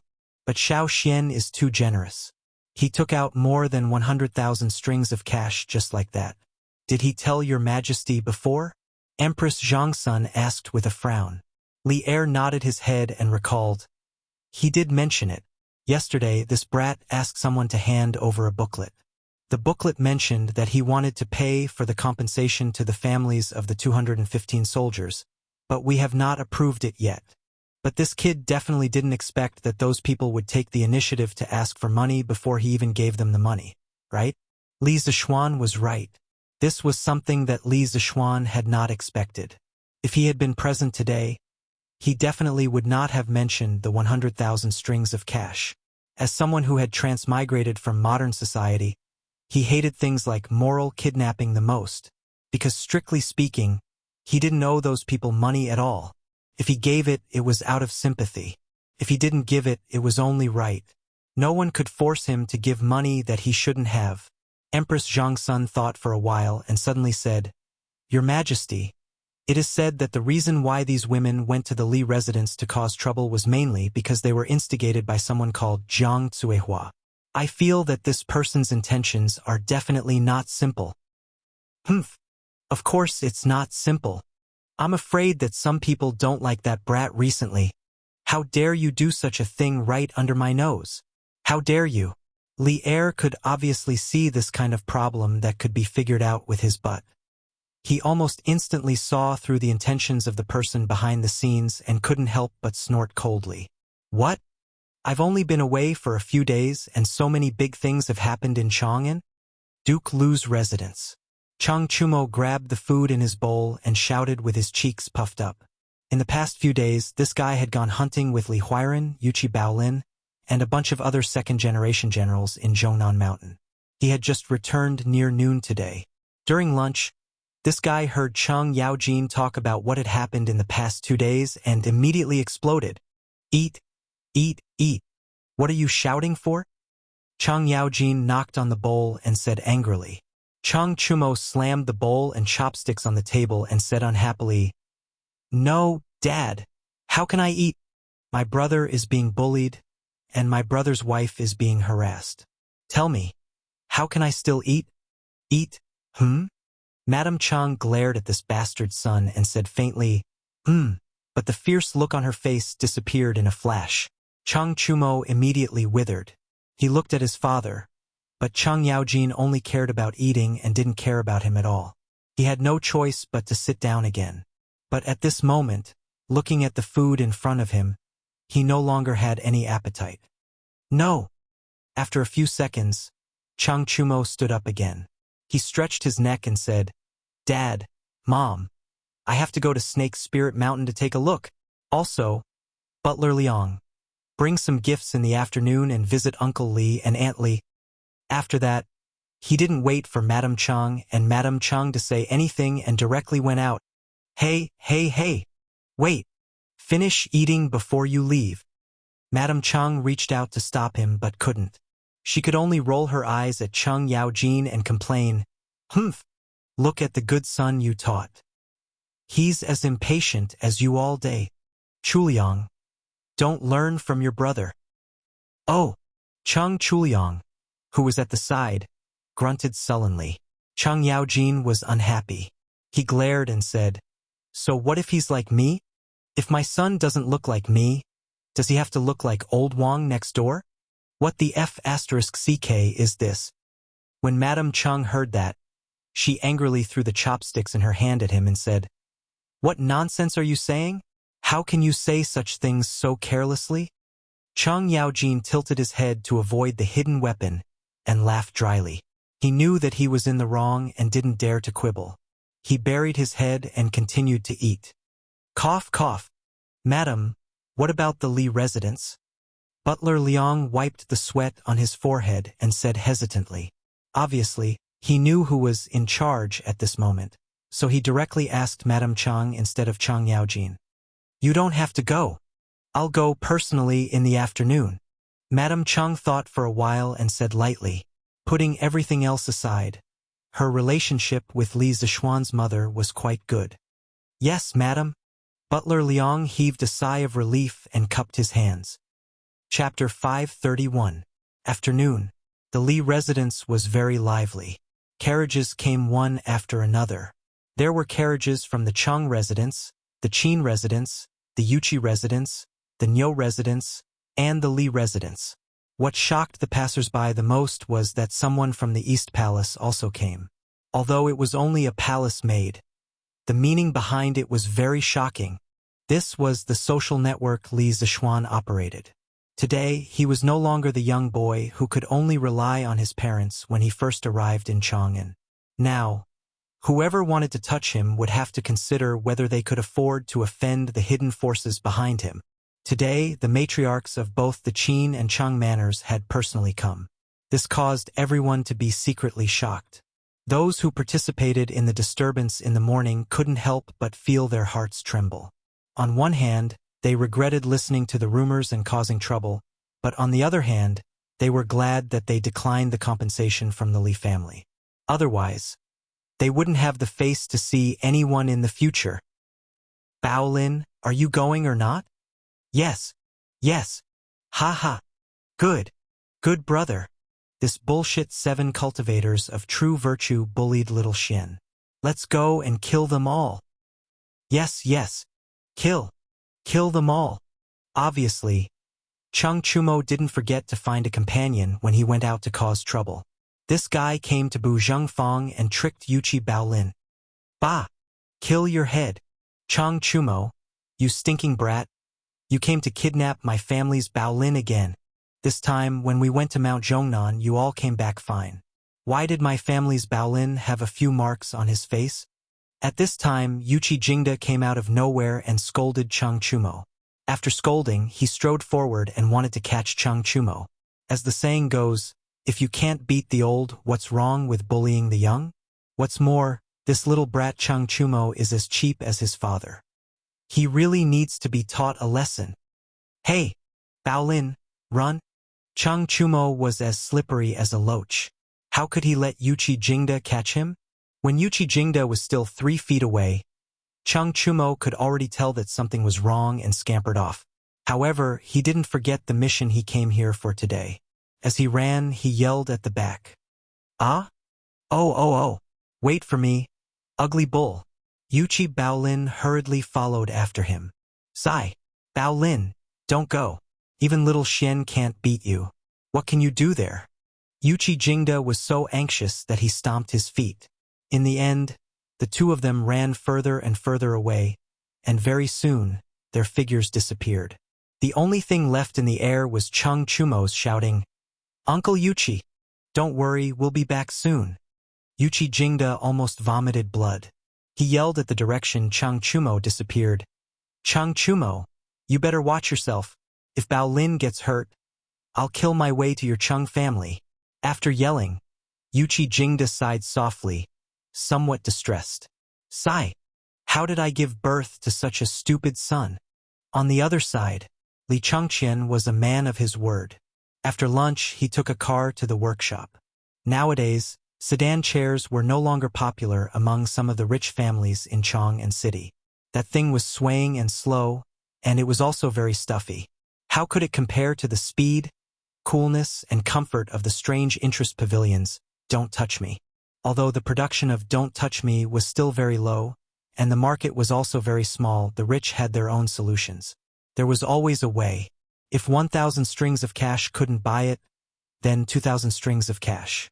If 2,000 strings of cash didn't work, then 3,000 strings of cash. As long as you had money, you wouldn't have to worry about not being able to buy a card. The black market, or rather, the scalper gang, existed in any era. Once he reached the entrance of the workshop, Li Chengqian called over a Wu Ho who was guarding the workshop and asked, Where is Li Zixuan? When Li Zixuan assigned Pang Feiji's team of Wu Ho to Li Zixuan as his personal guards, the Right Marquis household sent another team of Wu Ho to be responsible for the safety of the Strange Interest Pavilion workshop and the two sides of the Strange Interest culture. Replying to Your Highness, Lord Zhu. Lord Zhu is at the Drunken Wind Pavilion. That Wu Ho had a difficult expression as he stammered out a reply. All right, I understand, you can leave. Li Chengqian didn't notice the strange expression on that Wu Ho's face. After saying that, he walked in by himself. He had been to the Drunken Wind Pavilion before, so he didn't need anyone to lead the way. Sigh, that Wu Ho stretched out his hand, wanting to say something, but in the end, he didn't dare to say anything. Hee. I want to see what you're doing hiding in the workshop during this big battle. Looking at the Drunken Wind Pavilion not far away, Li Chengqian thought curiously. Greetings, Your Highness. Li Chengqian had been to the workshop more than once. Seeing his arrival, the two workshop servants at the entrance of the Drunken Wind Pavilion hurriedly bowed and greeted him. Dispense with the formalities. Is Li Zixuan inside? Li Chengqian didn't expect that there would be two gatekeepers here, so he asked in passing. Your Highness, Lord Zhu is inside. Song Xiaoxi cupped his fists and replied. That's good. Li Chengqian nodded in satisfaction and was about to walk in. Your Highness, please wait. Song Xiaoxi gritted his teeth and hurriedly flashed in front of Li Chengqian. He stopped him and said, Forgive me, Your Highness, but you can't go in. Lord Zhu had instructed me earlier that no one is allowed to enter this courtyard for the next 3 days. Lord Zhu's meals can only be delivered to the door for these 2 days. Li Chengqian was a little displeased. Even I can't go in? Plop! Song Xiaoxi dragged his other companion and knelt on the ground. He said, I don't dare to stop Your Highness, but I don't dare to disobey Lord Zhu's orders either. Your Highness, if you insist on going in, you can step on my body to go in. With that, he hit his head on the ground and prostrated himself on the ground. Li Chengqian said angrily, Bastard, are you threatening me? At the end of the day, this child was also a person above everyone else. He could be a little patient with his friends, but not with people like Song Xiaoxi who had nothing to do with him. Your Highness, please forgive me. I definitely didn't mean that. Song Xiaoxi hurriedly kowtowed. Li Chengqian said indignantly, Whether you mean it or not, I still want to go in and take a look. With that, he planned to go around the person in front of him and go in directly. Boom! At that moment, a loud bang suddenly exploded in the Drunken Wind Pavilion. Li Chengqian could feel a huge wave of heat coming from outside the courtyard, and he could even feel the ground trembling. Just as Li Chengqian was about to shout, The Earth Dragon is here, loud laughter came from inside. Waha! I did it! I finally did it! Li Chengqian recognized the identity of that voice and seemed to understand something. He wiped his sweat and said glumly, All right, as you wish. I won't go in anymore.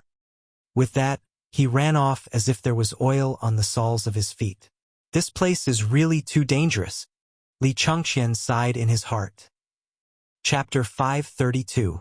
Cho Nyo, Bao Linj? At the foot of Snake Spirit Mountain. As usual, Nyojinda was patrolling the camp with his guards. Suddenly, he heard a commotion outside the gate of the camp. He couldn't help but frown. He had been in the army for many years, and he had always been strict with his troops. He had never seen a situation where he had to obey military discipline. With anger in his heart, Nyojinda arrived at the gate of the camp and saw Cheng Chumo arguing with the guards, as well as Yuchi Bao Lin behind Cheng Chumo. Uncle Nyo, it's me. Hurry up and tell this bastard to let us in. When Cheng Chumo saw Nyojinda, he quickly waved his hands excitedly. This is the military camp. Cho Nyo, what are you doing here? Nyojinda's expression didn't improve, and he was still very serious. Ahem, Uncle Nyo, that 7 cultivators sect bullied Shaoxian. As his brothers, of course we're here to help him vent his anger. Don't worry, we're here to help, not to cause trouble. Cheng Chumo had no choice but to suck up to Nyo Nyo. Nyojinda secretly rolled his eyes and asked, "Do Jijia and Jingda know that you're here?" Chang Chumo and Yuchi Jingda replied in unison, we know." Seeing that the two of them were solemn and didn't look like they were lying, Nyojinda could only believe them. He waved his hand and motioned for the guards to let them in. Then he said, "Come in. Someone will arrange a tent for you later, but this old man will say the ugly words first. The army has its own rules. Don't break the rules and make things difficult for this old man." Chang Chumo nodded repeatedly and said, we know. Don't worry, Uncle Nyo. We definitely won't cause trouble for you." Yes. We're here to help Xiaoxian get revenge, not to cause trouble." Yuchi Baolin scratched his head and chuckled. Nyojinda was too lazy to talk nonsense. He waved his hand and continued patrolling the camp. F*CK. So Xiaoxian isn't in the camp. In the end, we came here for nothing. After successfully sneaking into the camp, Chang Chumo hooked up with a few soldiers of the right Wu-wei. After a few words, he figured out the current situation in the camp. When he realized that Li Zishuan wasn't in the camp, he couldn't help but grumble. At that time, Li Zishuan had boasted that he would be able to destroy the 7 cultivators of true virtue in 3 days, and that he only needed the imperial court to send an army to surround the Serpent Spirit Mountain and not let the people or beasts inside escape. Therefore, everyone subconsciously thought that he would be preparing for the attack in the barracks. Therefore, Li Changqian, Chang Chumo, and the others all fell into this misconception. Then Brother Cho Nyo, are we still going to stay here? Yuchi Baolin asked. Chang Chumo rubbed his chin. After thinking for a moment, he gritted his teeth and said, wait, 2 days have passed. I don't believe that Xiaoxian would go back on his words. Let's see how our good brother will challenge an entire sect by himself tomorrow. The two of us accidentally missed the big battle a few days ago. This time we can't miss it no matter what. Yes, we can't miss it this time. I also believe that Xiaoxian can do it. Yuchi Baolin waved his fist and said firmly, Newspaper for sale. Newspaper for sale. Today's headline of the newly published Datong Daily. Hero's widow makes trouble. Countyman's wife retreats with wisdom. 5 copper coins for a copy. Early the next morning, the sound of newspaper sellers in the streets of Chong woke up the world's largest city. With the development of Datong Daily today, it was no longer as low-level as before where it had to rely on paperboys to sell newspapers. Now, at the intersection of every street in Chong there was basically a kiosk. Firstly, it was convenient for people to buy newspapers as soon as possible. Secondly, it was convenient for readers to receive tips for novel authors. In the past, readers who wanted to give tips had to go to the Strange Interest Pavilion workshop in the east of Chong City. Now, there was no need to go through so much trouble.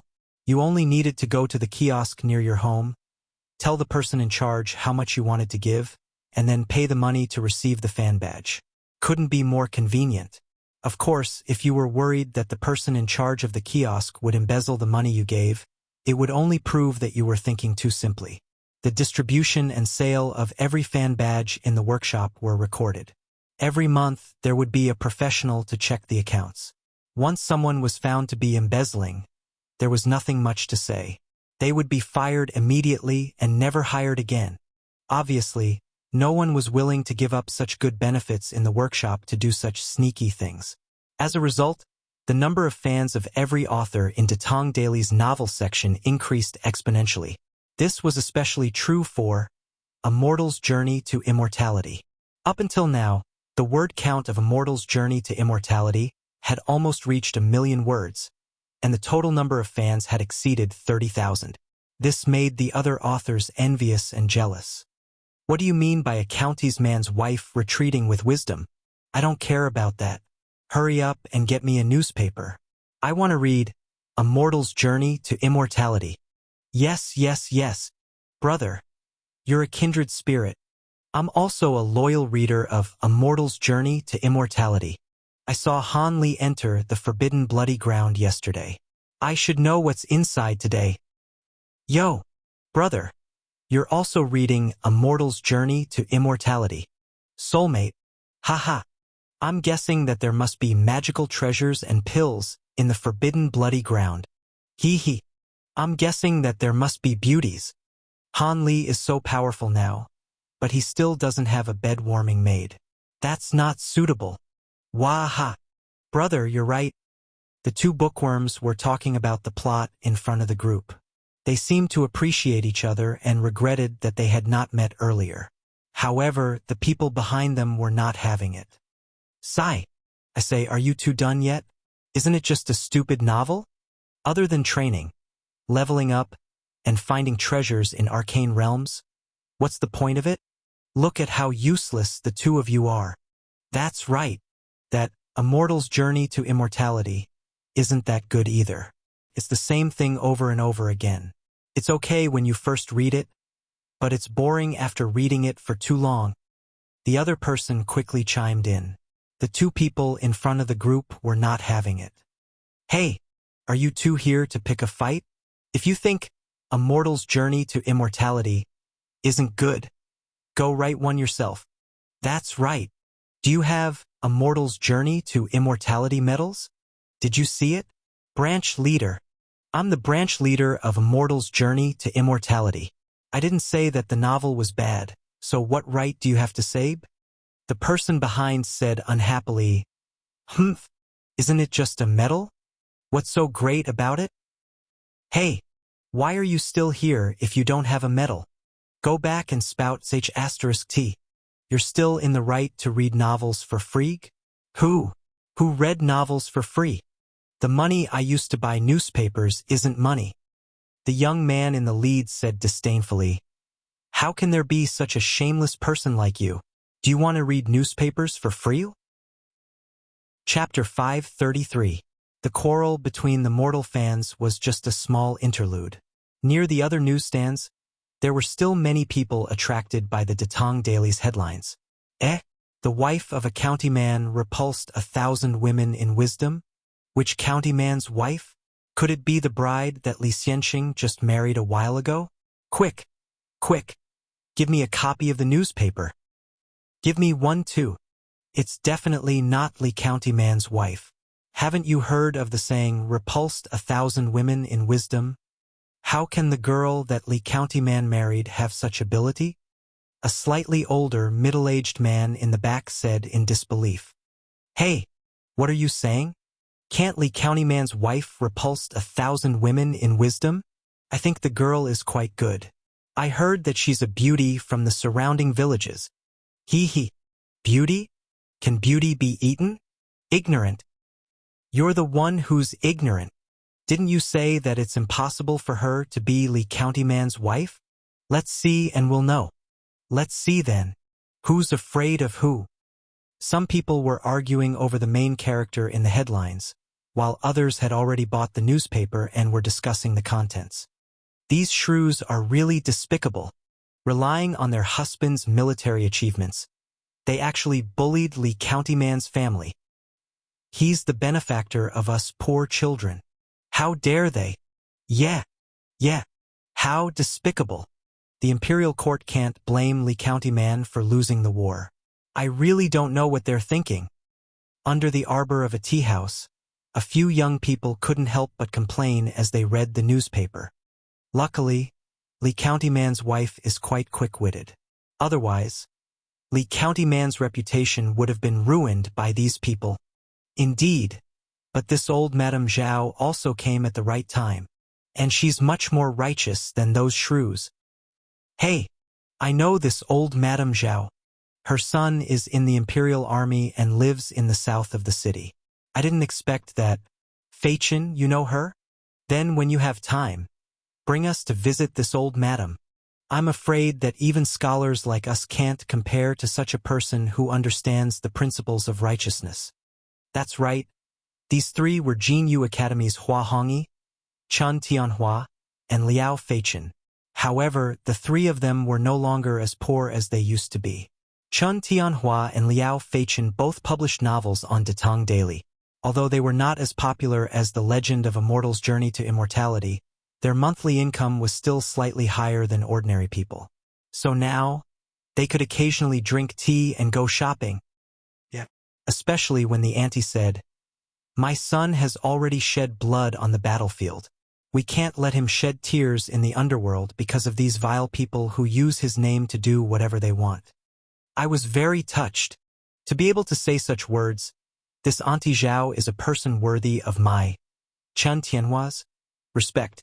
That's right, that's right. However, those women still have a conscience and didn't ask for the compensation money from the Li family. Otherwise, I, Hua Hongyi, would personally go and judge these people. That's right. At least they have a conscience. The widow of a meritorious official is being unreasonable, and the wife of a county magistrate is retreating with wisdom?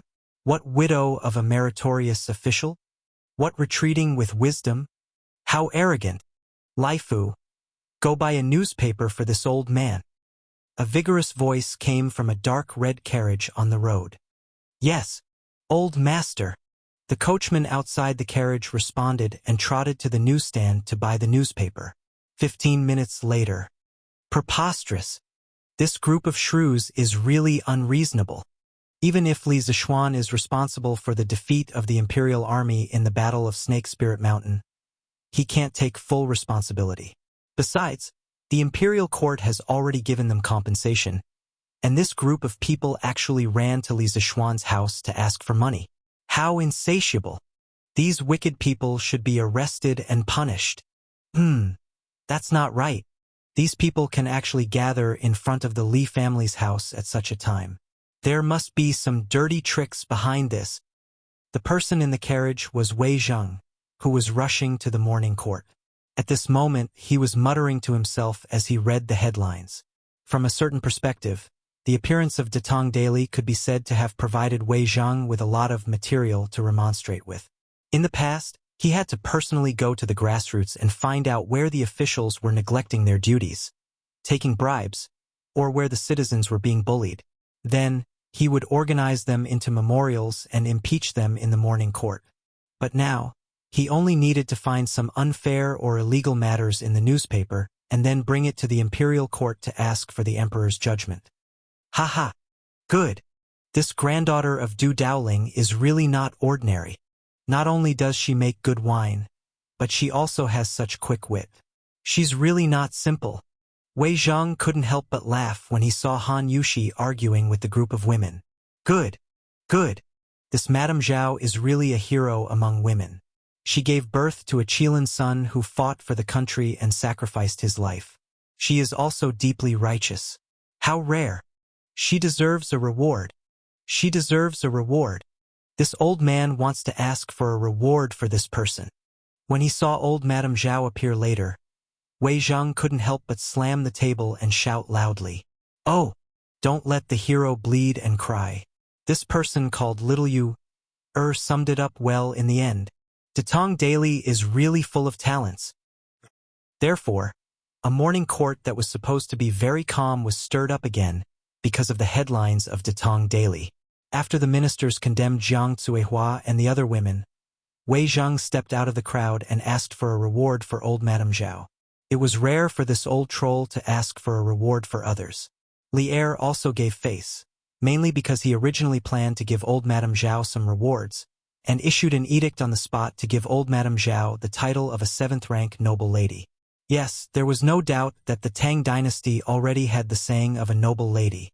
Since the Han dynasty, the wives of the princes, dukes, and ministers, that is, those who were in power and above, were called madams. The Tang, Song, Ming, and Qing dynasties also gave the mothers or wives of high officials additional titles and were called noble ladies. The imperial edict as a royal document began in the Western Zhou dynasty. For example, the Shangshu Zhou Shu contained the Great Edict, Tang Edict, Kong Wang's Edict, and so on. It was a document that the Zhou emperor used to warn his officials. Qin Dun did not use it. It was occasionally used in the Han dynasty and was not used regularly. The Tang dynasty used imperial edicts to punish and reward. However, the imperial edict system was gradually perfected during the Ming and Qing dynasties and formed a complete system. With Li Er's edict, the other families who had gone to the Li family to cause trouble were even more terrified. They didn't expect that such a small matter would be heard by the heavens. Moreover, Li Er rewarded Madame Zhao. Didn't he mean that he was dissatisfied with their actions? Therefore, Jiang Cuihua, who was still in prison, was cursed over and over again by countless people. Chapter 534. F***CK. This godforsaken place is so unlucky. There are so many mosquitoes at night. Cheng Chumo raised his head, lying on the back of the horse, and said with a sad face. Unlike the other young masters of the rich and powerful families, Cheng Chumo was not someone who could not bear hardships. A few years ago he had gone to war with Cheng Yaojin, Li Jing, and the others. Even so, the mosquitoes last night were still unbearable for him. Not only did the mosquitoes around Snake Spirit Mountain suck blood, they were also F***king poisonous. Although it was only mildly poisonous and not fatal, it was still enough to make one suffer. Cheng Chumo's face, which was not handsome to begin with, was already covered in red bumps. This fellow was still scratching everywhere, as if he would not stop until his skin was broken. Hee, I think this place is pretty good. Yuchi Baolin chuckled as he sat on his horse. Speaking of which, it was strange. Cheng Chumo slept in the same tent as him, but the mosquitoes only bit Cheng Chumo.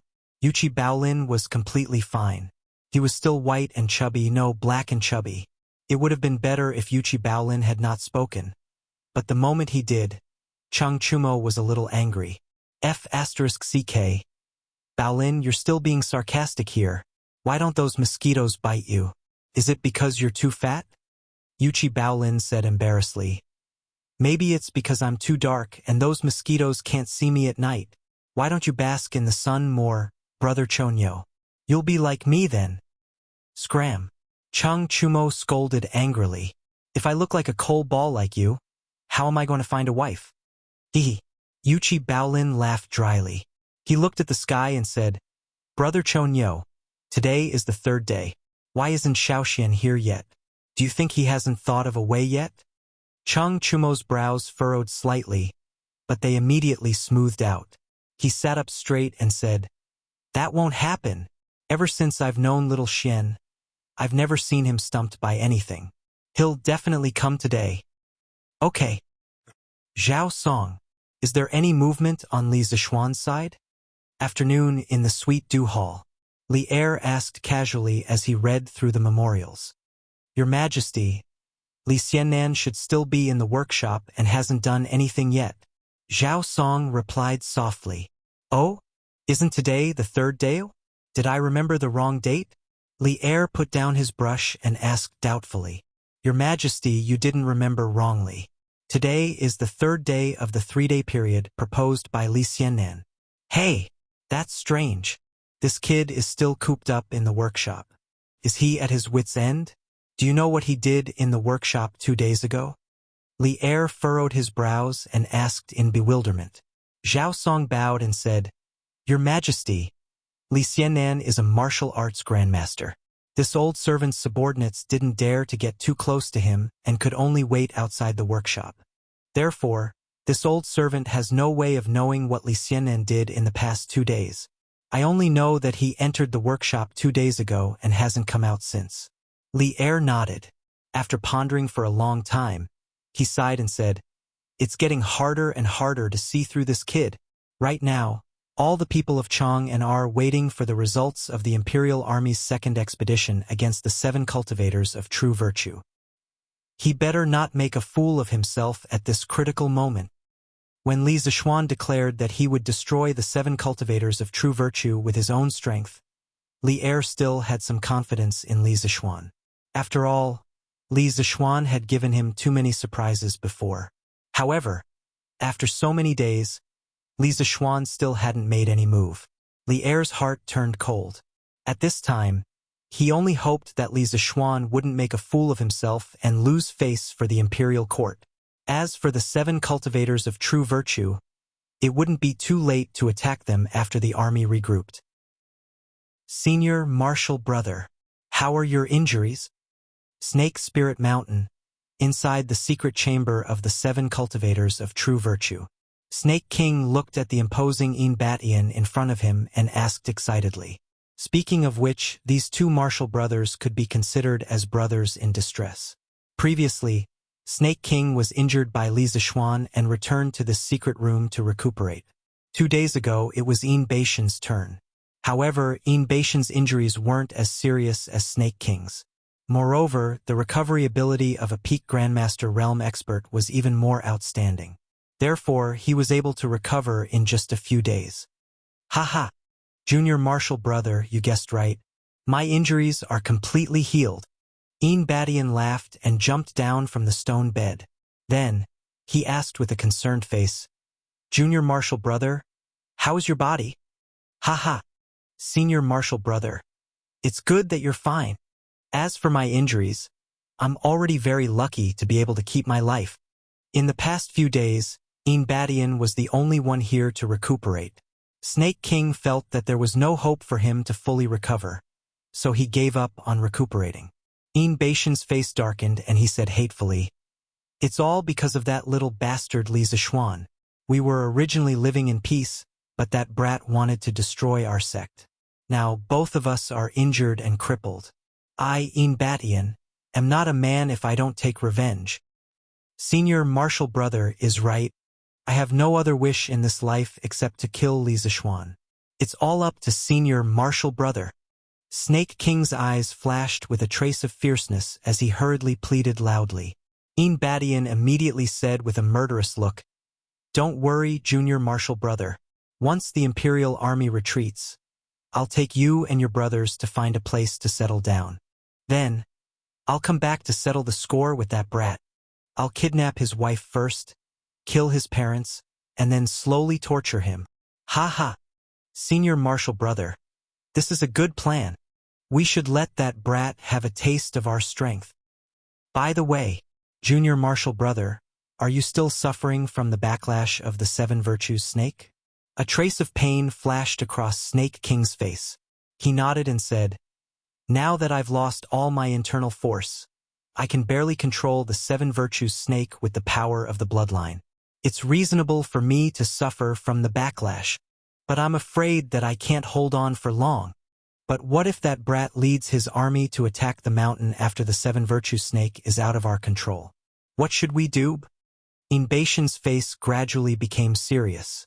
He frowned and pondered for a long time. Then, he said decisively, Then, let's launch a surprise attack on them while we still have the strength to fight. Junior Martial Brother, you can control the 7 Virtues Snake to open the way, and I'll detonate all the poisonous pills in the sect from behind. We can take advantage of the chaos to break out of the encirclement. What do you think? Snake King was shocked when he heard this. However, after thinking about it carefully, he felt that there was no better way at present. So, he nodded and said, I'll listen to Senior Martial Brother's arrangement. But Senior Martial Brother, you have to hurry. I can control the 7 Virtues Snake at most for 3 more days. Okay, then let's make preparations today. Before dawn tomorrow, when the army is still asleep, we'll catch them off guard. Chapter 535. Xianji, did you arrange for those women in Datong Daily to cause trouble at the Li Mansion? South of Chong and City, Dunhua Square. In a quaint room of the wealthy house, the white-haired old man leaned on the couch and looked at the young man standing below and asked in a deep voice, Granduncle, this is all my fault for not thinking it through. Please forgive me. Hearing this, the young man bowed and said with a frightened expression, Haha, Xianji, you gave advice to the family. What's wrong with that? The white-haired old man laughed loudly and raised his hand, indicating for the young man to stand up. Then he continued, Xianji, your plan is a good one. If it's well planned, we can ruin Li Zixuan's reputation without any effort. But the bad thing is that Xianji, you met the wrong person and acted a little too hastily.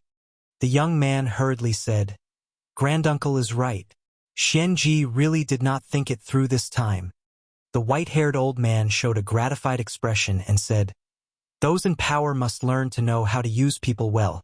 Jiang Cuihua is obviously not a person who can take on big responsibilities.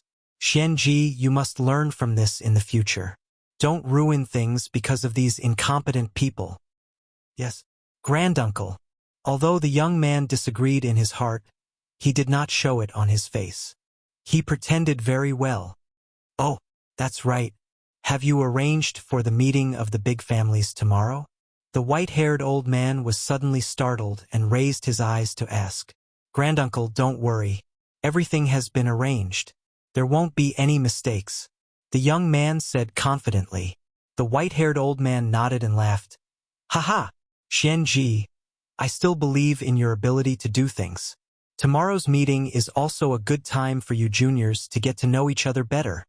The young man smiled and said, Actually, Xianji has the same idea. Excluding the royal family, there are only 6 of us left in the 5 families and 7 sects, and we all have our own camps. Now, the Wang family of Taiyuan is still estranged from us and is getting closer and closer to the royal family. In the long run, we will be divided by the emperor. Therefore, I also think that the aristocratic families should contact each other. The white-haired old man agreed and said, Xianji, you understand it best. Those old fellows are not as good as you. Now that we can't count on Snake Spirit Mountain, it's up to you, Xianji. Granduncle, speaking of the Snake Spirit Mountain, my father heard some news. The white-haired old man frowned and asked, What news? The young man stepped forward and whispered, My father heard that the imperial court has sent 10,000 soldiers to surround the Snake Spirit Mountain. However, they will only surround it and not attack. Why? It's said that Li Zishuan made a military order in front of the emperor, saying that he wanted to destroy the 7 cultivators of true virtue by himself. The imperial court only needed to send an army to surround the Serpent Spirit Mountain. The white-haired old man was stunned at first. Then he laughed and said, Ha, this kid really doesn't know the immensity of heaven and earth. Shameless boasting, shameless boasting. If the 7 cultivators of true virtue sect was so easy to destroy, how could he have returned with 4,000 imperial guards in defeat? I thought this kid would be a good opponent, but I didn't expect him to be an arrogant brat who only knows how to talk big. Xianji, you can help Li Zishuan spread the news. Spread the news? The young man was puzzled, but then he suddenly understood and laughed. Granduncle is wise. In this way, we will be able to defeat Li Zishuan without any effort. This grandson will send someone to spread the news early tomorrow morning. Although the news that Li Zishuan wanted to destroy the 7 cultivators of true virtue by himself was not a top-secret military intelligence, the only people who knew about it were the few big shots who went to the Sweet Dew Hall to discuss the matter that day. They would never spread the news. As for the man named Xianji, it was somewhat inconceivable that his father could get hold of this news. Now that 3 days had passed and the sky was about to turn dark, nothing had happened. Those who knew about this news gradually began to doubt Li Zishuan's bold words and believed that Li Zishuan was going to die this time. Li Zishuan didn't know what others were thinking. He was making the final preparations for his expedition and was responsible for his own safety. The kerosene is full. It should be enough to fly to Snake Spirit Mountain. These bombs should be enough to blow up a mountain. The ropes are tied tight, the tarpaulin is not damaged, and the bombs have isolated the source of the fire. Oh, what a waste! Lai Tzu. After Li Zishuan carefully checked everything from top to bottom, inside and out, he jumped into the square rattan basket. Ignite the fire! With a whoosh, the kerosene was ignited. The fuel tank that contained the kerosene was specially made by Li Zishuan, and it could control the intensity of the fire. Not long after, the huge, ball-shaped oilcloth quickly swelled up. Gradually, the rattan basket left the ground and slowly rose into the sky.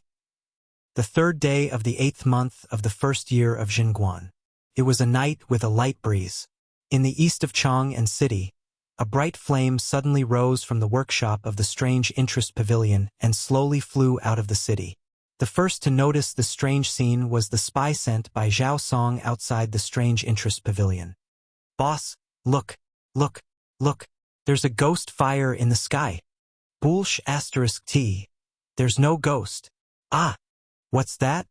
The leader of the men was about to reprimand his subordinates when he inadvertently saw the flame in the sky and was instantly scared out of his wits. The night in this era was different from the modern era. There were no street lights here and no nightlife. Once night fell, there was only pure darkness. Therefore, that flame looked extremely dazzling.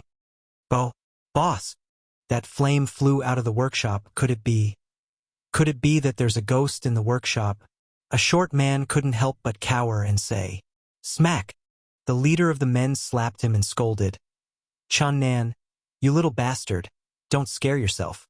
I've lived for so many years and have seen everything, but I've never seen a ghost." Yes, boss is wise. The leader of the men snorted and said, "You guys continue to keep an eye here.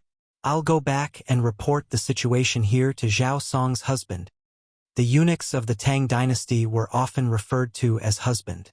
This husband is not that husband. Don't get the wrong idea. Ah? Boss, don't. It's better to let this little brother take care of such a troublesome matter. The rest of the men were stunned. By the time they reacted and said this, their boss had already disappeared without a trace. Speaking of which, even Li Zixuan himself probably didn't expect that the debut of his hot air balloon in Tang Dynasty would be mistaken as a ghost fire by these idiots.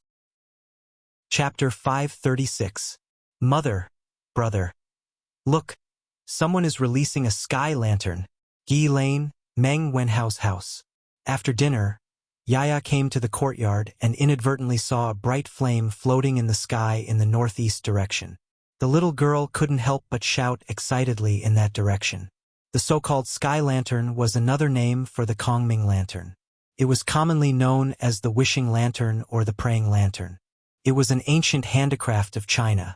In ancient times, it was mostly used for military purposes, but some people would release it on major festivals such as the Lantern Festival and the Mid-Autumn Festival to make wishes and pray. There were two theories about the origin of the Kongming lantern. One was that during the 5 dynasties, there was a woman named Shin Qinyang. When she was fighting in Fujian with her husband, she used bamboo strips to make a square frame, pasted paper on it, and made it into a lamp. Burning pine resin was placed on the chassis, and the lamp flew into the sky with the hot air as a military communication signal. This kind of pine resin lamp was called the Kongming lantern in Sichuan. The main reason was that this kind of lantern looked like the hat worn by Zhuge Liang, hence the name. The other theory was that it was invented by Zhuge Liang during the Three Kingdoms. At that time, Zhuge Liang was besieged in Pingyang and couldn't send troops out of the city to ask for help. Kongming calculated the direction of the wind and made a floating paper lantern. He tied the paper lantern with a message asking for help. After that, he really got out of danger, so the later generations called this kind of lantern the Kongming lantern. No matter which theory was correct, it was an indisputable fact that there were already Kongming lanterns in the Tang dynasty. That's true, but there are still more than 10 days before the Mid-Autumn Festival. Why would someone release a sky lantern at this time? Meng Wenhao's mother heard her daughter scream and ran out to see the commotion. After seeing the flame clearly, she said with some doubts, "Mother, that's not a sky lantern." Meng Wenhao said sullenly at this time, and then he gestured with his hands. "That ball of fire is at least 4 to 5 miles away from us. Generally speaking, the farther something is, the smaller it looks. Now that we can see it so clearly from such a distance, it means that this thing is at least dozens of times bigger than an ordinary sky lantern. It's definitely not a sky lantern." Meng Wenhao's mother thought carefully and felt that her son's words made sense, but she still had some doubts. "But if it's not a sky lantern, what else can it fly so high?" "I don't know." Meng Wenhao shook his head and said, "But my master definitely knows." Meng Wenhao's mother rubbed her son's head. Yes. How's your master is the best. All of you should go and rest early." "How? You still have to go to Minister Hu's grain store tomorrow to settle the accounts." Meng Wenhao's father had been out at sea for almost 3 months.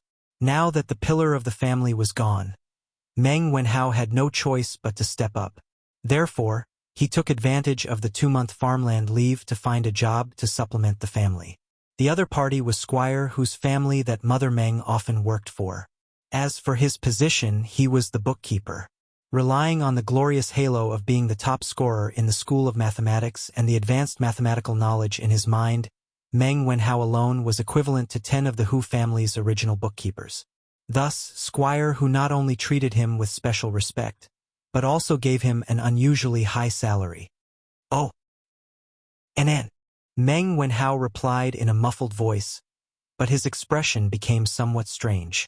Your Majesty, according to the report, a big ball of fire just flew out of the workshop of the interesting pavilion, and it's flying northeast. It should be out of the city soon. In the Sweet Dew Hall, Li Er rubbed his sore wrist and was about to return to Zhang Xuan's place to sleep when Zhao Song suddenly rushed in and reported, "A flying ball of fire?" Li Er frowned, and his face became a little strange. After a while, he seemed to have thought of something and suddenly stood up. Let's go to the Xuanwu Gate. The Xuanwu Gate, the north gate of the Taiji Palace, was located on the slope of the Dragon Head Plain. It overlooked the entire Chang'an city and was an important gate in the north of the palace. Of course, compared to its geographical location, the Xuanwu Gate was more famous for its political and military position. After all, there was a change of regime here last year. In fact, in a few years, a bigger and more magnificent building would be built here, and that would be the famous Daming Palace. Could be seen even from outside Chang'an city. If there were no accidents, Li Er would order it to be built in the 8th year of Xingguan. Your Majesty, look, it's that ball of fire.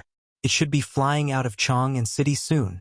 Zhao Song pointed to the eastern sky and said to Li Er when they came to the tower of the Xuanwu Gate. Li Er nodded and responded, but his eyes were staring in that direction without blinking. Zhao Song did not know why Li Er was so focused, but he did not dare to ask. He just stood at the side with his head lowered. Let's go back to the palace. After a long time, the ball of fire became smaller and smaller until it finally disappeared. Li Er flung his sleeves and turned to leave. He left a sentence in the air, but it stunned Zhao Song. When Li Zishuan returns to the city tomorrow, ask him to come and see me immediately. Zhao Song frowned and followed behind Li Er. He wondered, isn't Li Zishuan still in the workshop now? Why does Your Majesty have to wait for him to return to the city tomorrow? A punch to the left, a punch to the right. I urge everyone to take a punch. Li Zishuan couldn't care less about how depressed Zhao Song was. He was busy cleaning up the mess he had made up in the past. When the hot air balloon flew into the sky earlier, he regretted it. That was because the wind was blowing from the south, and the Qinling Mountains were northeast of Chang'an city. The wind direction was not suitable at all. If Li Zishuan did nothing and let the ball of fire fly freely, it would definitely not reach the Snake Spirit Mountain. It would only fly further and further to the north. Back then, when Kongming made the Kongming Lantern to ask for help, he had already calculated the direction of the wind. Although Li Zishuan was a Taoist, he did not learn the ability to calculate. Hence, he was a little confused when he flew up. This was really the only thing that he had missed out on.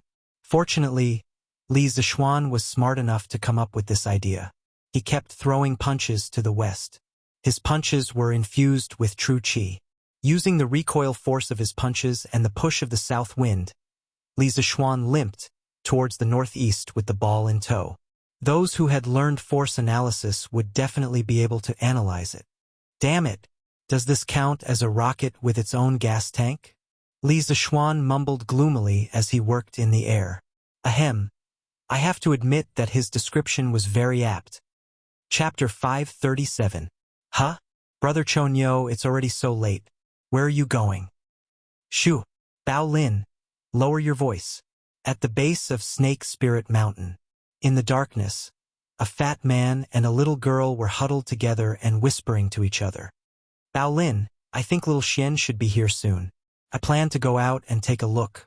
Do you want to come with me? Ah? But it's already the second night watch period. The military has a rule that other than the soldiers on night duty, no one else is allowed to run around at night. If we get caught, Uncle Nyo will beat us up. Hey, I say, why are you so stupid? Can't we just be smart and not get caught? Just tell me if you want to go or not. The fat shadow scratched his head and said, All right, I'll go with you. Hey, that's more like it. Second senior brother. Second senior brother. Why are you sleeping? If the soldiers at the base of the mountain attack, we'll be finished. on the mountain path of Snake Spirit Mountain. An anxious call came from a thatched hut that was temporarily built at the checkpoint. Woo! Stop messing around. In a few more hours, we'll be breaking out of the mountain. Wang Lin, you brat, why don't you sleep a little longer? In the hut, the man on the bed turned around but didn't get up. He muttered impatiently. Huff, huff. Ruhua. I'll be able to go down the mountain to find you soon. Hee. You still want to escape? If you don't listen to me, I'll kill those two old things. Ha ha. After a short while, the man seemed to have fallen asleep and was still muttering. The skinny young man beside the bed was speechless. He pushed the man on the bed twice and shouted, Second senior brother, you can't sleep. If the Imperial Army attacks at this time, we can only wait for death. Second senior brother, quickly get up. Hey, hey, hey. I say, Wang Lin, aren't you annoying? The man on the bed finally couldn't stand the disturbance and sat up. He reprimanded. What are you doing here instead of sleeping? The army at the foot of the mountain has been surrounding us for more than a day or two. If those cowards dared to attack us, they would have attacked us during the day. Why would they wait until nighttime? Our Snake Spirit Mountain's terrain is so steep. If they really dare to come up at this time, I'll do a handstand and eat shit. The young man at the side was scolded until he retreated. In the end, he muttered, Second senior brother. How do I eat shit while standing upside down? The expression on the second senior brother's face suddenly froze. You. He pointed at the young man under the bed and couldn't say anything else for a long time. After taking a few deep breaths, he roared, Wang Lin, get the hell out of here. You're sleeping outside tonight. Hee, right here. We'll wait here for little Xian. Inside the camp, after Cheng Chumo and Yuchi Baolin avoided several waves of guards, they came to a bush on a small hill nearby. Cheng Chumo turned back and said proudly, Hee, I'm sure you're right. Baolin, how is it? You won't be discovered if you follow me, right? Yuchi Baolin nodded like a chick pecking at rice. He said in amazement, Big brother Chonyo, you're really amazing. But how do you know when there's no guard on the road? Hee, you're the only one who doesn't know. Brother, I already figured out the night guard rotation pattern here. Cheng Chumo's tail was wagging as he showed off. Yuchi Baolin immediately looked at him with admiration. He looked around and asked in a rough voice, But it's already so late. Can little Xian still come? Did we wait for nothing? Ha. Don't worry, kid.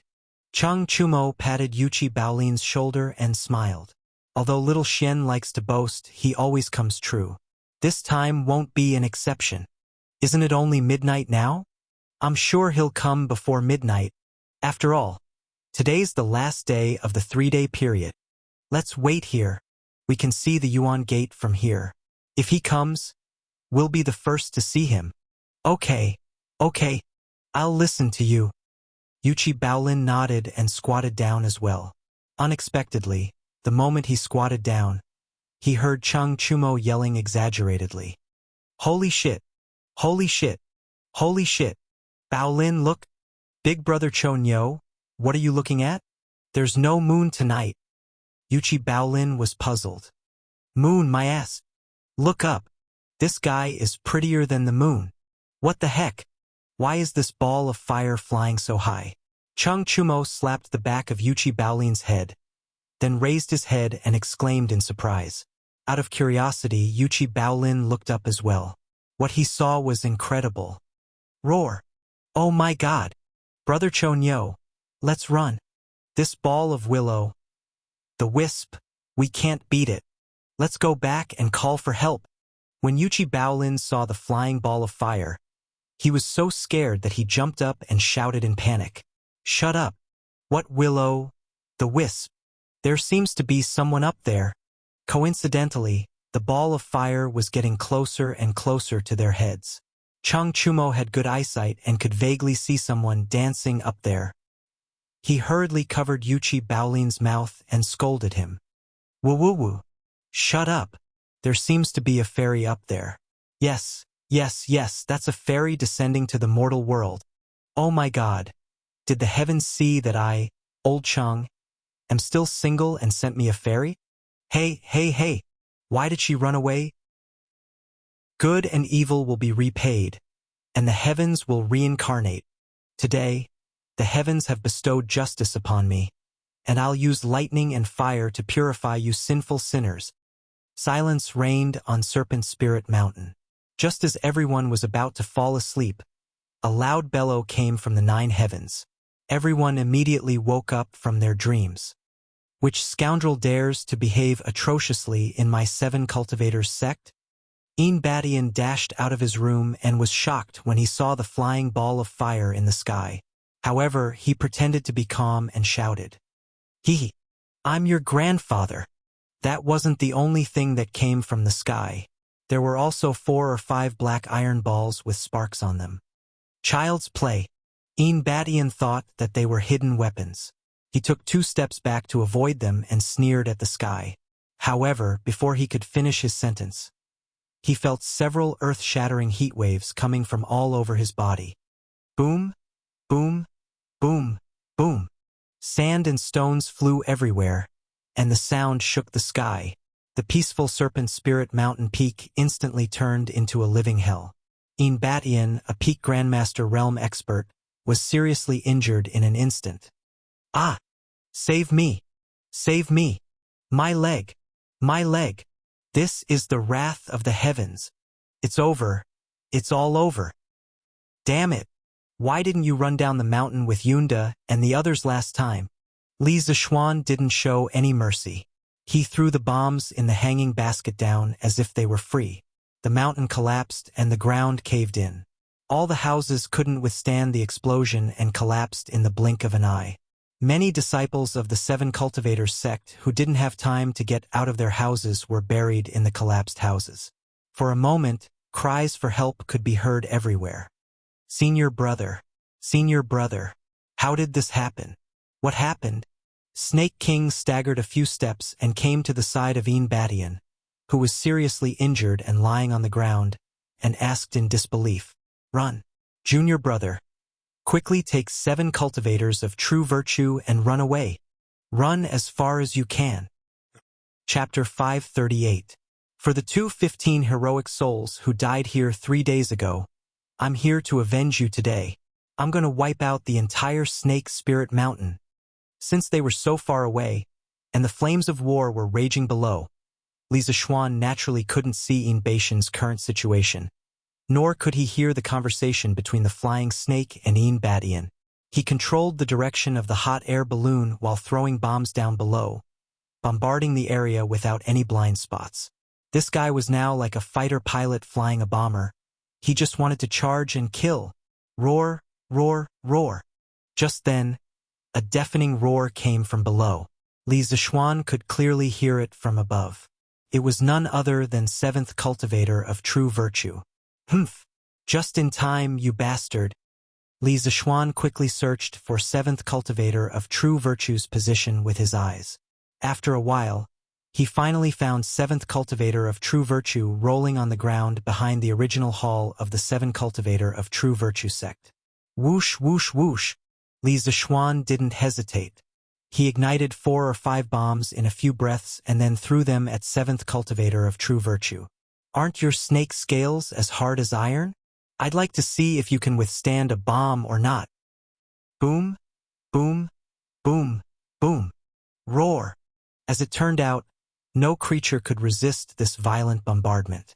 The 7th cultivator of true virtue was instantly covered with wounds, and it issued a painful howl. The sound of the howl was even louder than the sound of the explosion, and it reverberated throughout the entire Serpent Mountain. Poison, poison. Upon hearing the howl, the Snake King's eyes almost popped out of their sockets.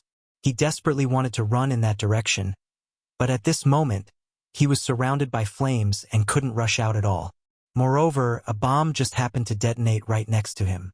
With a loud boom, the flying snake's limbs were instantly blown off, and he was blown far away, no longer able to speak. Most of the houses in this era were made of wood. After Li Zishuan's previous bombardment, the place had basically turned into a sea of fire. In order to prevent anyone from escaping, he did not hold back and bombarded the top of the mountain twice. A quarter of an hour later, apart from the crackling sound of the burning wood, there were no other cries for help or howls. Li Zishuan finally stopped. He looked at the motionless seventh cultivator of true virtue lying on the ground. Then, he suddenly had an idea and controlled the hot air balloon to slowly descend. At the foot of Snake Spirit Mountain. 15 minutes ago. Brother Chonyo, it's almost midnight. Let's go back. Little Xian probably won't come.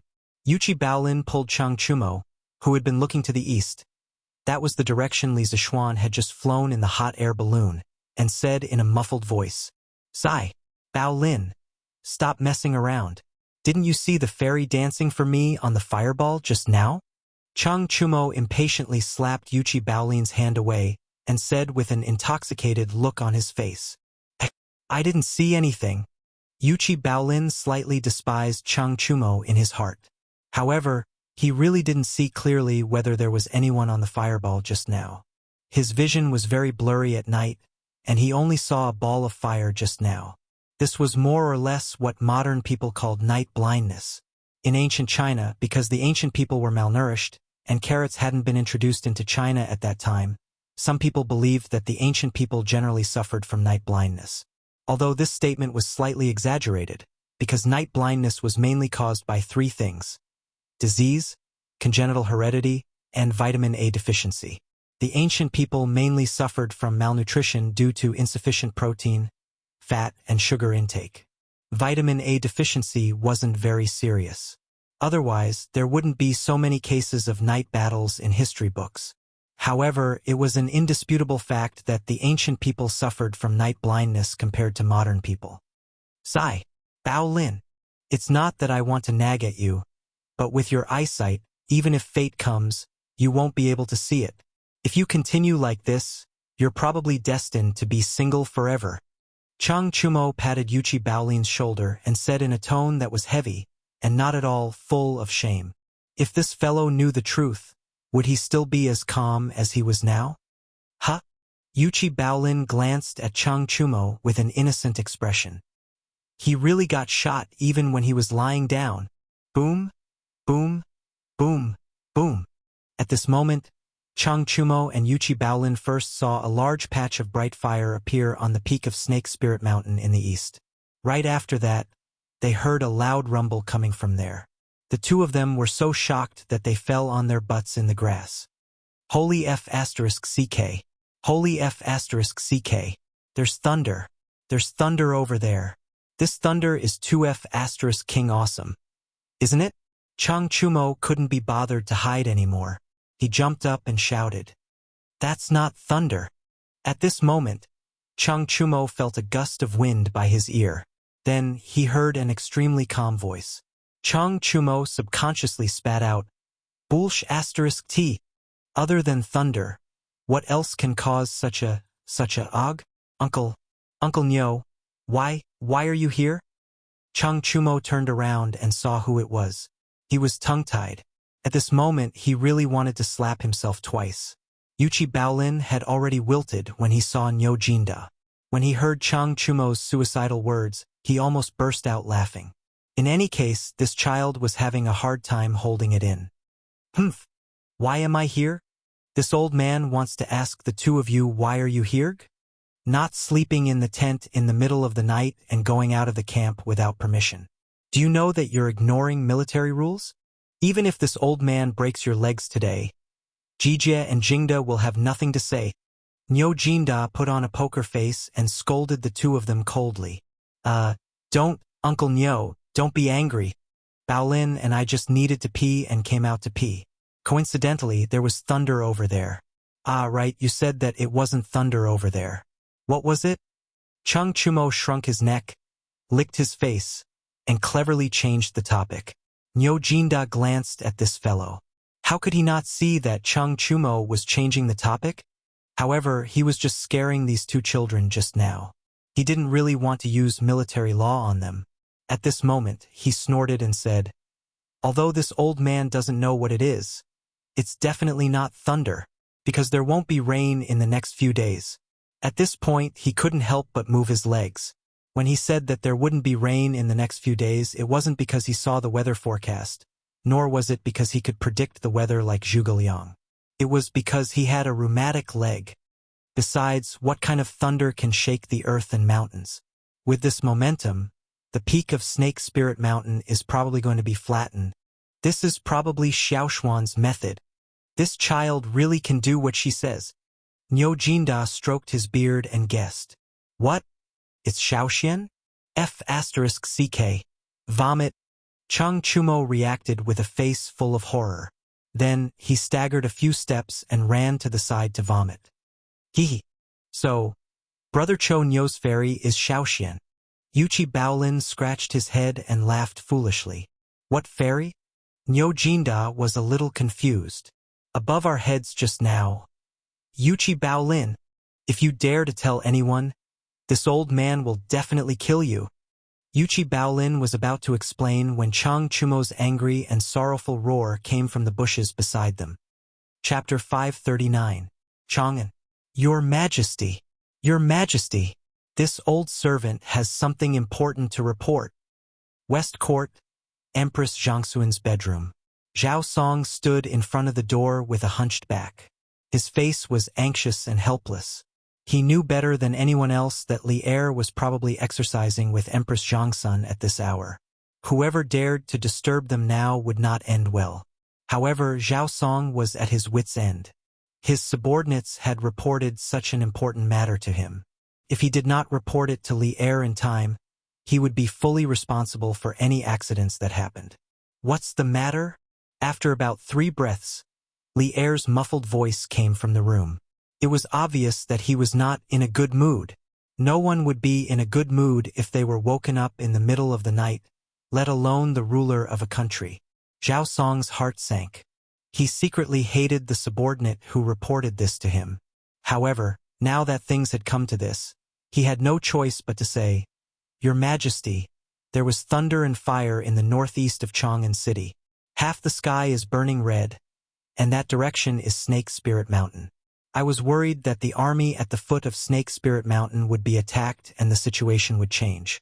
That was why I came to report in the middle of the night. I hope Your Majesty can forgive me.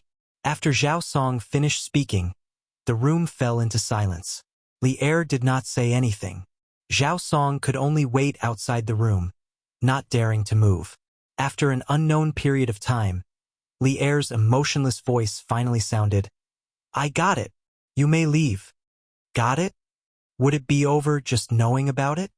Zhao Song was full of doubts, but he did not dare to ask. He could only bow and yes, then carefully left the courtyard. In the bedroom, Empress Zhangxuan's hair was messy, and her cheeks were slightly red. She leaned on Li Er's shoulder and asked doubtfully, Erlang, aren't you worried that General Niu's men were attacked at night? Li Er recovered from his thoughts. He lifted Zhangxuan's chin and smiled confidently. Haha, 10,000 elites surrounded a small sect of less than 100 people. If the other party gave up the geographical advantage and attacked at night, I can only say that they are tired of living. Moreover, Jinda is very strict in managing the army. He definitely won't let anyone take advantage of the loopholes. A confident man was the most charming. Zhangxun smiled and leaned closer to Li Er. Then he asked, What happened in the northeast to cause such a big commotion? Seeing how calm Erlang was, he probably already knew about it, right? Can you tell me?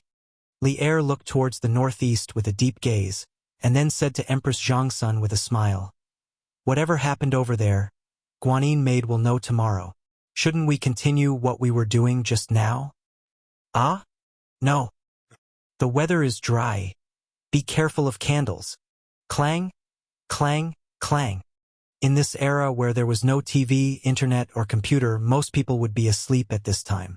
However, there was an exception, and that was the night watchman. The job of a night watchman had already appeared in the Zhou dynasty. The rites of Zhou recorded, compare it with the evening strike of the scorpion. According to the Tsihai's explanation, it was strike the scorpion in the night, which was the same as the most commonly used clapper. The curfew system in Chang'an City was only for ordinary people. The night watchman was not included in this list. This was because the night watchman's function was not only to report the time, but also to patrol at night and prevent fire and theft. If they encountered someone stealing, they could report it to the authorities and get a generous reward. Therefore, the night watchman was a very respected job in ancient times. Yongla Lane. 2 old men in blue clothes and blue hats. One was holding a gong, and the other was beating at the side, singing the same tune. Why were the 2 of them doing the night watch together? It was mainly to boost each other's courage. After all, there were no street lights at this time, and it was dark all around. Anyone would be afraid. As usual, the 2 planned to go home and rest for an hour after this time. At this time, a fire suddenly floated over from the sky. What was even more strange was that there seemed to be a long thing hanging under the fire. Ghost, ghost, ghost, ghost, ghost. Huayan, run. Demon, demon. Oh my God. Changgue, wait for me. Both of them had a look of horror on their faces. They didn't even want the things in their hands and immediately ran away. Huff, huff, huff. Damn, this is really not something a human should do. No matter what, I won't act cool next time.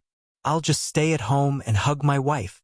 In the sky, Li Zixuan looked at the familiar mansion below, took a few deep breaths, and said gloomily, the straight-line distance from Chang'an City to Snake Spirit Mountain was at least more than 20 kilometers in the sky.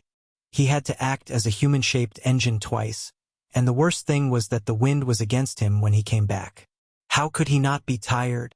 Even a Grandmaster expert would be exhausted like a dog. Thank goodness, thank goodness. I finally succeeded in acting cool this time, and I've avenged those people. I can go home and rest in peace. Li Zixuan controlled the hot air balloon to the sky above the Li residence. Then, he slowly turned off the fire and planned to let the hot air balloon slowly descend to the west courtyard. Bam! If he wanted to land, he had to unload the goods first. Li Zixuan let the hot air balloon descend 10 meters from the ground and untied the rope that tied the corpse of 7th cultivator of true virtue. With a bang, the corpse of the giant snake fell to the ground. Then, he prepared to let the basket land. Which scoundrel dares to steal from the Li residence? The head of the guards of the Li residence was awakened by the sound of the giant snake falling to the ground. He hurriedly ran to the west courtyard and shouted in a deep voice. Then he was about to barge in. It's me, Feijai. It's none of your business. Go and rest. Li Zixuan said in a deep voice. Pang Feiji was stunned. Then, he said in surprise, Is Lord Zhu back? He also stopped in his tracks. He was so anxious just now that he almost forgot the rules. There were women living in the west courtyard. It was not convenient for him to go in. Okay, go and rest. Don't disturb others. Li Zixuan nodded indifferently. Then, he continued to control the hot air balloon to land. Pang Feiji could only vaguely see the faint light of the fire in the courtyard. He hurriedly said, Yes, Lord Zhu. After saying that, he retreated. Heh, I sneaked out of the city and returned in triumph. Does this count as me sneaking out of the city and not taking advantage of the situation? Li Zixuan jumped out of the basket, turned off the hot air balloon, and roughly cleaned it up. Then, he dragged the corpse of 7th cultivator of true virtue to an open space at the side and muttered to himself, Husband, you're back. At this moment, the door opened, and the candlelight in the house also jumped out. Han Yushi, who was wearing a thin pink cloak, stood at the door and smiled at Li Zixuan.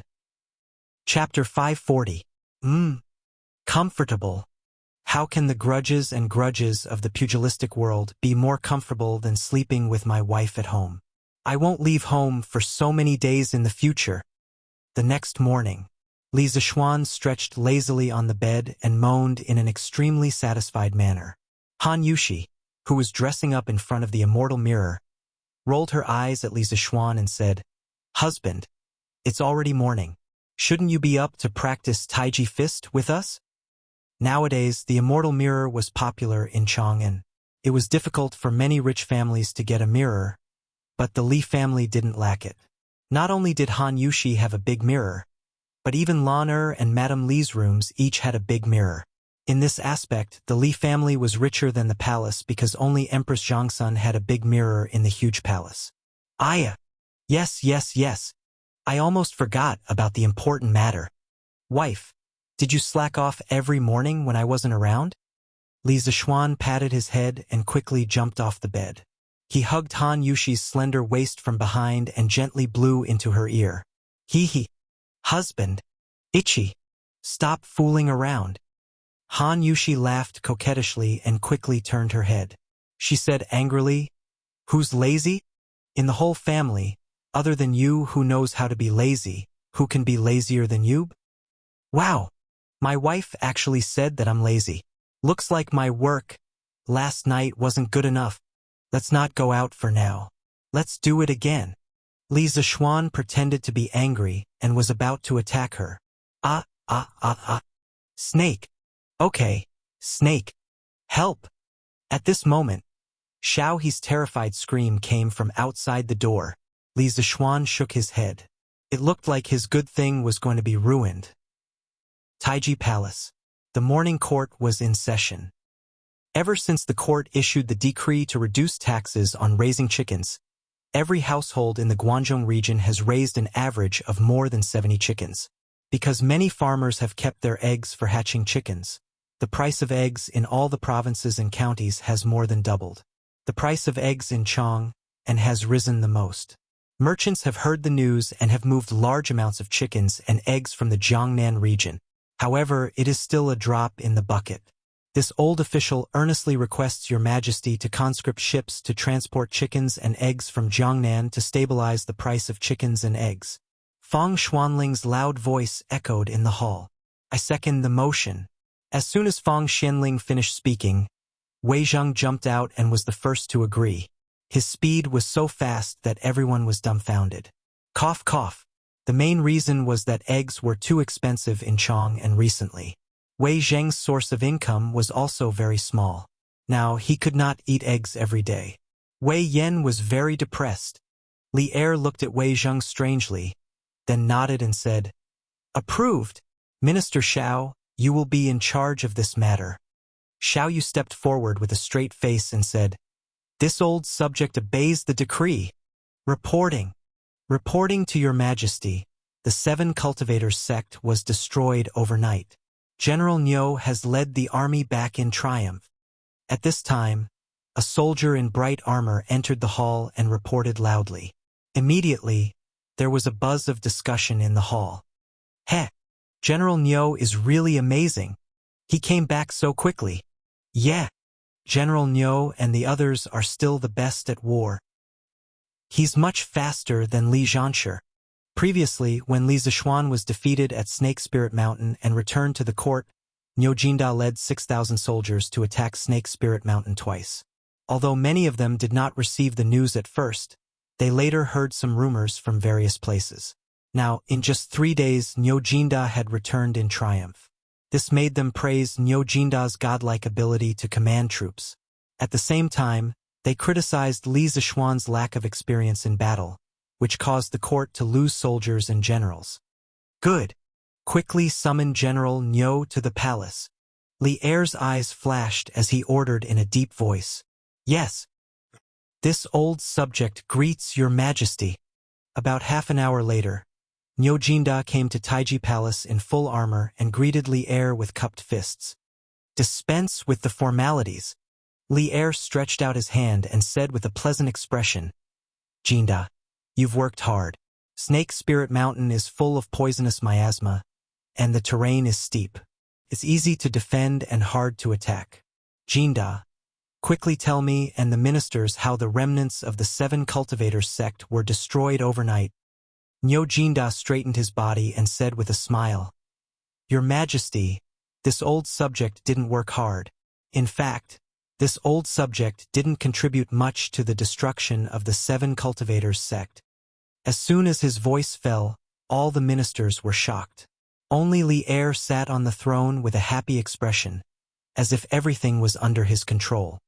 Why do you say that, Minister Niu? Although he had already guessed the result, Li Er still helped to ask the question in everyone's heart. As your majesty said earlier, the terrain of Snake Spirit Mountain is steep, and it's easy to defend and hard to attack. If we forcibly attack the mountain, although we can take down the 7 cultivators sect, we will inevitably suffer heavy losses. Therefore, this old subject led the army to surround Snake Spirit Mountain 3 days ago and didn't attack, waiting for Li Zishuan to come and fulfill his promise. At this point, many of the ministers were puzzled. Promise? What promise? Could it be related to the 7 cultivators sect? Fang Xianling, Zhang Sun Wuji, Qin Qiong, Cheng Yaojin, and the others just smiled and didn't say anything. They were all present that day, but they couldn't help but feel shocked. After listening to Niu Jinda's words, it seemed that Li Zishuan really did what he said. He single-handedly destroyed a sect that had a peak grandmaster and 7 cultivators of true virtue serpent, whose strength was comparable to a great grandmaster. This kind of thing sounded crazy. Niu Jinda ignored everyone's doubts and continued. Last night, this old subject was asleep, but I was awakened by a loud noise. This old subject went out of the tent to investigate and found that Snake Spirit Mountain had been struck by lightning and was accompanied by endless flames. In less than half an incense stick's worth of time, the mountain peak turned into a sea of fire, and I could faintly hear miserable screams coming from there. Today, at dawn, this old subject went up the mountain with the soldiers and found that all the houses of the 7 cultivators of true virtue sect had collapsed. There were corpses everywhere on the ground, and some of them didn't even have a complete corpse. Broken limbs were everywhere. After Lu Baodan, a disciple of the 7 cultivators of true virtue sect who was captured earlier, identified them, the sect master of the 7 cultivators of true virtue sect, In Batian, Elder Fei Shi, and the other 30 or so bastards were all killed. However, this old subject didn't find any trace of the giant beast of the 7 cultivators of true virtue sect, the 7 cultivators of true virtue serpent. Hiss! After Niu Jinda finished speaking, everyone couldn't help but suck in a breath of cold air. No wonder this old man vaguely heard the sound of thunder last night. At that time, I thought I was dreaming. What exactly happened on Snake Spirit Mountain last night? How could it be so tragic? Who did this? How could they be so ruthless? General Niu just said that he would wait for Li Zhanshi to fulfill his promise. Could it be that Li Zhanshi did all this? Chapter 541. Everyone's guess is correct. 3 days ago, Li Zishuan made a military order in front of His Majesty. He said that he would wipe out the 7 cultivators of true virtue within 3 days and take revenge for the soldiers who died earlier. Last night, he did it. The 7 cultivators sect has been wiped out, and the main culprit and the remaining evildoers have all been executed. This old subject congratulates His Majesty for having such an outstanding talent in Great Tang. In the Taiji Palace, when Niu Jinda heard the discussion of the ministers in the hall, he smiled and said loudly to Li Er, "General Niu, your words are biased." While everyone was still in a daze, a fat middle-aged official wearing a scarlet robe stepped out of the crowd and cupped his hands. General Niu only heard the thunder last night, but it doesn't mean that Li Zhanshi did it alone. Moreover, as far as I know, the Snake Spirit Mountain is hundreds of feet high. How could Li Zhanshi climb to the top of the mountain and release the thunder at night alone? How is such a method different from that of an immortal? And Li Zhanshi is just like us with a mortal body. This kind of battle record is definitely not done by Li Zhanshi. Maybe the 7 cultivators sect did all kinds of evil and the heavens couldn't stand it anymore, so they sent down the thunder as punishment. Niu Jinda narrowed his eyes and recognized the official in front of him as Chamberlain Cui Shanfu. He smiled meaningfully and said, "Oh? Has Chamberlain Cui been to the Snake Spirit Mountain before? Otherwise, how could you be so familiar with the situation there?" To tell you the truth, if it weren't for Gudu's letter, this old man wouldn't have known that there was such a poisonous mountain in the depths of the Qinling Mountains. The rest of the people originally wanted to agree with Cui Shanfu, but after hearing this, they immediately shut their mouths and cast doubtful looks at Cui Shanfu. Cui Shanfu's eyelids twitched, and he hurriedly said, "General Niu, you don't know, but this Cui has a distant cousin who often travels around to sell goods. He once got lost in the Qinling Mountains and happened to pass by the Snake Spirit Mountain. What this official just said was all from him. Niu Jinda said with a faint smile. Haha, what a coincidence. However, what I said just now was not all speculation. If you don't believe that Snake Spirit Mountain was destroyed by Li Zishuan alone, you can go to the entrance of the Li family in Yongla Lane and take a look after the court. The corpse of 7th cultivator of true virtue on the Serpent Spirit Mountain is still there to dry. Although I don't know what kind of method he used to transport the great serpent of 7th cultivator of true virtue, which is 30 feet long and weighs several hundred kilograms, from the midst of an army of tens of thousands of soldiers without anyone noticing. But I'm sure you won't have any doubts after seeing the spectacle of heavenly thunders and earthly fires, right? Hearing this, Cui Shanfu's face suddenly became extremely ugly, but the other ministers couldn't help but exclaim.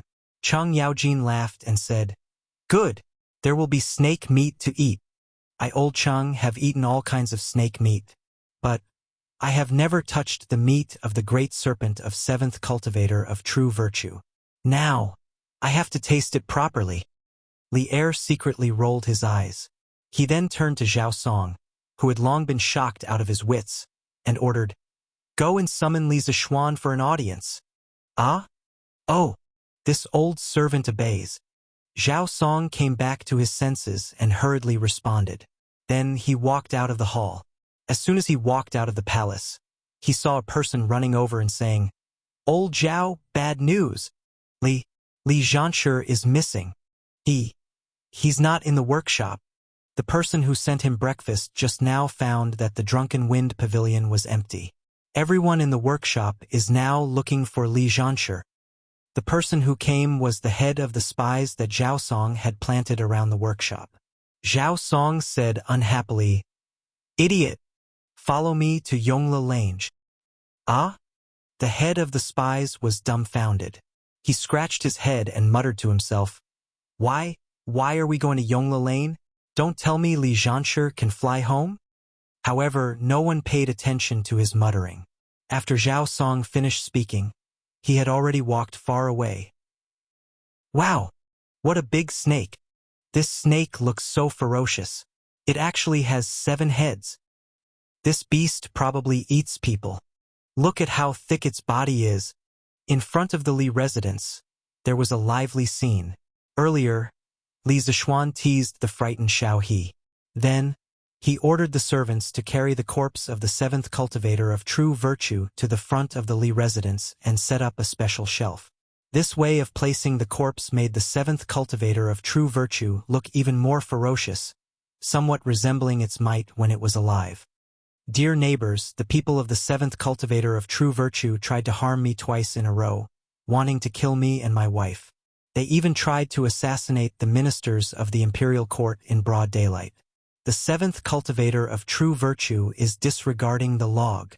Therefore, 6 days ago, I received His Majesty's decree to attack the 7th cultivator of true virtue together with the commander of the Northern Yamen's imperial army, Dugu Xian.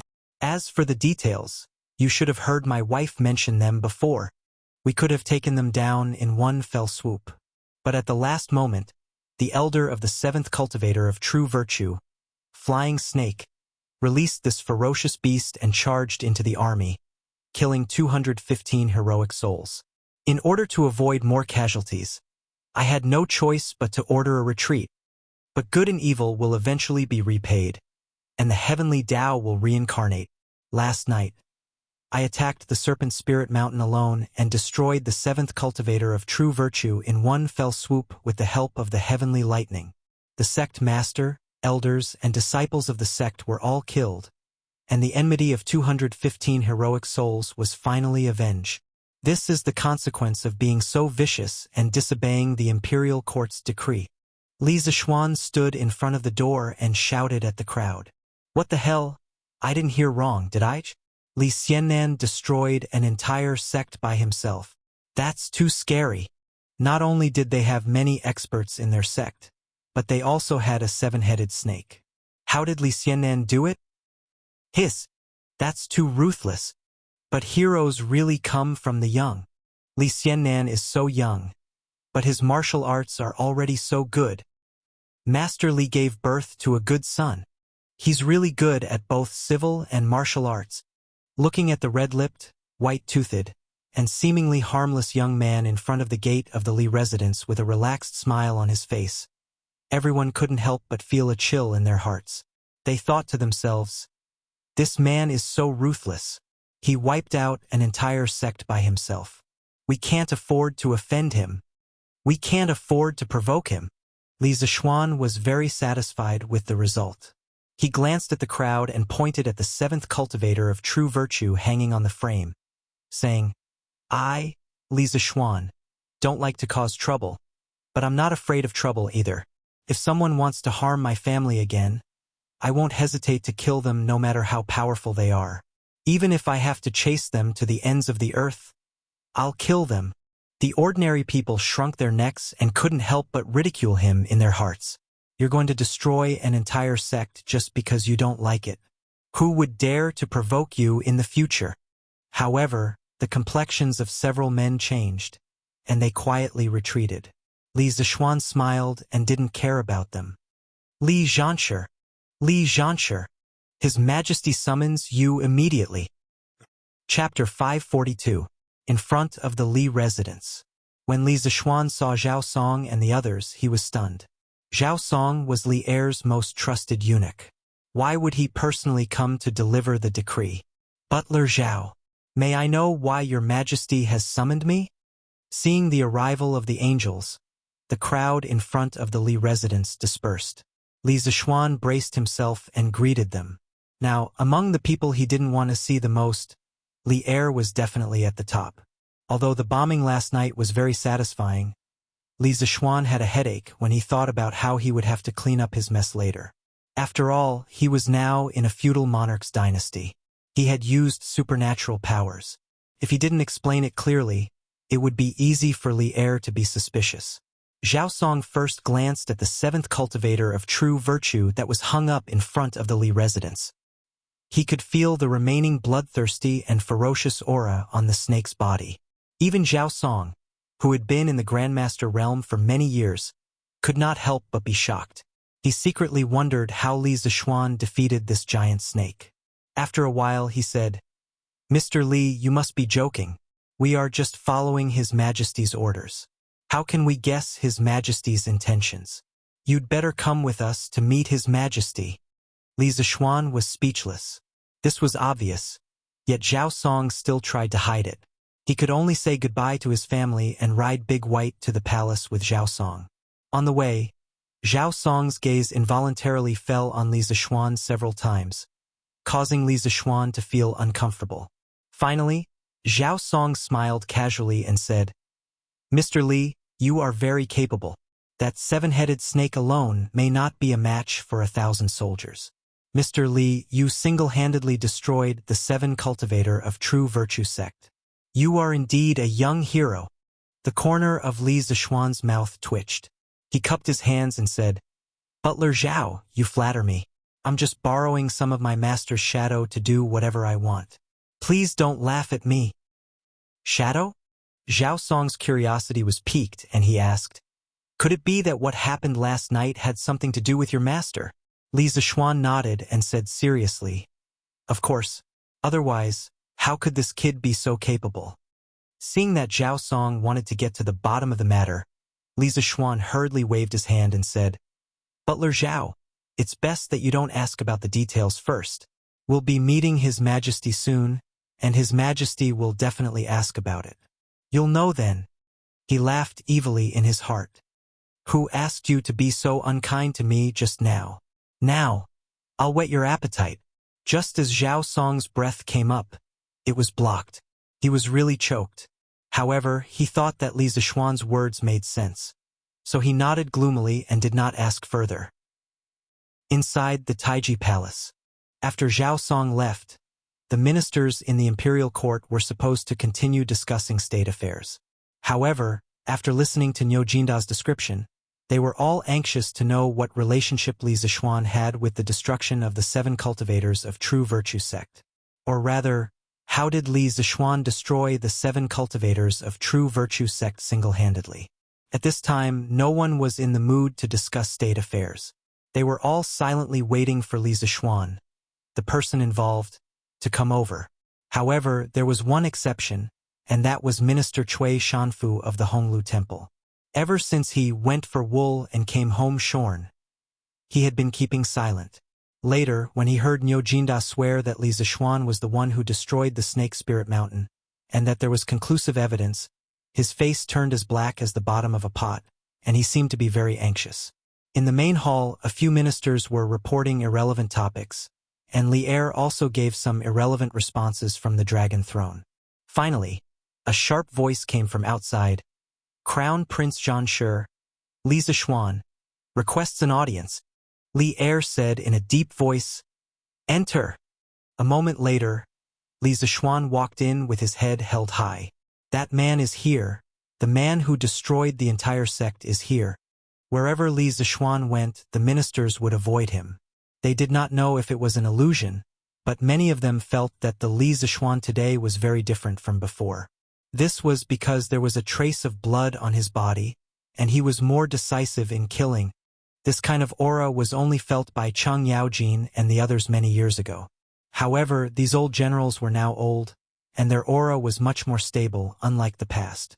They did not expect that Li Zixuan would also start to have this kind of terrifying aura. "This humble subject pays respect to your majesty." As soon as Li Zixuan came in, Li Er's pupils couldn't help but shrink. What a heavy, murderous aura. At this time, he saw Li Zixuan come forward and salute him. He nodded slightly and said, "You may rise." After Li Zixuan straightened his body, Li Er said in a deep voice, "Li Zixuan, the 7 Cultivators sect was attacked by heavenly lightning and earthly fire last night, and the entire sect was destroyed. Was it related to you?" As soon as his voice fell, all the ministers looked at Li Zixuan. Although Niu Jinda had already said it with certainty, they still wanted to hear what Li Zixuan had to say. Replying to your majesty, it was indeed this humble subject's doing. The 7 Cultivators sect has done all kinds of evil, and they tried to assassinate me twice. They have no respect for the law, and they gather in the mountains and forests. How are they different from bandits? A few days ago, they killed 215 soldiers of the imperial court. What this humble subject did yesterday was only to fulfill the promise this humble subject made a few days ago, and more importantly, to avenge the soldiers. At this point, there was nothing to hide, and there was no need to hide. Many people like to pick on the weak. Although Li Zixuan had only been in Tang for less than a year, he didn't want to be a pushover. Although this matter might arouse Li Er's suspicion, it could also serve as a deterrent to those who had evil intentions towards him. He wasn't someone who could be easily bullied. "It's fine if you want to harm me, but you must be prepared to have your whole family killed." Li Zixuan wasn't a bloodthirsty person, but he was a person who was afraid of trouble. If he was bullied by cats and dogs every day, wouldn't it be very troublesome for him to slap their faces one by one? As soon as Li Zixuan finished speaking, most people's expressions changed, and they secretly thought that this young man was really ruthless. Kong Ingda frowned and stepped forward. "Mr. Li, I'm afraid this is inappropriate. The sages often say that we must maintain a benevolent heart. Although the 7 Cultivators sect has committed terrible crimes, you only need to kill the main culprit. Why do you have to exterminate the entire sect and kill them all? This is against the will of the heavens." Although Li Zixuan had left the Imperial College and established his own school, Kong Ingda still regarded Li Zixuan as a junior. His words were directed at the matter, not the person. He was only advising Li Zixuan not to kill too heavily. When he bombed the 7 Cultivators sect, Li Zixuan did indeed hesitate whether he would kill the innocent by doing so. But every time he thought about how Zhao Siwei and the others arranged the Modeo formation at the last moment to cover him and Dugu Xian's retreat, all the hesitation in Li Zixuan's heart was swept away. If they had to blame someone, they could only blame those people for joining the wrong sect. After the incident, he also expected that his action of exterminating the entire sect would attract the dissatisfaction of some Confucian defenders. But he didn't expect that the first one to jump out would be Kong Ingda. Li Zixuan paused for a moment, and then retorted, "The will of the heavens? What is the will of the heavens? Watching your brothers die tragically and not taking revenge, is that the will of the heavens? Allowing the wicked to go unpunished and continue to do evil, is that the will of the heavens? Bullshit. When I, Li Zishuan, do things, I don't let down the heavens, I don't let down the earth, I don't let down the emperor, and I don't let down my brothers. I'm benevolent. I'm only benevolent to my own people. Besides, those 215 soldiers died on Snake Spirit Mountain without leaving behind their corpses. Who in the 7 Cultivators sect would dare to claim to be innocent? Since they chose to fight the imperial court together with Batian, they should be prepared to die. Chapter 543. Within Taiji Palace. Li Zishuan's words caused Fang Xianling, Du Ruhui, Zhang Sun Wuji and the other civil officials to frown, while the military officials nodded repeatedly. Chang Yaojin was even more excessive. This old fellow walked over with a hearty laugh and patted Li Zishuan's shoulder with all his might, saying, "Ha ha! Good! Well said! This is a good man of Great Tang. How can benevolence and righteousness protect Great Tang? Only by using the blade and blood can Great Tang not be bullied. Your Majesty, this child is a good seedling." Li Zishuan grinned. This old fellow really did not know how to control his strength. If the ground under his feet was a little looser, Chang Yaojin's 2 slaps would have planted him into the ground. Kong Yingda was so angry that his beard blew up. He scolded, "Preposterous! All preposterous! Duke of Lu, as an elder, how can you teach your juniors to be bloodthirsty? Li Xiannan has killed so many people at such a young age. What good will it do him in the future?" Li Zishuan wanted to retort, but Chang Yaojin stared at him. "So what if he's young? Shao Xian killed people who deserve to be killed. What's wrong with that? Back then, Hua Tsubing attacked the Xiongnu in the north when he was 17. Why don't you say that he's young?" With Chang Yaojin speaking up, Li Zishuan was happy to watch the show from the side.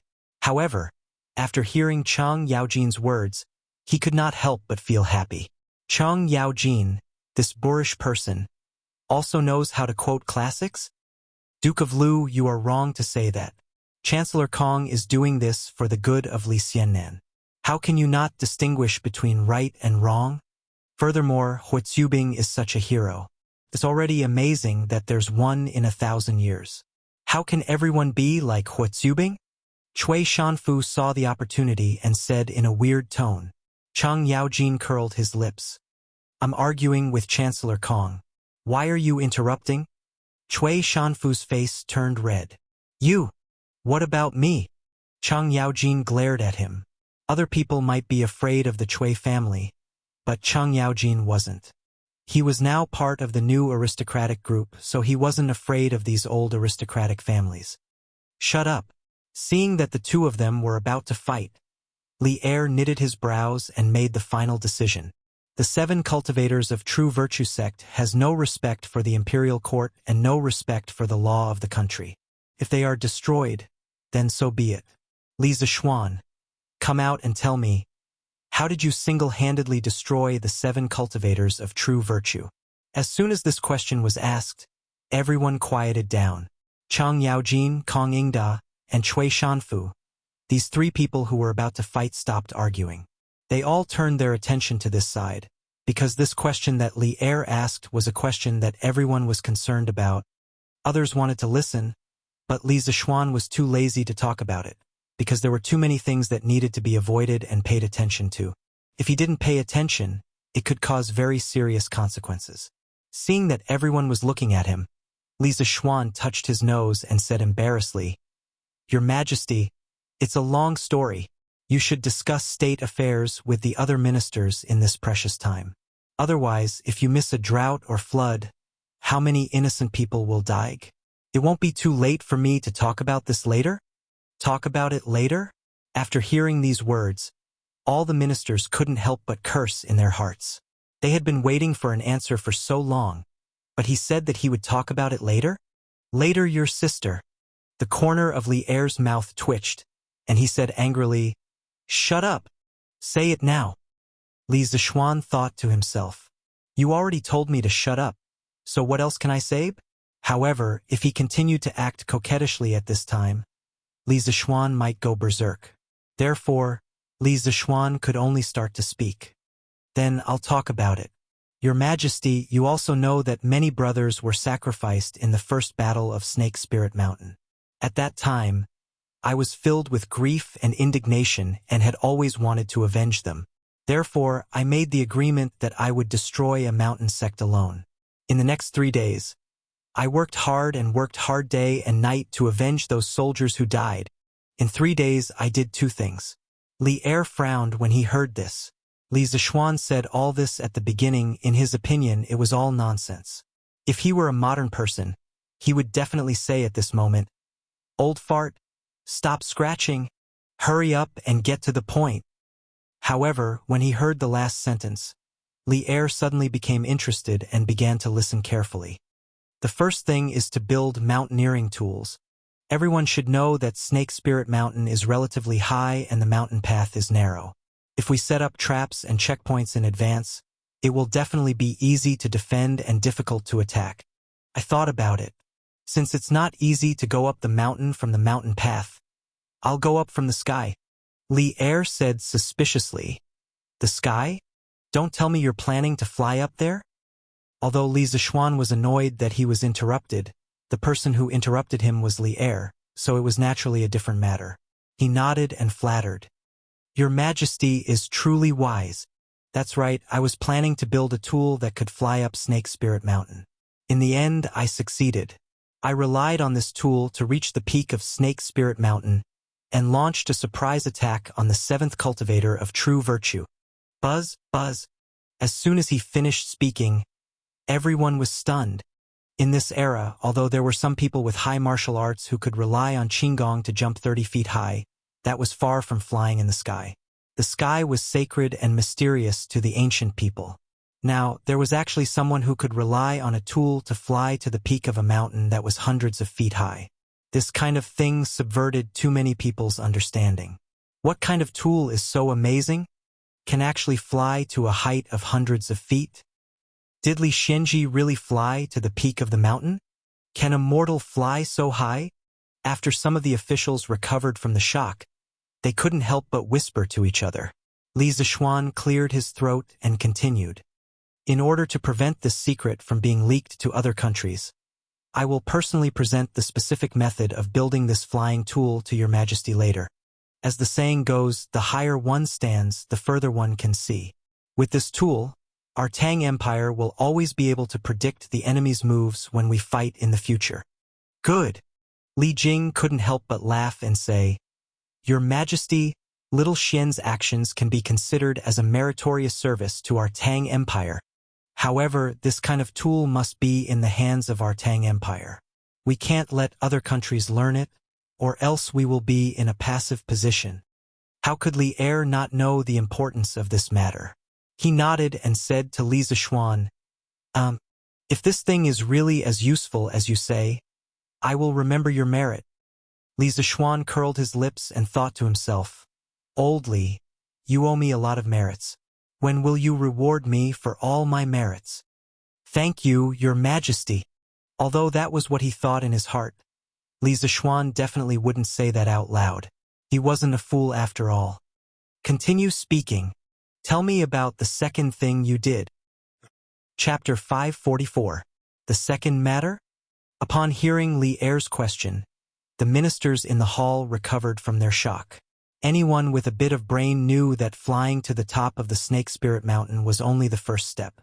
The most important thing was how Li Zishuan single-handedly destroyed the entire 7 cultivators of true virtue. Such destructive power was like the work of a true immortal. They really couldn't figure out how Li Zishuan, who had a mortal body, was able to do it. Li Zishuan's heart tightened. He secretly thought that what was going to happen was going to happen. He glanced at the curious babies in the hall and said, After the mountaineering tools were made, this little minister was thinking about how to destroy the 7 cultivators of true virtue. Although I've been practicing martial arts since I was a child, I've only just stepped into the Grandmaster realm. Chang Yaojin, Nyojinda, Qin Qiong, and the others almost vomited blood after hearing this. They all wanted to drag Li Zishuan over and beat him up. What did he mean by, "I've only just stepped into the Grandmaster realm"? How could these old generals, who broke through to the Grandmaster realm in their 30s or 40s, live? The sect master and the elders of the 7 cultivators of true virtue were all martial arts experts above the Grandmaster realm. Moreover, they had a 7-headed giant snake whose strength was comparable to my master's. If we fought with brute force, this little minister was definitely not their match. However, this little minister had no choice but to take revenge for the 215 soldiers. During those 2 days, this little minister tossed and turned in bed, thinking about it day and night. Finally, this little minister remembered that before my master passed away, he gave me something. What is it? Li Er knitted his brows and asked in a deep voice. Among the people in the hall, Li Er's understanding of Li Zishuan was definitely at the forefront. After hearing Li Zishuan's words just now, Li Er muttered in his heart. He felt that there must be something wrong with this kid's words.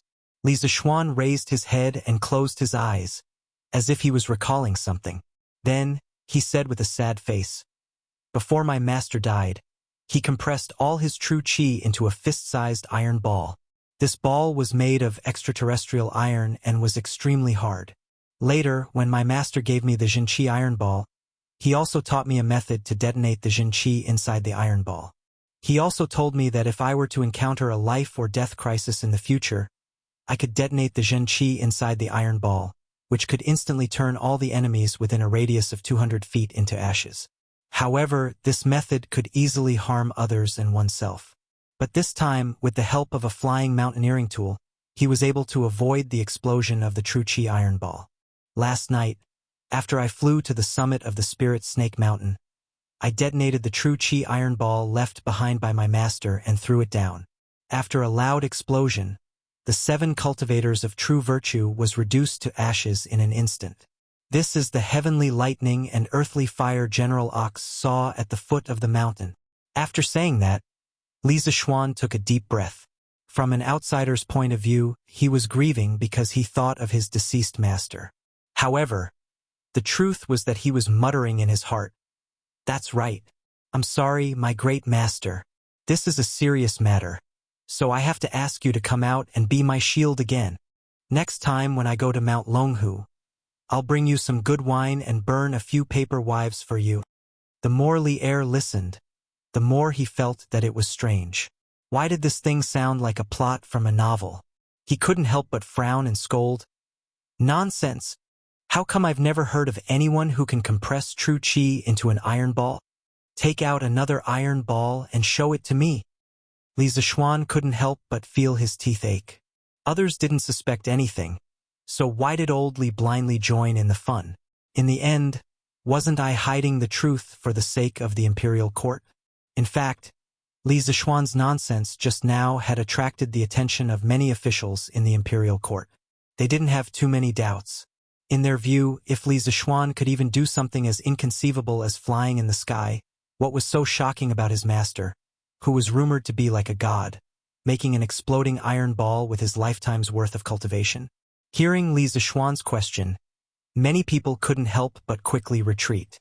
A few ministers who were closer to Li Zishuan ran away quickly because they were afraid that Li Zishuan would really take out another true qi iron ball. Li Zishuan didn't expect that his nonsense would have such an effect. He awkwardly coughed and said, "Your Majesty, this kind of heaven-defying object is not easy to make. This is because a large amount of true qi must be fully compressed in order to make this thing have a large destructive range. My master exhausted all his skills and only managed to make one. Therefore, I don't have anything like that with me. However, this thing does exist. If you don't believe me, I can't make a true qi iron ball for you." This was considered a scoundrel, but Li Zishuan really had no other way. The Jinqi steel ball was the best excuse he could think of in a short period of time. Even though there might be loopholes in it, he had no other way. He could only resign himself to fate. No matter what, he couldn't reveal the fact that he knew how to make explosives in front of so many people. However, even Li Zishuan himself didn't expect that when he resigned himself to his fate, he would actually be blessed with good fortune. someone that Li Zixuan had never expected would actually stand up for him. "Your Majesty," this old servant once read in an ancient book that martial arts experts at the peak of the great Grandmaster realm can indeed condense their genuine qi. Although the genuine qi iron ball that Li Xiannan just mentioned sounds incredible, theoretically speaking, it is possible. However, if it is put into practice, it is extremely dangerous. I'm afraid that only an expert like spiritual master Ling Su would dare to be so daring as to dance on the tip of a knife. The person who came out was Zhao Song, the man with the highest martial strength in the entire hall. He shouldn't be considered a man. Ever since he had returned to Taiji Palace, Zhao Song had been thinking about what Li Zixuan meant by borrowing some of my master's shadow. When Li Zixuan had explained the entire incident from beginning to end, Zhao Song was suddenly enlightened. At the same time, he couldn't help but wonder if Li Zixuan's method of compressing vital qi and detonating it would work. After he had figured everything out, Zhao Song's heart was suddenly enlightened.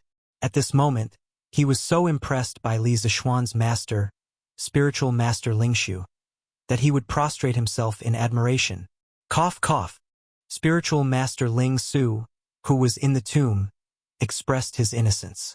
All of this was caused by Li Zixuan. Actually, this so-called true qi iron ball or true qi bomb was just something that Li Zixuan made up based on some fantasy novels that he read in his previous life. It was a little like Xiao Yan's Buddha's angry lotus flame in Battle Through the Heavens.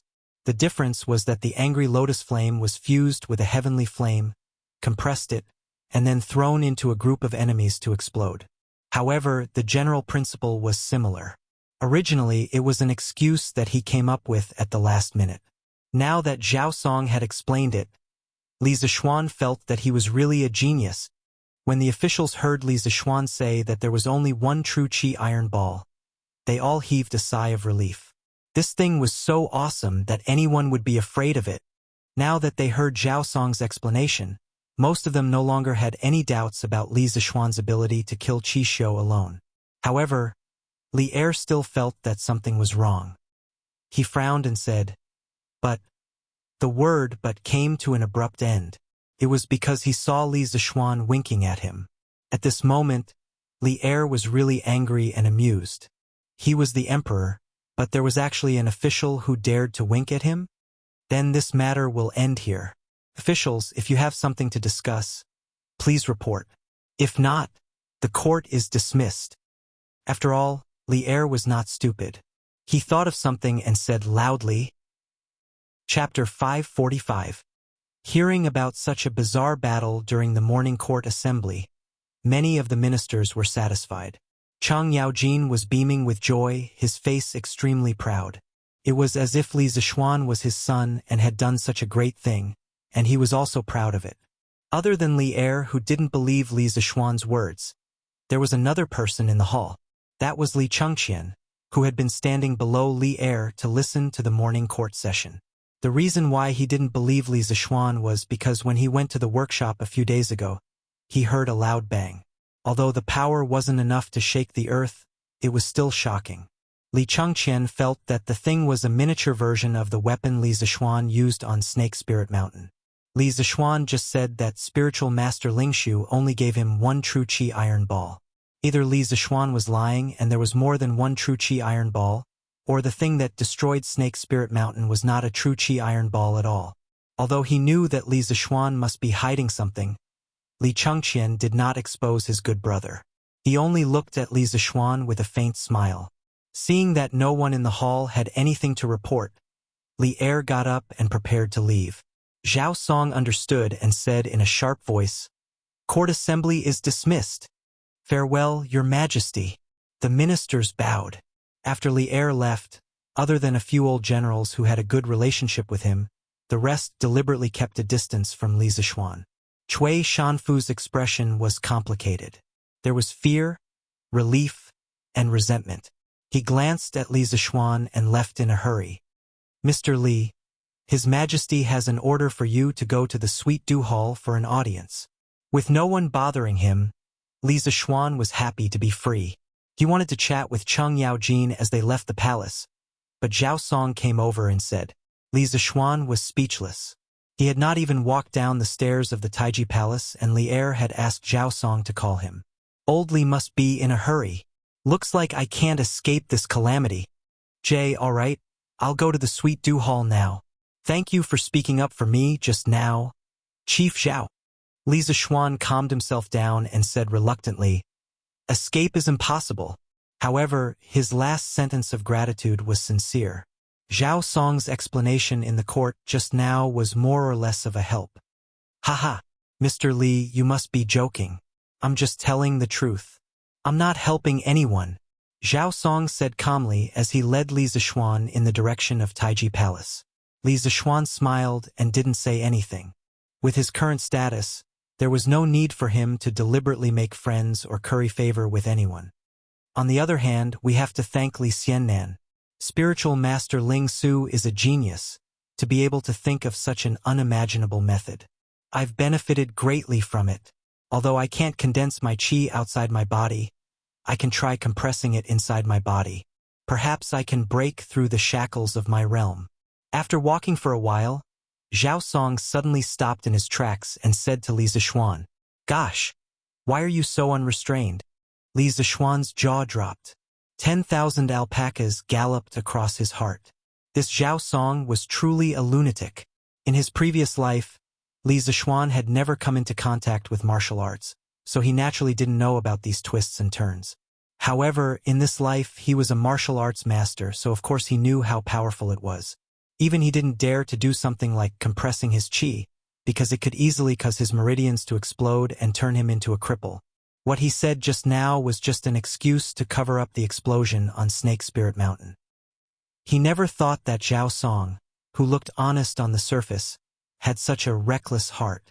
Supervisor Zhao, forgive me for speaking bluntly, but the risks of compressing the genuine qi far outweigh the benefits. Back then, my master abandoned everything to do this at the last moment of his life. You still have to consider it carefully. Zhao Song had more or less helped him. Li Zishuan didn't want Zhao Song, a great master, to become a cripple because of his nonsense. If Li Er knew, he would probably mess with him. Haha. On the path of martial arts, I definitely can't go as far as spiritual master Ling Su. In the end, I like to be overcautious and timid. This time, no matter what, I have to try it myself. Zhao Song said with a smile as if he was touched. Your humble servant pays his respects to your majesty. After chatting with Zhao Song for a while, the two of them arrived at the Sweet Dew Hall. Li Zishuan bowed to Li Er as he prayed in his heart that the stubborn old man Zhao Song wouldn't explode in the future. Haha, you sure run fast.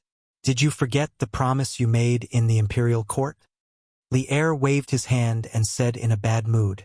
His hands were itching now, mainly because Li Zishuan was asking for a beating.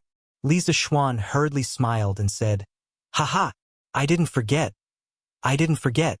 How would I dare to forget? Here, your majesty, this is the tool I used to fly up the Snake Spirit Mountain last night. The blueprints are all here. As Li Zishuan spoke, he took out a stack of blueprints from his sleeve. These were the blueprints he had drawn in the workshop for the past 3 days. Li Er didn't put on airs and personally went forward to take them. He casually flipped through them and looked at Li Zishuan and asked, this mushroom-like thing can fly up to a height of 1,000 feet? Li Zishuan smiled and said, of course. If your majesty doesn't believe me, you can go to my house to take a look in the future. That thing is still in my courtyard. Li Er was furious when he heard that. Bastard! Why didn't you keep such a national treasure well and leave it in your courtyard? If it was stolen by thieves and fell into the hands of other countries, how many of our Tang Empire soldiers would die in vain? When you go back, immediately send that thing to the palace. Since you can't keep it well, I'll keep it for you. Openly robbing, and it was a righteous robbery. How could Li Zishuan, who had dealt with Li Er so many times, not know that the latter half of Li Er's sentence was the main point? He hurriedly said, Don't. Your Majesty, I will definitely keep that thing well in the future. If you really want that thing, can't you ask the craftsman to make another one according to the blueprints? Oh, right. If the craftsman can't understand this blueprint, you can ask Qing Ke to teach them. Qing Ke knows this. Get lost. At the mention of Li Tai, Li Er was even more furious. He pointed at Li Zishuan and scolded. You brat. You still have the nerve to mention Qing Quebec. I originally wanted him to learn from you. But now he has been bewitched by you to build a house in the Cloud Mountain. My son is actually building a house for you. You're getting bolder and bolder. Chapter 546. Inside the Sweet Nectar Hall. Seeing Li Er's furious appearance, the palace maids and eunuchs at the side hurriedly lowered their heads. Previously, they had only seen Wei Zhang who could make Li Er lose his composure. They didn't expect that today there would be another Li Zishuan. Sure enough, heroes came from the youth. Cough, cough. Your Majesty, please calm down. Building a house is also a kind of learning. There is a saying in Taoism called entering the world to cultivate. If Prince Wei stays in the palace for a long time, it won't be good for his character growth. I believe Your Majesty understands this point. Otherwise, you wouldn't have allowed Qing Ke to go to Cloud Mountain. Heh. Li Er laughed. He didn't agree or disagree. He thought for a while and then said meaningfully, Let's not talk about this for now. Is there something you forgot to tell me?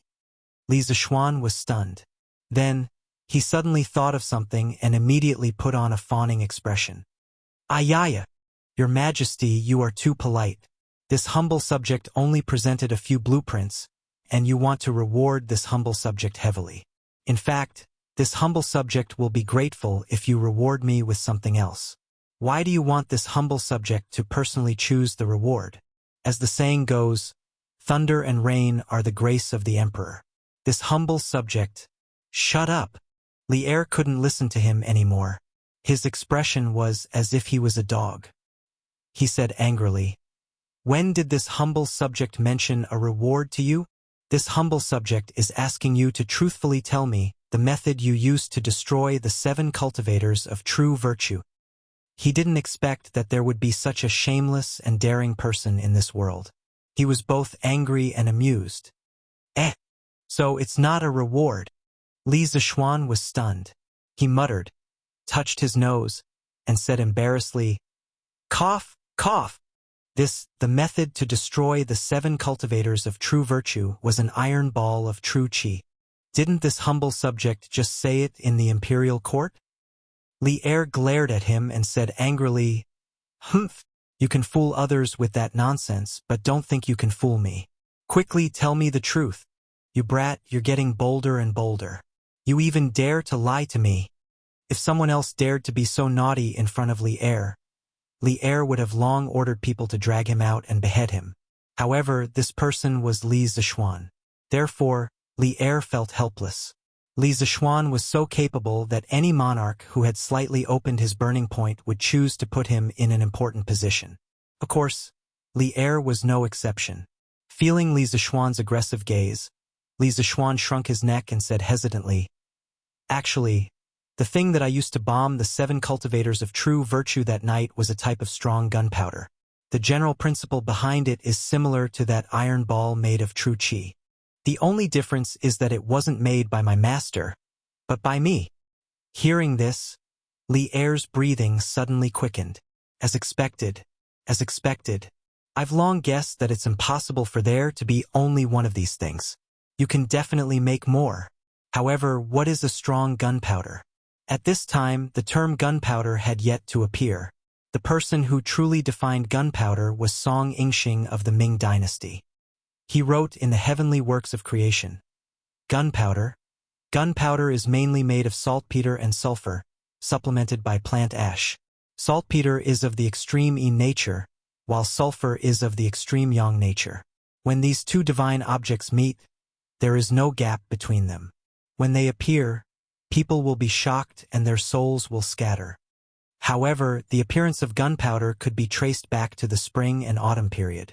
According to the Fanzi Yaren, gunpowder was already used in China during the spring and autumn period. According to Fanzi Yaren, gunpowder was already used in the common people's livelihood. Of course, gunpowder at that time only referred to saltpeter. This was because saltpeter could directly ignite or explode when it collided with organic matter. When it came to gunpowder that was slightly more powerful, it had to be refined into a pill alchemist. This was because the original use of gunpowder in China was to be used in the fire process of refining pills. In ancient times, when it came to poisonous metals such as sulfur and arsenic, they would often burn them before using them. The word burn meant to subdue them, to make the toxicity lose or reduce. This procedure was called fire suppression. After Li Zixuan heard Li Er's words, he choked for a moment. What did he mean by, "I already guessed that there was more than one"? After all this time, he was tricked. "Your Majesty, gunpowder is a medicine that can be ignited by sparks, flames, and so on. When these things burn fiercely in a very narrow space, it will cause an explosion. This can actually be used as the ignition agent in the fire suppression procedure of Taoist alchemy." After cursing Li Zixuan several times in his heart for having little Gigi, Li Zixuan gloomily explained. When Li Er heard the word alchemy, his eyes suddenly lit up. He asked, "You also know alchemy?" Li Zixuan looked at Li Er's expression and knew what he was thinking. He hurriedly said, "Of course I don't know this. My master once said that the art of alchemy is the biggest scam of Taoism. Back then, ever since the first emperor recruited alchemists to refine the elixir of immortality, the world has been changing dynasties for nearly 800 years, but there has never been anyone who can live forever. This is just a scam to confuse people." After saying so much, Li Zixuan still didn't want Li Er to go astray. Li Er couldn't help but blush when his thoughts were seen through. After he calmed down, he said with a straight face again, "I also understand that the art of alchemy is just a small matter, but this gunpowder is so important to my Tang Empire. Why didn't you tell the truth in the imperial court just now?" Li Er stared sharply at Li Zixuan's face and asked word by word.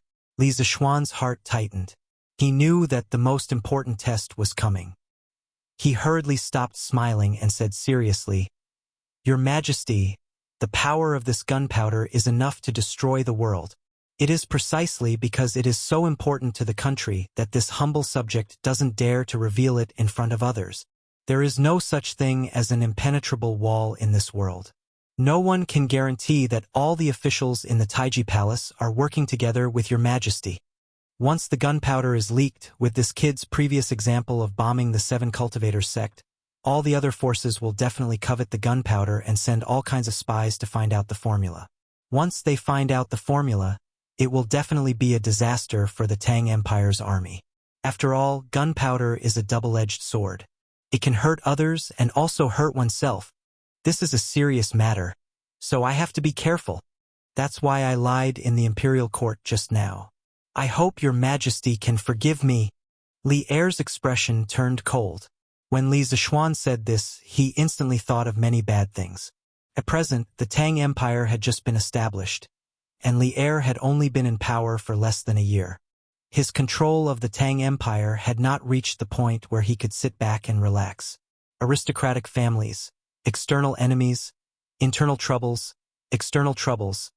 These were all unstable factors hidden in the dark. If he was careless, he might lose the whole game. Not bad. I'm very pleased that you can think of these things. Li Zixuan, you didn't disappoint me. After a long time, Li Er sighed. His expression gradually softened as he looked at Li Zixuan and said, Chapter 547. In the Ganlu Palace. It was rare for Li Zixuan to hear Li Er speak human language. He couldn't help but feel a little better. Wasn't he working so hard for the sake of Great Tang? Thank you for your praise, Your Majesty. In addition to what I said earlier, I also believe that Great Tang doesn't need gunpowder at all. What do you mean? Li Er asked with some confusion. Li Zixuan stood with his hands behind his back and said, Your Majesty, Great Tang's army is full of valiant generals and high morale. What we lack now is not combat power, but the country needs to rest and recuperate. Once the people are rich and the treasury is full, the Turks in the north will be wiped out. Gunpowder is just icing on the cake. It's not the key to victory.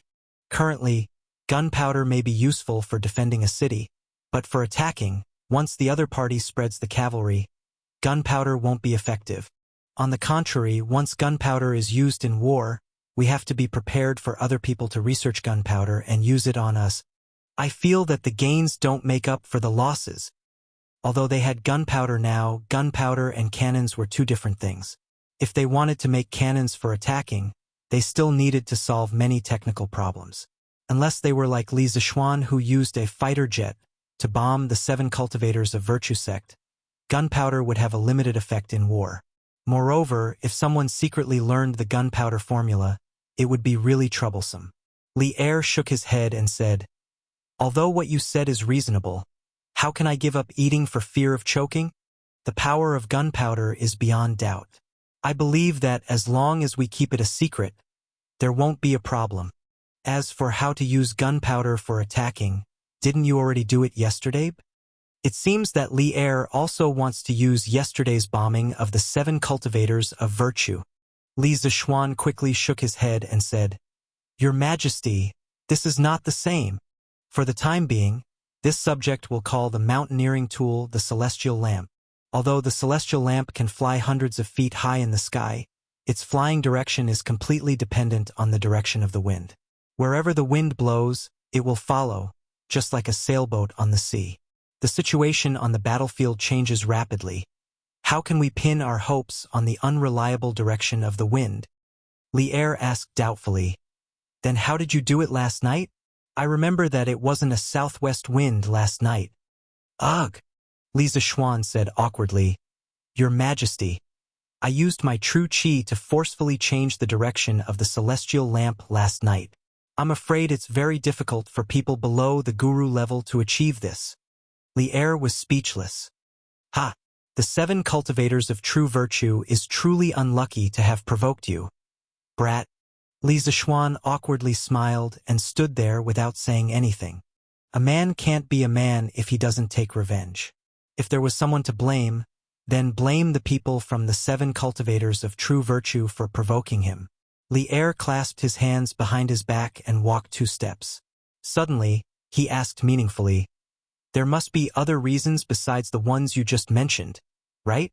With that, he stared into Li Zixuan's eyes with a faint smile, waiting for an answer. A few drops of sweat suddenly appeared on Li Zixuan's forehead.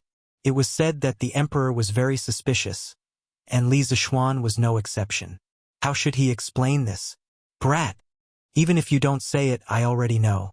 You didn't dare to tell the truth in the imperial court because you were afraid that I would feel that you were too big of a threat and suspect you, right?" Li Er saw Li Zixuan struggling and unable to say anything. He laughed loudly and walked over.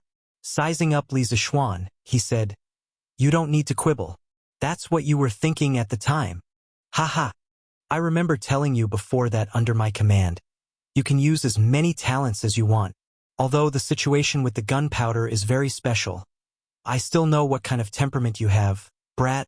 Otherwise, I wouldn't have let you live until today because of what you did." Li Er's face turned slightly cold as he finished speaking. Li Zixuan was silent. He secretly thought that Li Er had his reasons for becoming an eternal emperor. His vision and breadth of mind were things that many emperors didn't have. After a long while, Li Zixuan faintly sighed and cupped his hands. "Thank you for your trust, Your Majesty. I don't have any great ambitions in this life. I just want to lie at home and live a leisurely life with my wife and parents. I don't want to participate in these disputes. Of course, I also hope that Tang Empire is infinitely powerful. It's best if it's so powerful that no one dares to provoke us. Then, I can peacefully enjoy my life at home." Li Er glanced at him and snorted. "Useless. Wait until you help me develop Tang Empire to a point where no one dares to provoke us. Then we can talk about enjoying your life." Li Zixuan smiled and said, "Your Majesty, contentment brings joy. What is being successful and not being successful? Anyway, I'm very satisfied with my current life. Don't I still have Your Majesty to worry about other things?" Li Zixuan's words were sincere. He wouldn't exchange his current lifestyle even if he was given the title of emperor.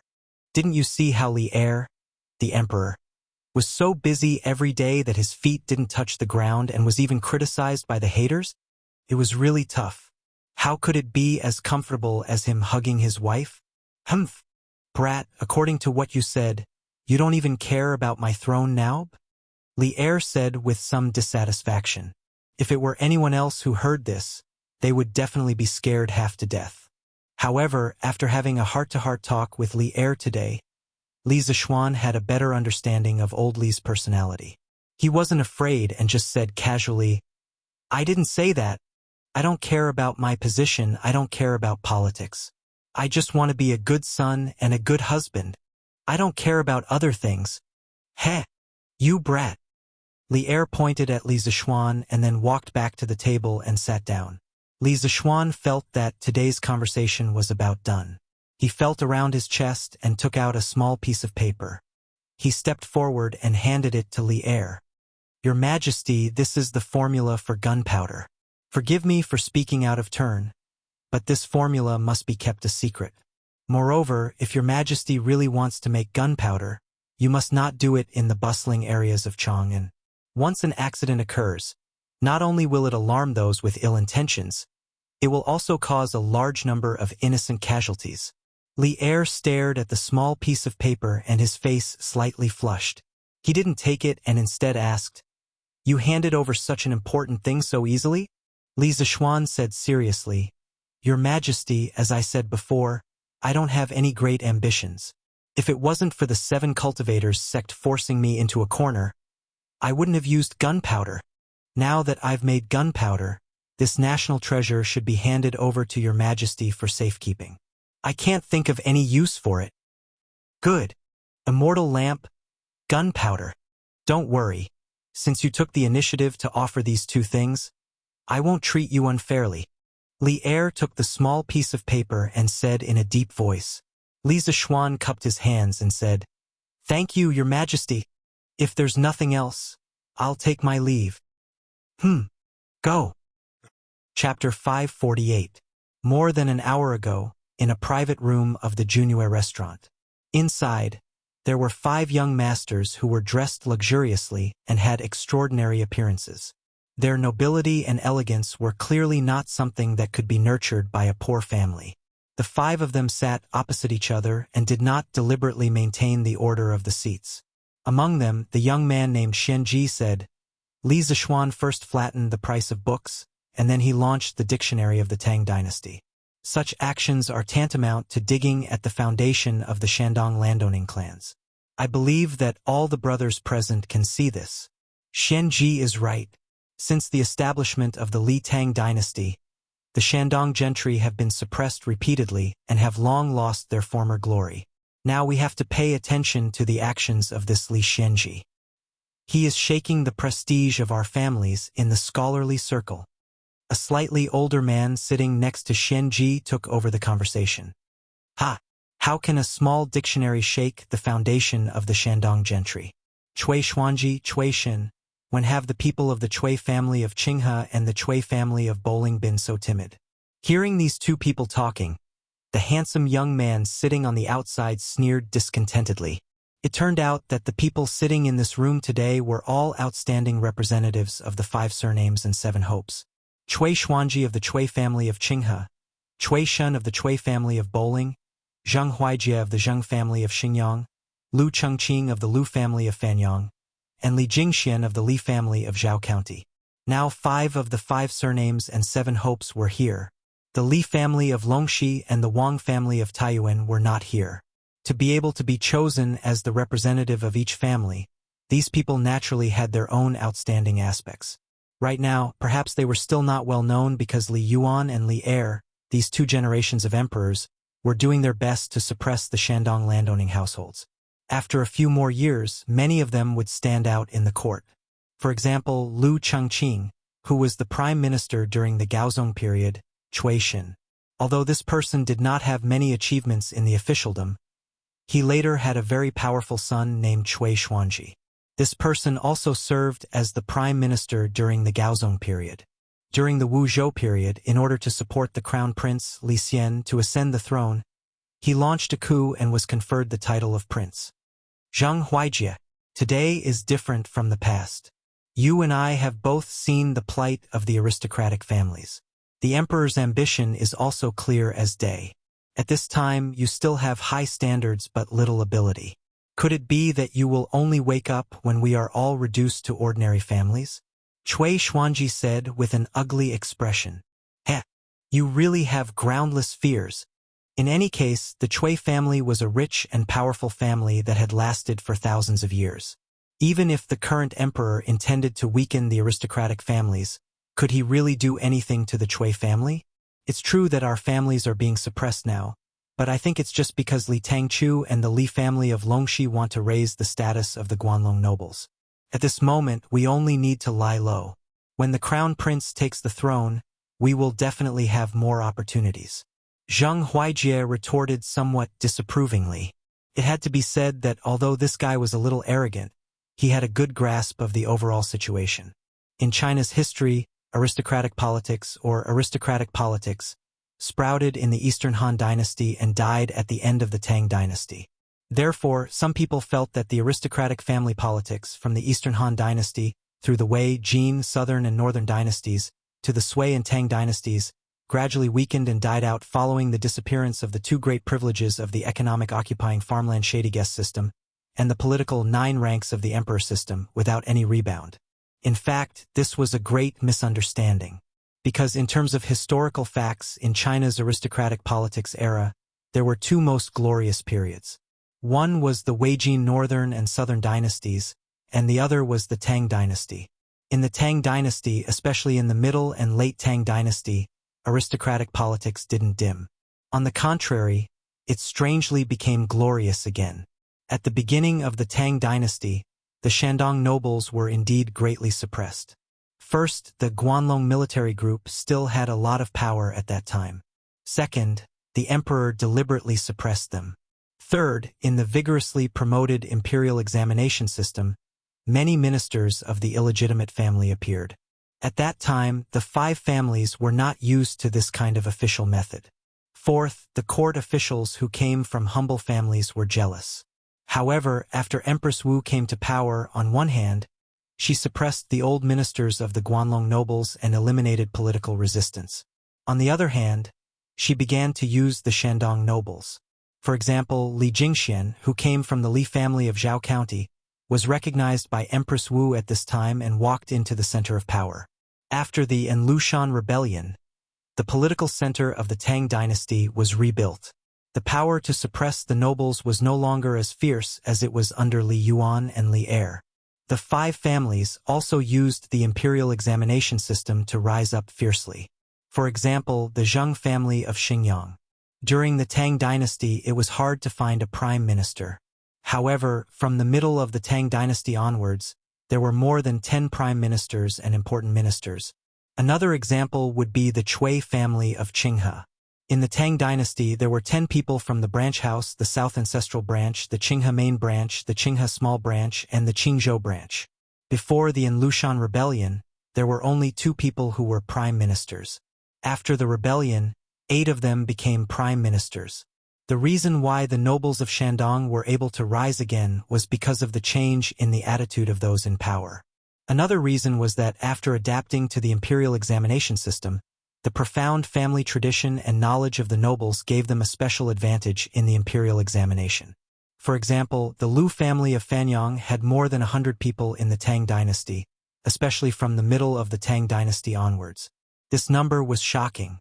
One must know that in the Tang dynasty, the Jinshi examination was the most difficult. The number of people who were admitted was also very small. The Lu family was able to have such results because of their family traditions and knowledge. Therefore, if the nobles wanted to develop, they had to wait for the right time.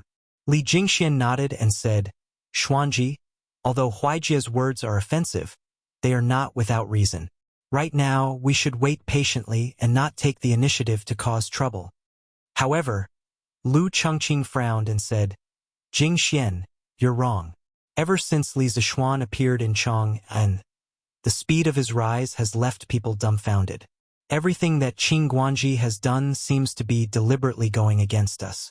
Recently, I even heard that he wants to build some Yanhuang Academy and develop engineering. It's really absurd.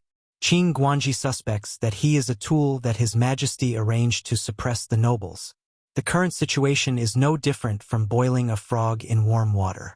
If we don't take action soon, sooner or later, our foundation will be nibbled away. If the Chui family wants to deal with Li Zishuan, the Lu family is willing to help. Chui Xuanji smiled and said, Brother Changqing is really far-sighted and righteous. Then he turned to Zheng Huijie and Li Jingxian and said, Brother Zheng, Brother Li, time waits for no man. If Li Zishuan is allowed to do as he pleases, the situation of our families will be even more worrying. Please reconsider carefully. Chui Shen chimed in, Huijie, Jingxian, I believe that with your foresight, you can't see Li Zishuan's threat. Please consider the big picture. In the current situation, 3 out of the 5 families had formed a united front. Hesitation appeared on Li Jingxuan's face. After a while, he stood up and said, In that case, the Li family of Zhao County is also willing to help. However, this is a serious matter. Jingxian will have to discuss it with my father. Of course. Chui Xuanji smiled and nodded with a hint of joy. Chapter 549. After Li Jingxian agreed to join the temporary alliance, everyone looked at Zheng Huijie again. It was no longer about Li Zishuan, but whether the Zheng family still wanted to play with the other 4 major families in the future. Zheng Huijie wasn't stupid. He could also figure out the crux of the matter. A moment later, he waved his hand in annoyance and said, Fine. Do whatever you want. But our Zheng family is only responsible for providing the money, not the manpower. Good. Chui Xuanji was overjoyed. He was about to say something when someone knocked on the door. Young master, I have something important to report. The atmosphere in the room was stifling. Logically speaking, no servant would come and disturb such an important meeting. Apart from Li Jingxian, the other 4 people all had anger on their faces. Li Jingxian hurriedly said, Please don't blame him. I'll go out and teach him a lesson right now. It's okay.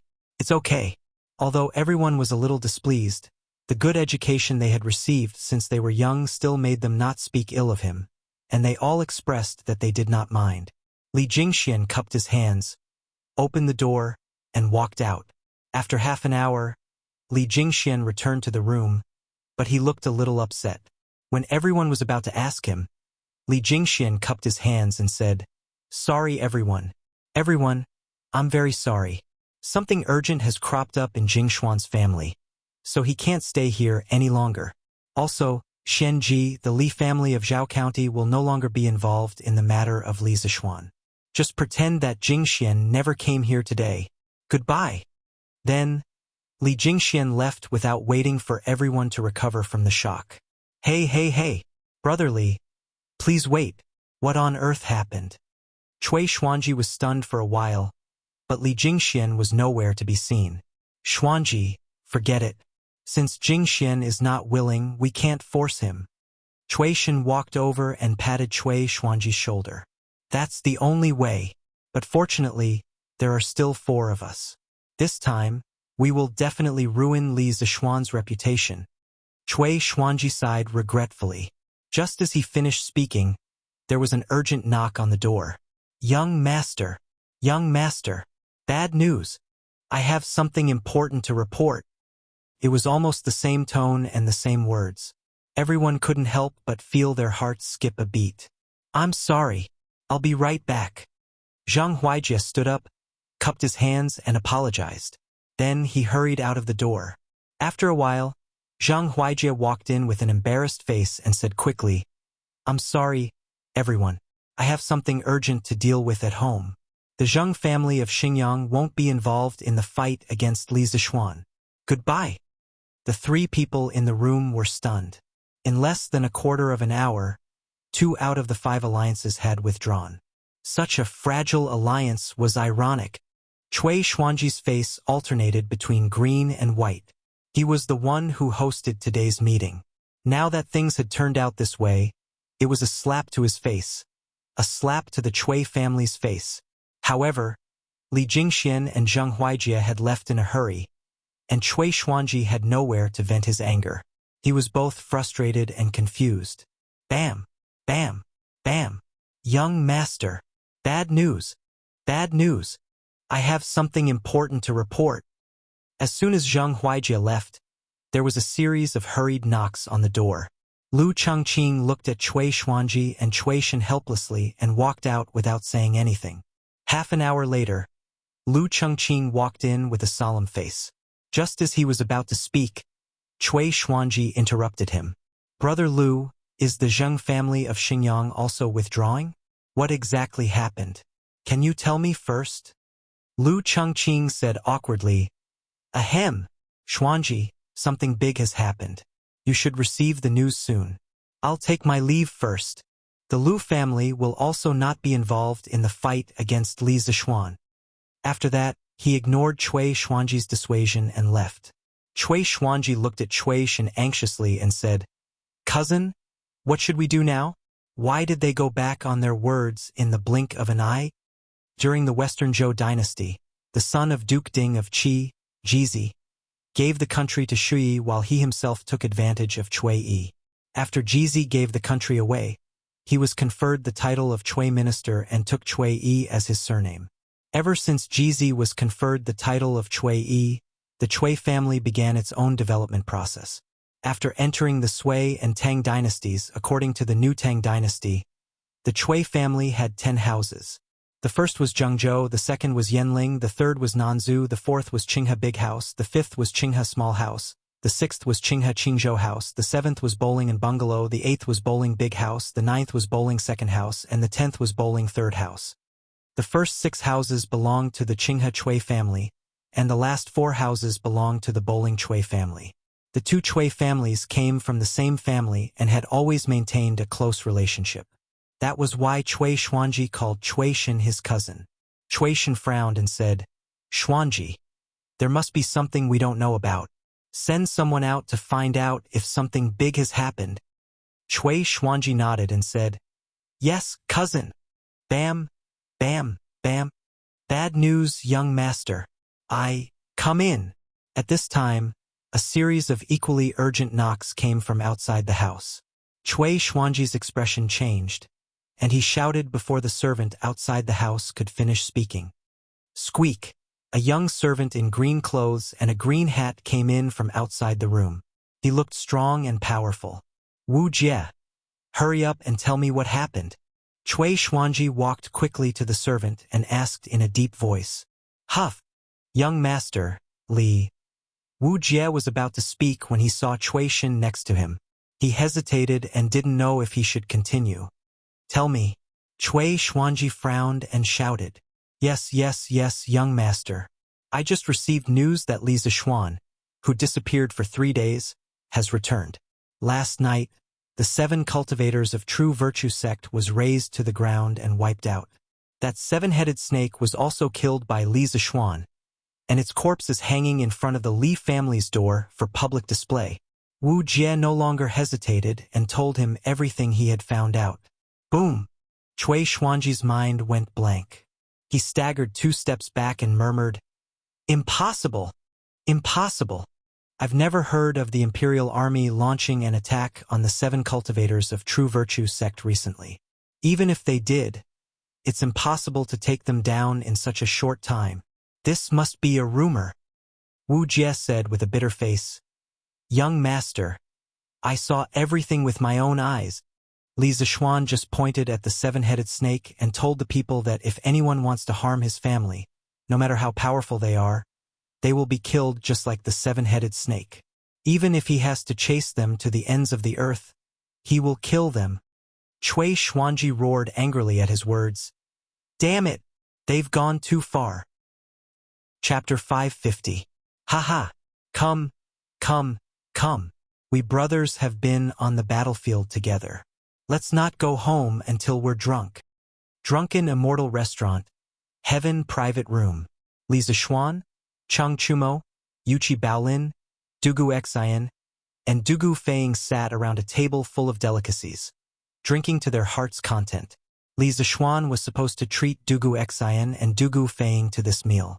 Earlier, when the Snake King tried to kill him outside Chang'an City, the 2 brothers had saved him in time. A few days ago, when they attacked Snake Spirit Mountain for the first time, Dugu Xian and Dugu Feiying had also helped him a lot. If not for their extraordinary performance, he would not have been able to defeat Yin Batian alone, and the imperial army would have suffered more casualties that day. Therefore, when Li Zixuan returned from the imperial court, the first thing he did was to ask someone to invite the two brothers over. They had helped him so much. Logically speaking, it wasn't too much to treat them to a meal. Although Cheng Chumo was only an observer during the attack on Snake Spirit Mountain, he felt that he had helped. When he heard that Li Zixuan was treating him to a meal, he quickly brought Yuchi Baolin along for the meal. When he heard Li Zixuan say that they would not leave until they were drunk, Cheng Chumo laughed proudly. Heh, who's afraid of you? Xiao Xian, you've only learned how to drink for a few months. Do you think I'm afraid of you? Ha ha ha. Li Zixuan rolled his eyes. I wonder who was the one who got drunk and fell under the table on my wedding day? Cheng Chumo's face turned red and he said unhappily, Chow, that's because you cheated. Later, I finally remembered. You let the four of us drink in the front while you secretly hid at the back. Otherwise, you would have been the one who fell first. Heh, looks like this kid is not stupid. Dugu Feiying looked at the wine in front of him, took a deep breath, closed his eyes, and said in enjoyment, Haha, I don't care who's better at drinking, as long as I have good wine to drink. After saying that, he picked up the wine cup and took a sip. Ha! Good wine. After drinking so much, little Xian, your drunken immortal is still the best. How satisfying. Awesome. The moment the drunken immortal entered his mouth, that spicy and domineering feeling ignited a ball of fire in his heart. Dugu Feiying recalled the sweet taste in his mouth and said in a slightly intoxicated manner. Dugu Xian frowned. Feiying, don't be rude. The host hadn't even touched his chopsticks, but the guest had already started eating. This was an extremely rude behavior, whether it was in ancient times or modern times. Li Zixuan waved his hand and laughed. We are all good brothers. Why are you so particular about that? Xian, it's not that I want to scold you, but can't you smile more? It's easy to get depression if you put on a cold face every day. What is depression? Dugu Xian was taken aback as he asked. Li Zixuan scratched his head and said, Depression. Depression is a prolonged period of depression. The patient's depression can range from melancholy to grief, inferiority complex, pessimistic, and even suicidal attempts or behaviors. Dugu Feiying was startled and quickly asked, Big brother, you don't have these symptoms, right? Don't take it too hard. Dugu Xian angrily slapped his unreliable younger brother and said while vomiting blood, No. Then, he seemed to feel that these two words weren't very convincing, so he added, I'm just not willing to talk a lot of the time, not because I'm depressed. Last night, I witnessed the destruction of the 7 cultivators of true virtue sect at the foot of the mountain. Seeing my brothers get their revenge, I'm still very happy. Little Xian, although I don't know how you destroyed the 7 cultivators of true virtue sect, I, Dugu Xian, am grateful to you from the bottom of my heart. Because of your actions, we were able to avenge our brothers without shedding any blood. After saying that, he raised his wine glass with both hands and said solemnly, Let me toast you. Li Zixuan nodded and didn't say anything else. He raised his glass and drank it in one gulp. Then he said, We've fought side by side for so many times, and we're already brothers. There's no need to thank me. Besides, those brothers died because of me, so I have to avenge them personally. Yes, yes, yes. We're all brothers, so there's no need to be so polite. Come, let's drink together. Cheng Chumo stood up and laughed. Drink. The reason it's drink, and not cheers, is because the word cheers hasn't appeared yet. The English word cheers originated in Ireland in the 16th century, and it originally meant toast. At that time, Irish drunkards had the habit of putting a piece of toast into a glass of whiskey or beer to improve the taste and remove the impurities. It was only in the 18th century that the word cheers took on the meaning it has today, and it developed into a congratulatory eulogy. After downing another glass of wine, everyone's faces were a little red. After all, this was the strongest drunken immortal. Yuchi Baolin wiped his mouth, looked at Li Zixuan, and asked, "Little Xian, last night, Chou Niu and I happened to see you sitting on a fireball and flying to the top of the Snake Spirit Mountain. What was that thing? How could it fly so high?" When the Dugu brothers heard that, they quickly looked at Li Zixuan curiously. They had come out to observe the situation after hearing the explosion at the top of the mountain last night. They weren't like Chang Chumo and Yuchi Baolin, who had brushed shoulders with Li Zixuan's fairy lamp. Therefore, when they heard that Li Zixuan had flown to the top of the mountain, they were very shocked. As for Chang Chumo, when he heard Yuchi Baolin mention last night's incident, his expression became a little unnatural. This fellow had clearly thought of the fairy joke. Hearing those words, Li Zixuan thought for a moment. Everyone present was the second generation of the military, so it was unlikely that they would commit treason. Thus, he told them about the celestial lamp and the iron ball made of Jinchi. As for the gunpowder, it was currently a top secret of the Great Tang, so he could not reveal it to them. Hiss! F***CK. There's actually a tool in this world that can allow one to fly. This is too magical. Little Xian, can we go to your house and take a look at that fairy lamp later? After hearing Li Zixuan's story, Dugu Feiying's eyes widened, and he slammed the table excitedly. Even though he could use his qinggong to jump a few meters high, a few meters and a few hundred meters were two completely different things. Okay? The fairy lamp was a heaven-defying tool, and any man would want to experience that thrill. I want to go and take a look too. Right, little Xian, do you still have the true chi steel ball that your master left for you? You're so skilled in martial arts, so you probably don't need it anymore, right? Give me 2 of them? Chang Chumo stretched out his hand and said with a smile. Li Zixuan said angrily, "Give your head. It's gone." Ah? Why is it gone? Chapter 551. Oh, that's right. Feiying, Arexian, did you too improve your martial arts in the previous battle? Li Zixuan suddenly asked after drinking for a while. He clearly remembered that when they first attacked the Snake Spirit Mountain, the 3 of them joined forces to deal with Yin Badian, who was at the peak of Grandmaster. Due to the gap in their realms, they were at a disadvantage at first, and Dugu Feiying was almost killed several times. However, he took advantage of the opportunity created by Li Zixuan and Dugu Xian to injure Yin Badian with 3 throwing knives, which really blinded everyone. Later, Yin Badian risked everything to kill Dugu Feiying first, and he used the first 6 swords of the Taishan 9 swords to save him. Dugu Xian also used a series of complicated swordsmanship to save Dugu Feiying, and his speed was only a little slower than his own. In the end, the 2 of them stabbed Yin Badian one after another, severely injuring him. Such a battle record and such strength would definitely not appear in the battle against the Snake King in the eastern suburbs, which was why Li Zixuan asked.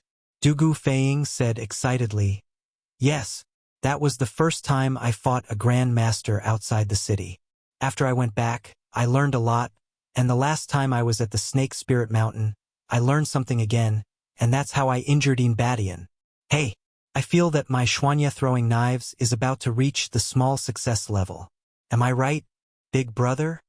Dugu Xian nodded and said, "Yes, you've improved a lot. Although it's a narrow escape from death, it's also the fastest way to improve one's strength. Only between life and death can one achieve great things. First, we fought the Snake King, and then we fought the more powerful Yin Badian. After these 2 battles, I feel that my lonely wind swordsmanship is about to reach the 6th sword."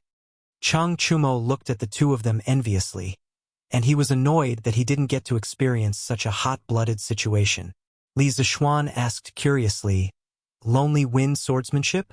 Is that the Dugu family's swordsmanship?" It was no wonder that he asked. Although he had a powerful master, he didn't know much about the martial arts names in Jianghu. Besides, in this era, Jianghu was still in its infancy, and there weren't many well-known martial arts techniques. Most martial artists' martial arts techniques were passed down from their families. Dugu Xian nodded and said, "It is indeed the Dugu family's swordsmanship. Feiying didn't like that since he was young. He found a book of throwing knives and swordsmanship from some corner of the family storehouse, and he has been practicing until now." Li Zixuan nodded thoughtfully and asked, "Arexian, You said that you're about to reach the 6th sword. How many sword moves does this lonely wind sword art have in total? If someone else had asked this question, Dugu Xian would definitely have given them the cold shoulder. After all, this sword technique was unique to the Dugu family and was not taught to outsiders. However, the person who asked this question was Li Zishuan. He thought for a moment and answered, "There are a total of 9 sword moves. I can only use the first 5 moves now, but I feel that I have already touched the threshold of the 6th move." 9 swordsmanship moves? Li Zishuan was startled when he heard this, and his expression suddenly became strange. Dugu Feiying didn't understand and asked curiously, "What's with your expression, Xiaoxian? My brother is already very powerful to be able to practice the 5th sword. Okay. My dad is only at the 6th sword." Li Zishuan knew that this guy misunderstood. He quickly waved his hand and said, "I don't mean anything else. I just thought of another swordsmanship. It also has 9 sword moves." Dugu Feiying snorted and said, "There are many swordsmanship with 9 sword moves in this world. What's so strange about that?" "Yeah. Xiaoxian, doesn't your Taishan 9 swords also have 9 sword moves?" Cheng Chumo, who had been with Li Zishuan for the longest time, knew the most about the situation. He also interrupted. Li Zishuan shook his head and said, "No, the swordsmanship I thought of is called Dugu 9 swords." "Dugu 9 swords?" Everyone couldn't help but exclaim in unison. Then, everyone's expression became strange. Dugu Xen couldn't help but say, "I've never seen this swordsmanship in my family, but from the name it seems to be related to my Dugu family. Xiaoxian, tell me, where did this Dugu 9 swords come from?" Li Zishuan was secretly amused. "Of course, you haven't seen this swordsmanship before. This is a divine skill from Old Master Jin's novel. Where did you see it?"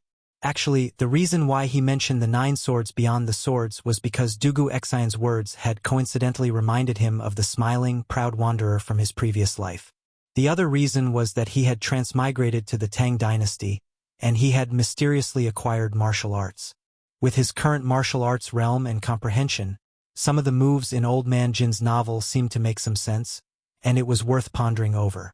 Li Zishuan used his powerful spiritual power to recall a little, then answered, "I heard from my master that this Dugu 9 swords was created by a senior who was known as the Sword Demon.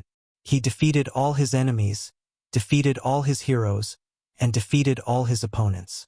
He was invincible in the world. The Sword Demon wanted an opponent who could make him defend himself with one move, but he couldn't get it. In the end, he buried his sword in an empty valley and died. He also had another name, Dugu Chobai."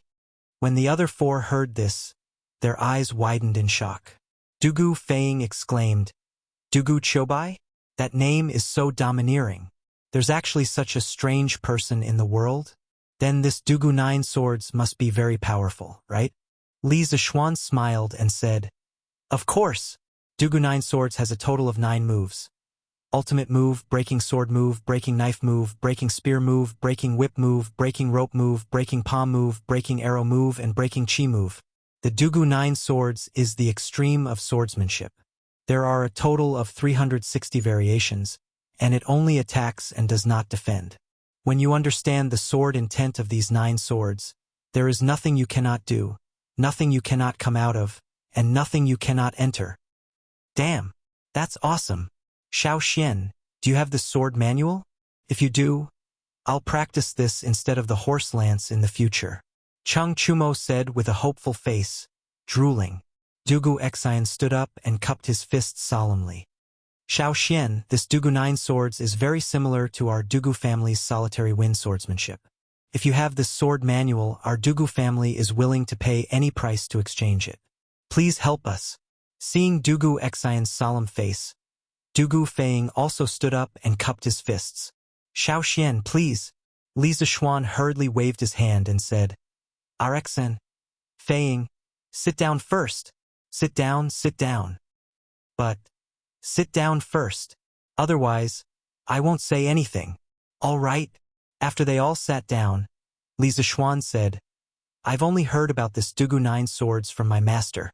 I don't have the sword manual, but I can roughly remember the essentials of each move. I'll tell you in detail when I have time in the future. When he heard Li Zishuan say that he did not have the sword manual, Dugu Xian was initially disappointed. But when he heard the last sentence, he was instantly excited. He quickly said, "Okay, okay, okay." Chapter 552. Hey, didn't you say that we're not going home until we're drunk? Why are we talking about swordsmanship now? Come, come, come. Let's drink. The dishes are going to get cold soon. The 9 swords beyond the swords was an idea that Li Zishuan came up with on the spot. Li Zishuan had no idea if he could come up with a complete set of 9 swords beyond the swords based on the description in Old Man Jin's novel. However, with his current understanding of martial arts, he had the ability to give it a try. However, it was obviously not a good time to give it a try. Hence, he stood up and called out to them. "Ha! Yes, yes, yes. Let's drink. Let's get Xiao Xian drunk today." Xian, Fei, you two don't know this, but on his wedding day he asked me, Bao Lin, Huayu, and Huiran to drink for him while he sneaked off to the bridal chamber with the bride. Don't you think this kid is unkind? That time, I was so drunk that I slept for 2 days and 2 nights. Chang Chumo raised his glass and began to expose Li Zishuan's ugly side to the Dugu brothers. Dugu Feiying rubbed his chin and said hesitantly, "That's indeed unkind." "Haha, I knew it. We're all reasonable people. Feiying, let's take turns getting him drunk today and let him have a taste of his own medicine." Chang Chumo laughed excitedly as if he had met a soulmate. Dugu Feiying turned his gaze to Dugu Xian. Dugu Xian frowned and said, "Chonyo, marriage is something that happens only a few times in a person's life. Xiao Xian must have placed too much importance on it. That's why he asked the few of you to drink for him. I don't think it's too much to ask for a little understanding." "Not too much to ask?" Chang Chumo almost vomited blood when he heard this. He had never imagined that Dugu Xian, who had always been cold and indifferent, would say such shameless words that went against his conscience. What the F***K was going to happen? What the F***CK? Xian, how did you become such a person? Didn't little Xian just agree to give you the sword manual? You're going against your conscience because of this?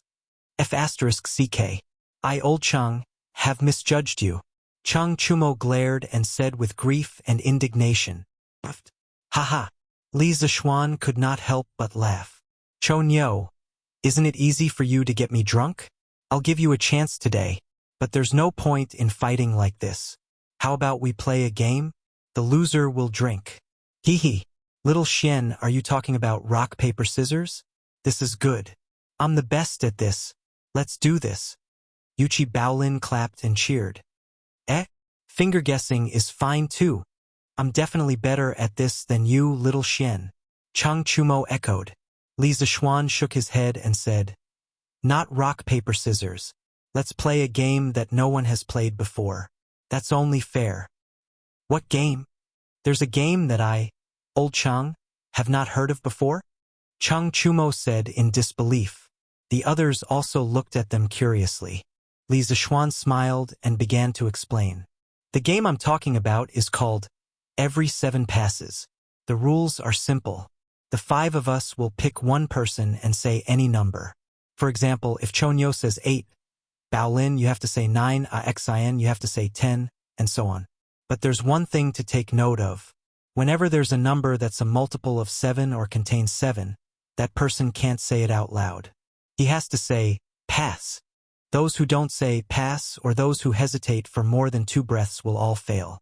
The loser will be punished by drinking a glass of wine. Then we'll start the next round from that person. How about it? This game is quite interesting. Why don't we play it? It was the first time Dugu Feiying had heard of such a novel game. He could not help but be interested. On the other hand, Chang Chumo was smart. He thought about it and shook his head. No, Xiao Xian, you're scamming us again.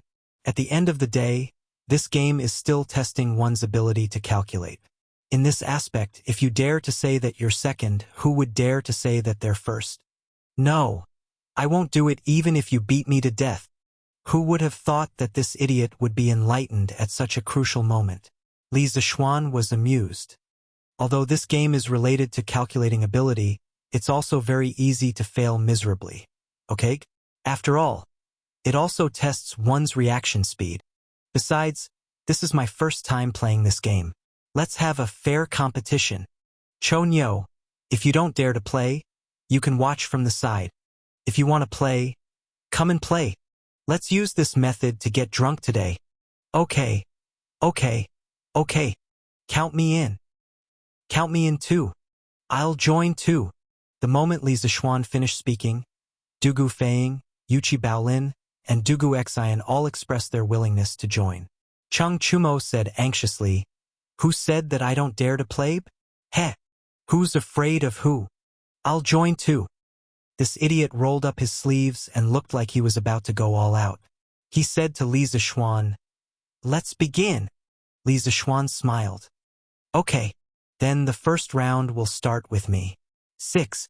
Cheng Chumo was stunned for a moment before he quickly said, "Pass." He was secretly pleased with himself. "You want to scam me so soon? No way." After all, this idiot had spent so much time in the mathematics school where experts gathered. He had learned quite a lot. The ones who were at the losing end were probably the two brothers, Dugu Xian and Dugu Feiying. Yuchi Baolin, 8. Dugu Xian, 9. Dugu Feiying, 10. Li Zishuan, 11. Cheng Chumo, 12. Yuchi Baolin, 13. Dugu Xian, 14. No. When it was Dugu Xian's turn, this honest kid's brain had not yet processed the situation and subconsciously blurted out the answer. "Ha ha ha. Wrong. There's no use regretting it. Drink up. Drink up." Cheng Chumo immediately stood up and shouted. At this moment, he felt that this little game was quite interesting. Dugu Xian knew that he had answered wrongly as soon as he said it.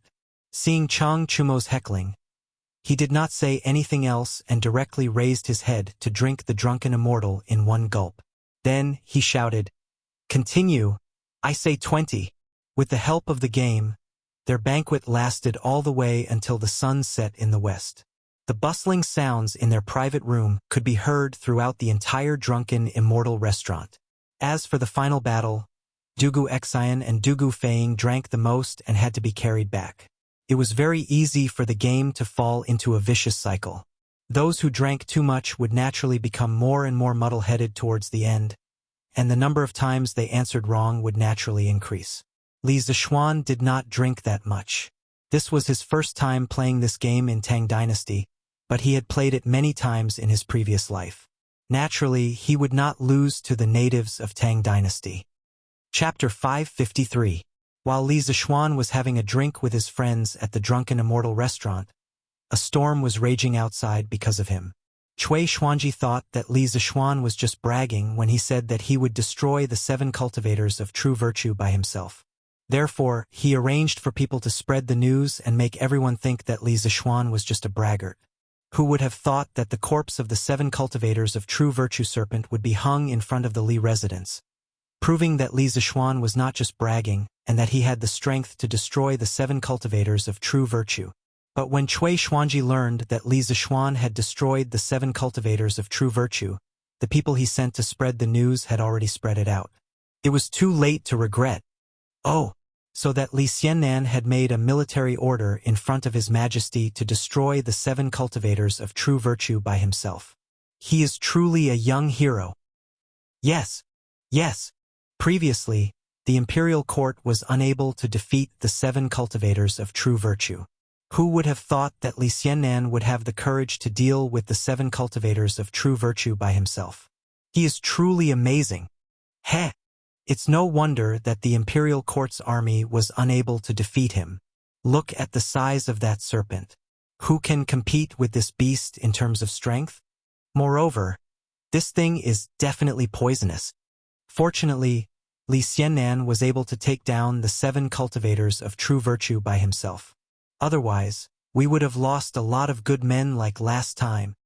Today, many people in Chang and City had heard that Li Zishuan had made a military order to destroy the 7 cultivators of true virtue by himself. But not long after, they heard that Li Zishuan had killed the 7-headed serpent of the 7 cultivators of true virtue on the Snake Spirit Mountain. Therefore, many people came to the Li residence to watch the show. Lord Zhu had personally come out and said something. He said that the people of the 7 cultivators of true virtue had repeatedly tried to harm him and his family, flouting the law of the state. Therefore, His Majesty had sent troops to deal with them. Then the 7 cultivators of true virtue deserved it. I heard that Li Xiannan was like a divine soldier descending from the heavens and killing all the people of the 7 cultivators of true virtue by surprise. Did you see the fire in the northeast last night? When this old man woke up last night, I was shocked. I thought some rich family had caught fire. From the looks of it, the fire last night must have come from the 7 cultivators of true virtue. Lord Li is so powerful? One person annihilating an entire sect. How did he do it? That's what a genius is. In the eyes of these commoners, Li Zishuan was able to wipe out the entire sect single-handedly, when not even the imperial court's army could handle the Jianghu sects. Naturally, he was very powerful. Therefore, Li Zishuan became the idol of many people. Of course, he had also become the nightmare of many people. Sect leader, why have you gathered everyone here? Mount Zhongnan, a certain second-rate sect in the pugilistic world. The sect leader was a middle-aged man in his 40s. He looked at the 200 or so disciples in the field and said loudly, "Today, this old man will announce a major event that concerns the life and death of our sect. Everyone must listen to me carefully. In the future, if anyone dares to violate this, they will be expelled from the sect. Do you understand?" Everyone was shocked. They wanted to ask what kind of matter could concern the life and death of their sect. But when they saw the sect leader's serious and fierce face, they could only reply in unison, "We understand." The sect leader nodded with satisfaction and continued, "In a while, each of you will come and get a portrait. You must remember the person in the portrait. If you meet him in Chong and City in the future, you must remember that you must not provoke this person. Otherwise, you will be expelled from the sect. Do you understand?" At this moment, everyone, from the disciples to the elders, was dumbfounded. Although their sect was only a second-rate sect, there was no one who was worthy of their fear. If they offended someone, they could just go and apologize, and the matter would be over. Was there a need to call everyone together with such great fanfare? Do you all understand? Seeing that no one answered him for a long time, the sect leader angrily repeated himself, "Understood. Understood." At this time, everyone finally reacted and agreed. "Yes, good. Come and receive the portrait first and take a good look at it. If you meet the real person in the future, don't recklessly offend him." In a luxurious house in the south of Chong and City. "Granduncle, the plan this time has failed. Not only did I fail to ruin Li Zishuan's reputation, but I also made him more popular in the hearts of the people. I deserve to die." In the afternoon, Cui Xuanji first asked the servants who had been sent out to spread the false news to come back. Then he came to the room to report. On the soft couch in the room, a white-haired old man was half-sitting. It was Cui Xuanji's granduncle, Cui Junchuo. Cui Junchuo was Cui Shanfu's uncle and the uncle of the 3 Dugu empresses. However, as early as the Sui dynasty, because of being implicated by the dethroned crown prince Yangyong, Cui Junchuo was removed from his position and exiled. His wife and children's properties were all confiscated, and his daughter was also sent to Yeding. Later, Yang Guang became the emperor, and the daughter of the Cui family was doted on by him. Yang Guang then issued another imperial edict, absolving Cui Junchuo and the others of their crimes, restoring his title of nobility, and also giving him some properties. However, Yang Guang courted disaster and destroyed the Great Sui dynasty in just a few years. Now that the Great Tang dynasty was ruled, Cui Junchuo, the head of the Qinghe Cui family's Zhengzhou branch, was just a decoration of the Li family. Cui Junchuo still had the title of Duke of the East County, but he only received a title without any real power. Even his title was a fake one, and he didn't have any real title. In Chang'an City, he was just waiting to die. However, as the head of the Qinghe Chui family's Zhengzhou branch, Chui Junchuo still had a lot of power. Sigh. I've heard about this matter, that Li Zixuan was able to destroy the 7 cultivators of virtue by himself, which was beyond my expectations. I can't blame you for this. You will have a chance to fight in the future. Don't be discouraged. Chui Junchuo sighed and comforted him helplessly. Hearing this, Chui Xuanji breathed a sigh of relief and said, "Thank you, granduncle." However, the process of how Li Zixuan destroyed the 7 cultivators of virtue must be very special. Xuanji, tell your father to investigate this matter. Chui Junchuo ordered with his eyes closed. Yes, granduncle. West City, outside the drunken immortal restaurant. Li Zixuan couldn't help but find it funny when he saw the 4 drunken brothers shouting that they wanted to continue playing being sent back to their respective homes. He thought to himself, isn't this just a little game on the drinking table? Wait until there's a werewolf game in the future. Won't this group of people play all day long? Shaking his head, Li Zixuan got on the carriage and went home. Chapter 554. Night. In a mansion on the east side of the East County Duke's mansion. Xuanji, this is how Li Zixuan destroyed the 7 cultivators of true virtue. This kid is ruthless and ruthless. I'm afraid we can't afford to offend him. In the study, Chui Shanfu looked at his son and smiled bitterly. After listening to him, Chui Xuanji couldn't help but be shocked. After a long while, he came back to his senses and said, "Father, how did Li Zixuan fly up to Snake Spirit Mountain? I've never heard of any tool that can fly so high." Chui Shanfu spread out his hands and said, "You're not the only one who hasn't heard of it. I've lived for decades, but I've never heard of such a strange thing. As for what tool that kid used, he was afraid that it would be leaked in the imperial court, so he didn't say it on the spot. Humph, this brat is really crafty." Chui Xuanji said regretfully, "That's really a pity. Li Zixuan is a novelty one after another. With his help, the imperial court will only become stronger and stronger, and the status of our aristocratic families will become lower and lower." Chui Shanfu also understood this, but the decline of the aristocratic families had already formed. How could they turn the tide with just their family alone? He sighed and got up. The current emperor is a rare sacred lord, and Li Zixuan can also be regarded as a good minister. What can we do with a good minister and a sacred lord? Let's just wait for the right opportunity. Xuanji, I called you here today to tell you that we shouldn't provoke Li Zixuan in the future. Although he said in the imperial court that there was only one true Qi iron ball, who knows if he was lying or not? If he were to throw out another one, none of our families would be able to take it. Fortunately, you did it secretly this time. Now that Een Batian and Snake King are dead, he won't be able to trace it back to us. But, Father, Chui Xuanji was unwilling to give up and wanted to say something, but Chui Shanfu didn't give him a chance. He waved his hand and interrupted. "No buts. This matter is over. Xuanji, pack up and prepare to return to Zhengzhou. There's too much right and wrong in Chang'an. Zhengzhou is our root." In the early Tang dynasty, Zhengzhou was still called Zhengzhou. However, in the Tianbao era, Zhengzhou was renamed Xinyang County. "Dad, I'm not going back." Chui Xuanji, who was used to the prosperity of Chang'an, could not bear to go back. He retorted with a red face. "Bastard! How dare you not listen to your father? You have to go back this time. There was no room for negotiation." "Humph!" Chui Shanfu glared at Chui Xuanji and grunted angrily, and then he flicked his sleeve and left, leaving Chui Xuanji on the spot with an ashen expression. On this day, after Li Zixuan finished his breakfast, he took a horse carriage and went to Cloud Mountain with his guards. The matter on Snake Spirit Mountain had delayed him for a long time. In addition, after returning from Snake Spirit Mountain, he had to deal with Li Er, deal with the courtiers, and help Dugu Xian deduce the 9 strategies beyond the swords.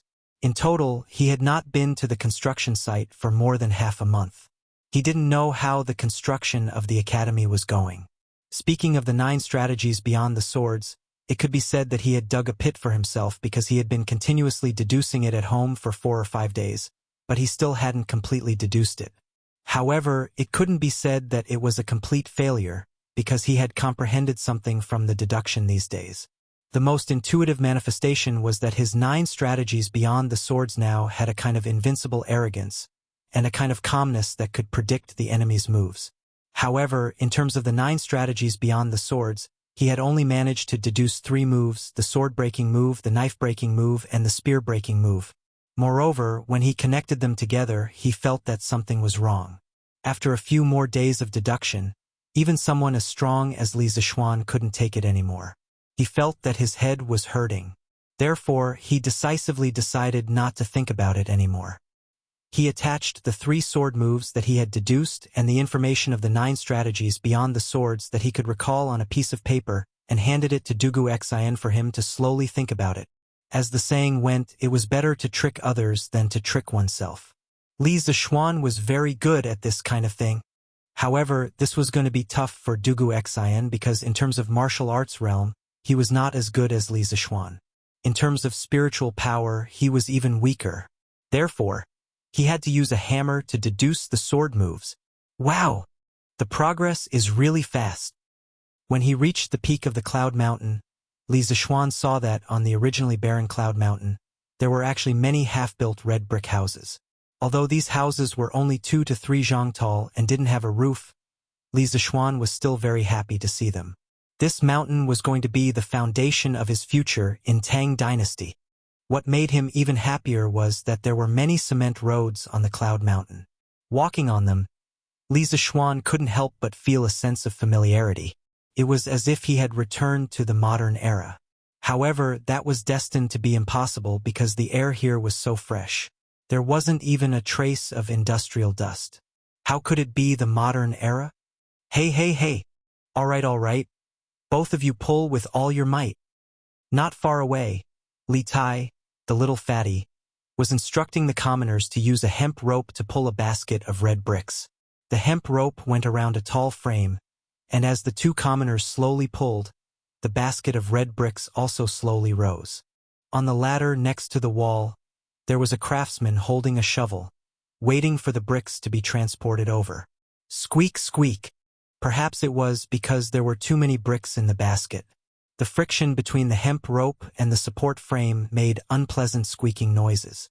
Li Zixuan was originally still wondering where Li Tai, that little fatty, got such an ugly beggar's version of a crane. At this moment, he suddenly shouted with a face full of shock, "Qin Ke! Get out of the way for me!" Although he was shouting, his feet didn't stop moving.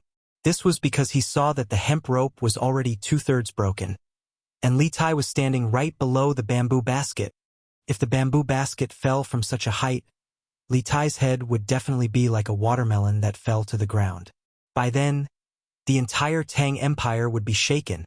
Thinking about it, if the great king of Wei died at the construction site of Li Zixuan Academy, not to mention how the courtiers would impeach him, Li Zixuan would probably even have the thought of killing Li Zixuan. Even without considering the feelings of Li Zixuan and the courtiers, Li Zixuan didn't want to see anything happen to Li Tai. This little fatty was a disciple that he valued a lot. How dare you? Who dares to call themselves my father? Hearing the roar, Li Tai was enraged. Other than Li Zixuan, there was probably no one in the world who dared to call themselves his father. Crack! At this moment, the hemp rope finally couldn't withstand the weight and completely broke from the middle. With a whoosh, the bamboo basket fell rapidly and went straight for Li Tai's head. Chapter 555. Be careful, Captain. The moment the rope broke, the 2 workers felt their hands loosen and almost fell. When they came back to their senses, they wanted to rush forward to save Li Tai. Gu Xiaomao, the vice-captain of the 8th team of the 1st Regiment, was waiting for Li Tai to succeed in his experiment. However, when he saw this scene, he was scared out of his wits and his legs went soft. Perhaps ordinary people didn't know about Li Tai's identity, but he knew about it. If something happened to Li Tai here today, he would definitely not be able to escape. He might even implicate his family. Thinking of this, Gu Xiaomao's face turned pale. He wanted to save Li Tai, but his legs were so weak that he couldn't move at all. F***ck. Li Tai looked up and was almost scared to death. He subconsciously wanted to run away, but with his body size and his slow reaction, how could he escape before the bamboo basket fell? Seeing that the bamboo basket was getting closer and closer to his head, Li Tai couldn't help but shout in his heart, "This prince is going to die today. Li Zishuan.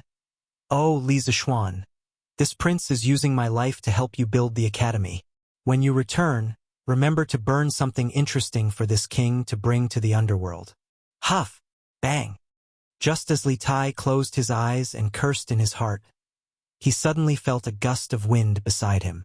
Following that, he heard a dull thud. He couldn't help but wonder, so many bricks hit my head, but it doesn't hurt? It seems like people don't feel pain after death.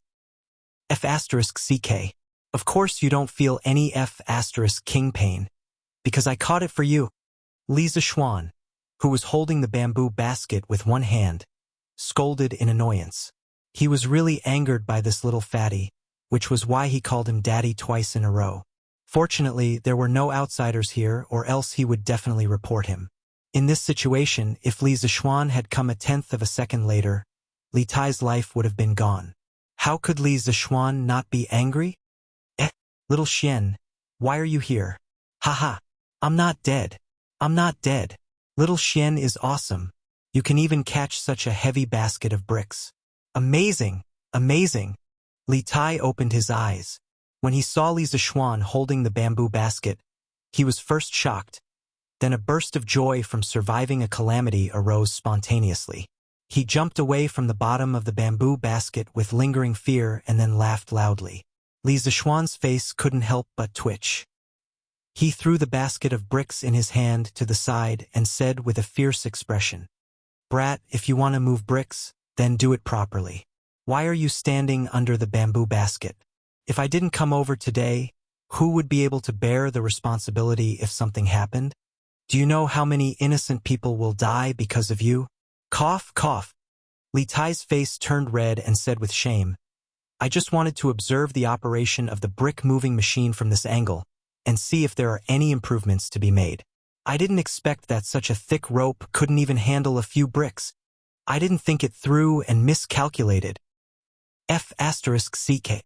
Li Zishuan shook the hand that just caught the basket and couldn't help but interrupt. "You call this a few bricks? Damn it. Can't you guys get a bigger bamboo basket? This big basket of bricks is at least 200 pounds. Can't you use a smaller bamboo basket for your experiment?" Li Tai glanced at Li Zishuan's hand and muttered, "How can I do experiments with a smaller bamboo basket? This brick-moving machine is specially made to be lazy." Li Zishuan said angrily, "What did you say? Boss, this is all my fault. I shouldn't have let the captain do this. I should have let everyone carry the bricks properly." Gu Xiaomao finally came back to his senses. He came to Li Zishuan and bowed repeatedly to apologize. Li Tai stared and said, "Gu Xiaomao, I wanted to do this. It's none of your business." "You shut up first." Li Zishuan snorted and then said sternly to Gu Xiaomao, "Gu Xiaomao, you are indeed responsible for this. Even though Qin Ke is doing the same things as you, eating the same food, and sleeping in the same room, you know very well how important the responsibility is to him. I'm not asking you to give him preferential treatment. He will do what he should do himself. But as the vice captain, you have to pay attention to his safety at all times. Qin Ke was standing under the basket just now. Didn't you think that there would be danger? If something happened to him here today, do you think you'll have a good time?"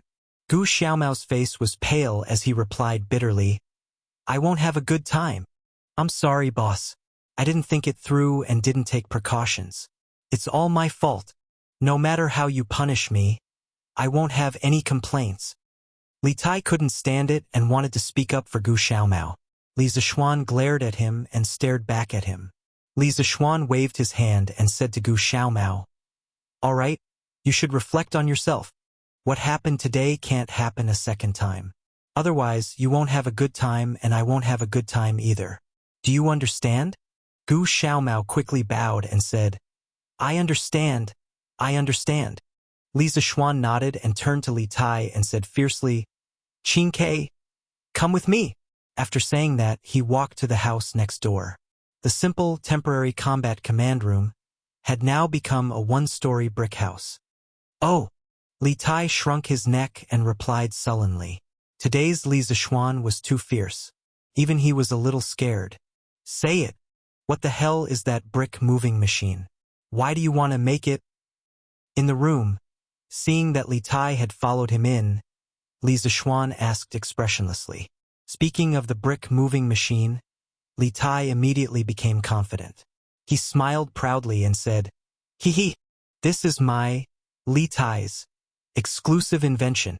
Previously, the craftsman said that if we were to build the academy according to the blueprint, we would have to use the method of filling in the ground. Otherwise, we wouldn't be able to continue building the walls. I thought that was too troublesome. So I thought of this idea of sending bricks up from below. Li Zishuan asked sullenly, "Filling in the ground? What's that?"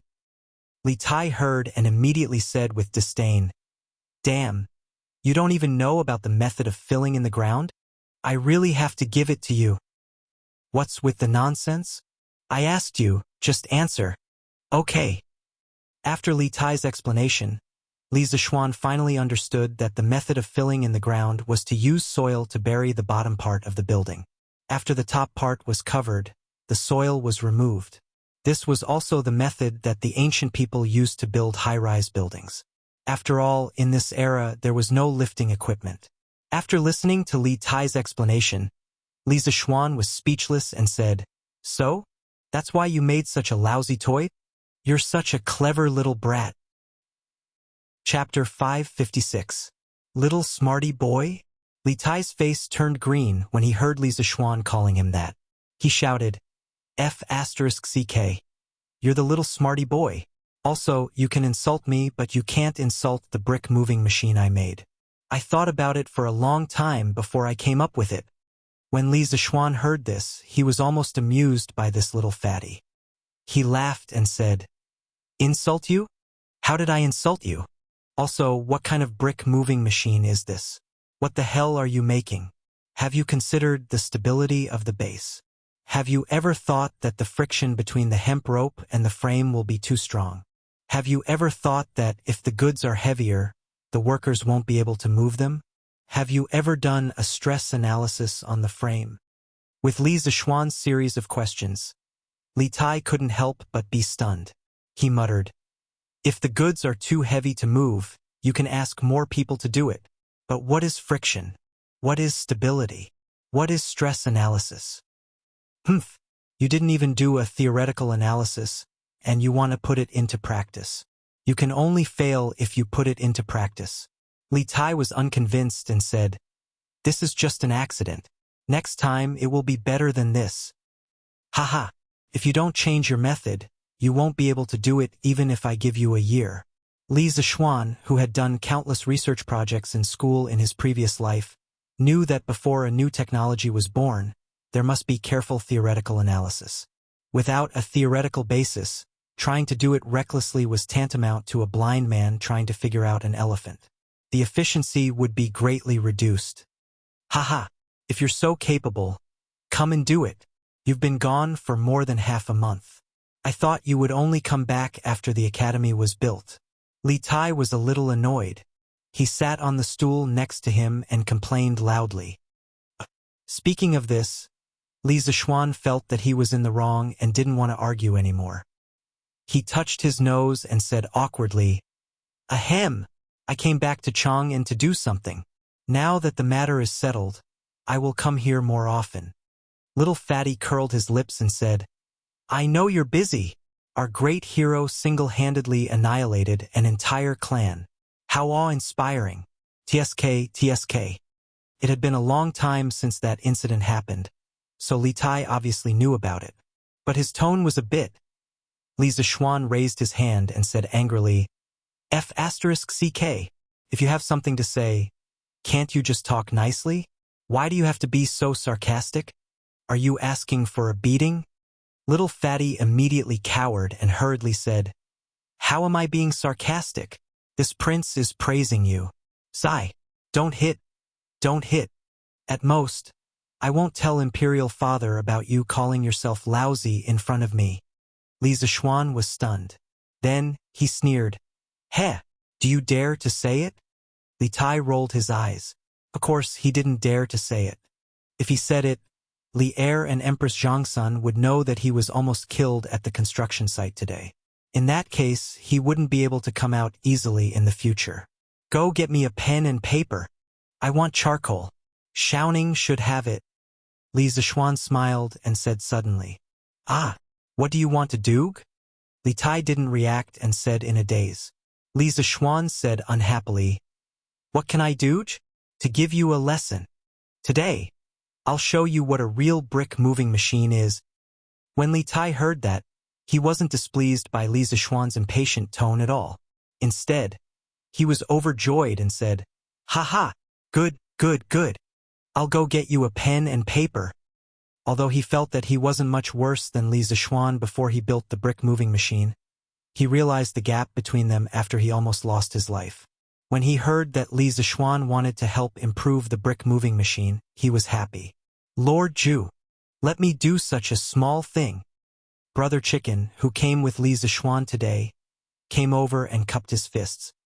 He muttered in his heart. Only my Lord Zhu would dare to ask the Emperor's favorite prince to help get a pen and paper. Before Li Zishuan could say anything, Li Tai patted Brother Chicken's arm and said, I'll go get it. You stay here. After saying that, he went out. Brother Chicken stood there, stunned and speechless. Li Zishuan laughed and said, When a student helps a teacher get a pen and paper, even the ministers in the imperial court won't say anything. Feiji, you're overthinking it. Pang Feiji said, You're right, Lord Zhu. Master, Master. At this moment, there was a knock on the door, followed by Iron Egg's shout. Come in. Li Zishuan hurriedly said, Master, how do you have time to come over? As soon as he said that, Iron Egg walked in with Lan. Iron Egg was the first to greet them with a smile. Lan hadn't seen Li Zishuan for a long time. She hugged Li Zishuan's arm and giggled, Brother, you're finally here. Lan missed you so much. Li Zishuan waved at Iron Egg, indicating that he didn't need to be so polite. Then, he rubbed Lan's braids and smiled dotingly. Ha ha, little girl, you know how to lie too? If you miss me, why don't you go home? You must be playing wild here and can't bear to go home? He hadn't returned to Cloud Mountain for more than half a month. But Lan hadn't returned home for more than half a month either. He had been staying at Han Tianhu's house these days, sleeping in Han Yushi's room in the past. During this period, Madame Li felt worried and came to visit a few times. However, when she left, Lan couldn't bear to leave no matter what, so Madame Li didn't force her. It was said that this girl had now dominated the Han and Mei villages and had become the king of the children here. Usually, she would follow Iron Egg to Cloud Mountain to watch the fun and see strange things, or she would instruct her friends to dig for bird eggs, or she would become a teacher and teach others how to read and write. She was really carefree. Hee hee. No way. Lan is busy. Brother, are you thirsty? I'll get you some water. The little girl shook Li Zishuan's arm embarrassedly and said sweetly. Li Zishuan laughed and joked, Ha ha, how can I trouble my family's missy? Brother isn't thirsty. Lan, go play by yourself. Lan wrinkled her nose and said unhappily, Humph, stinky brother, you still treat Lan as a child. I'm not leaving today. I'm going to follow you. Little Xian, I brought a pen and paper. Ah, Iron Egg, you're here too. Just as Li Zishuan was having a headache over Lan, Li Tai finally came back with a pen and paper. When he saw Iron Egg in the house, he greeted him a little unnaturally. Iron Egg nodded and said, Yes, by the way, Qingke. Yesterday I heard that you were going to test the brick moving machine you recently invented. How was it? Li Tai. Chapter 557. Hee hee. Iron Egg, do you still need to ask? Look at Brother Green Sparrow's expression. He must have failed. I told you that without my brother's help, he wouldn't have succeeded. Lan pointed at Li Tai and giggled. Don't expose someone's shortcomings. Lanner's words could be said to be ruthless, directly stabbing into Li Tai's heart. The little fatty's face darkened, and he almost vomited a mouthful of blood. Li Zishuan was afraid that he would be too embarrassed, so he said to Lanner, all right, Lanner, go and have fun. I'll come and find you when I'm done." After that, he took the pen and paper from Li Tai's hands and walked to the desk at the side and sat down. Lanner saw this and understood that Li Zishuan was going to be busy with business, and it was all business that she was not interested in.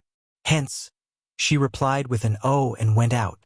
Li Tai heaved a sigh of relief and came over to ask curiously, "Xiao Xian, what kind of brick-moving machine are you going to design? Can it compare to mine?"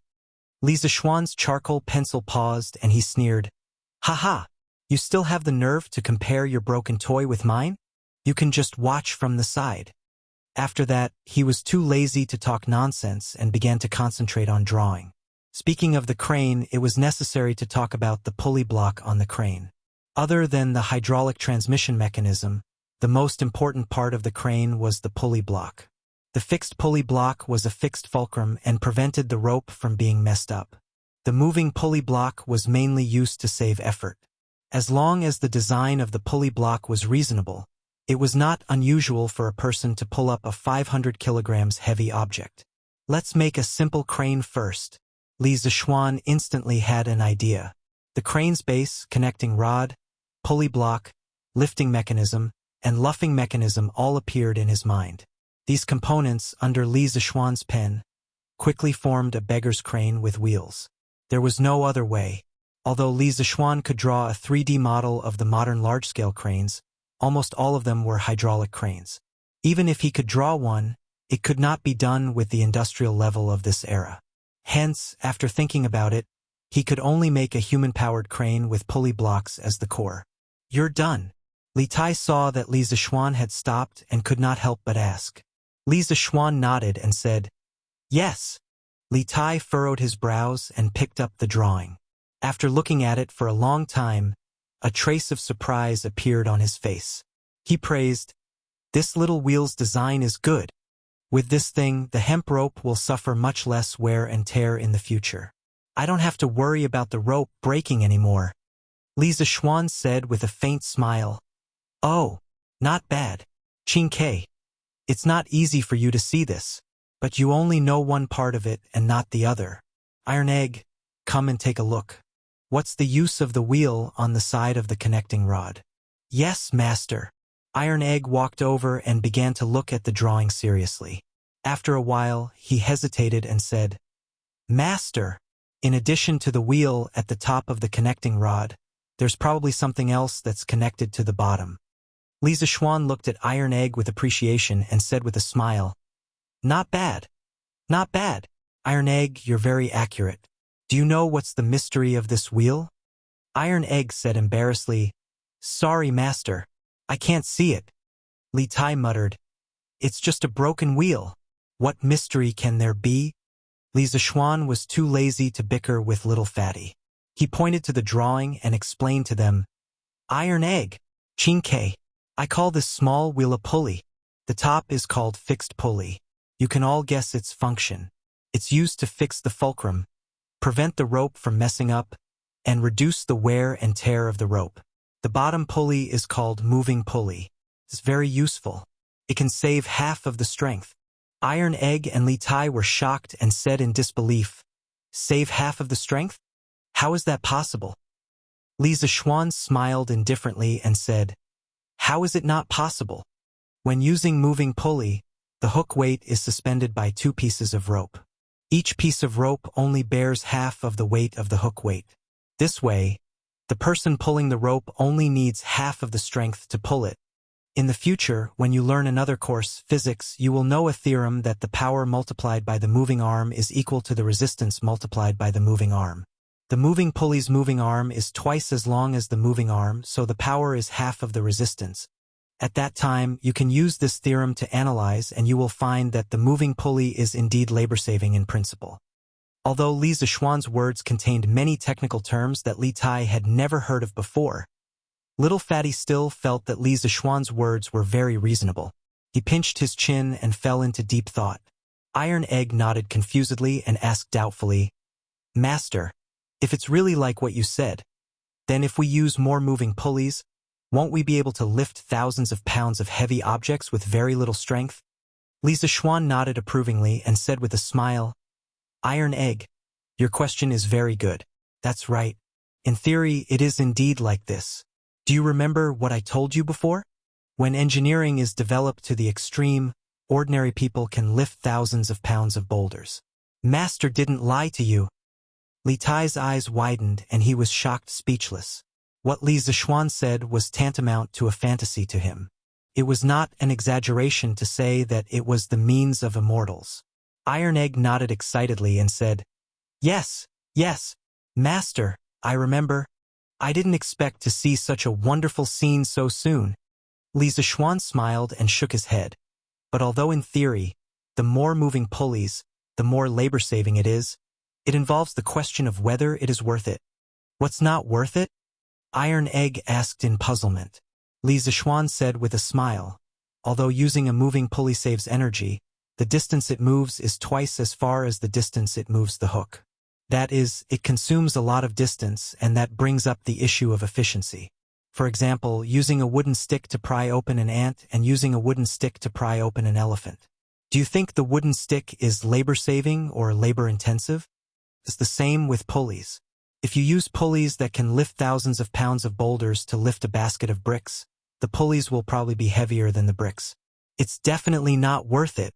So when deciding the number of pulleys, you must consider the actual situation. The size of the horse should match the size of the saddle. Don't do more useless work. There were not many technical terms in these words, so it was not difficult to understand. Iron Egg and Li Tai both seemed to understand something after listening and fell into deep thought. Iron Egg understands. Thank you for your teachings. After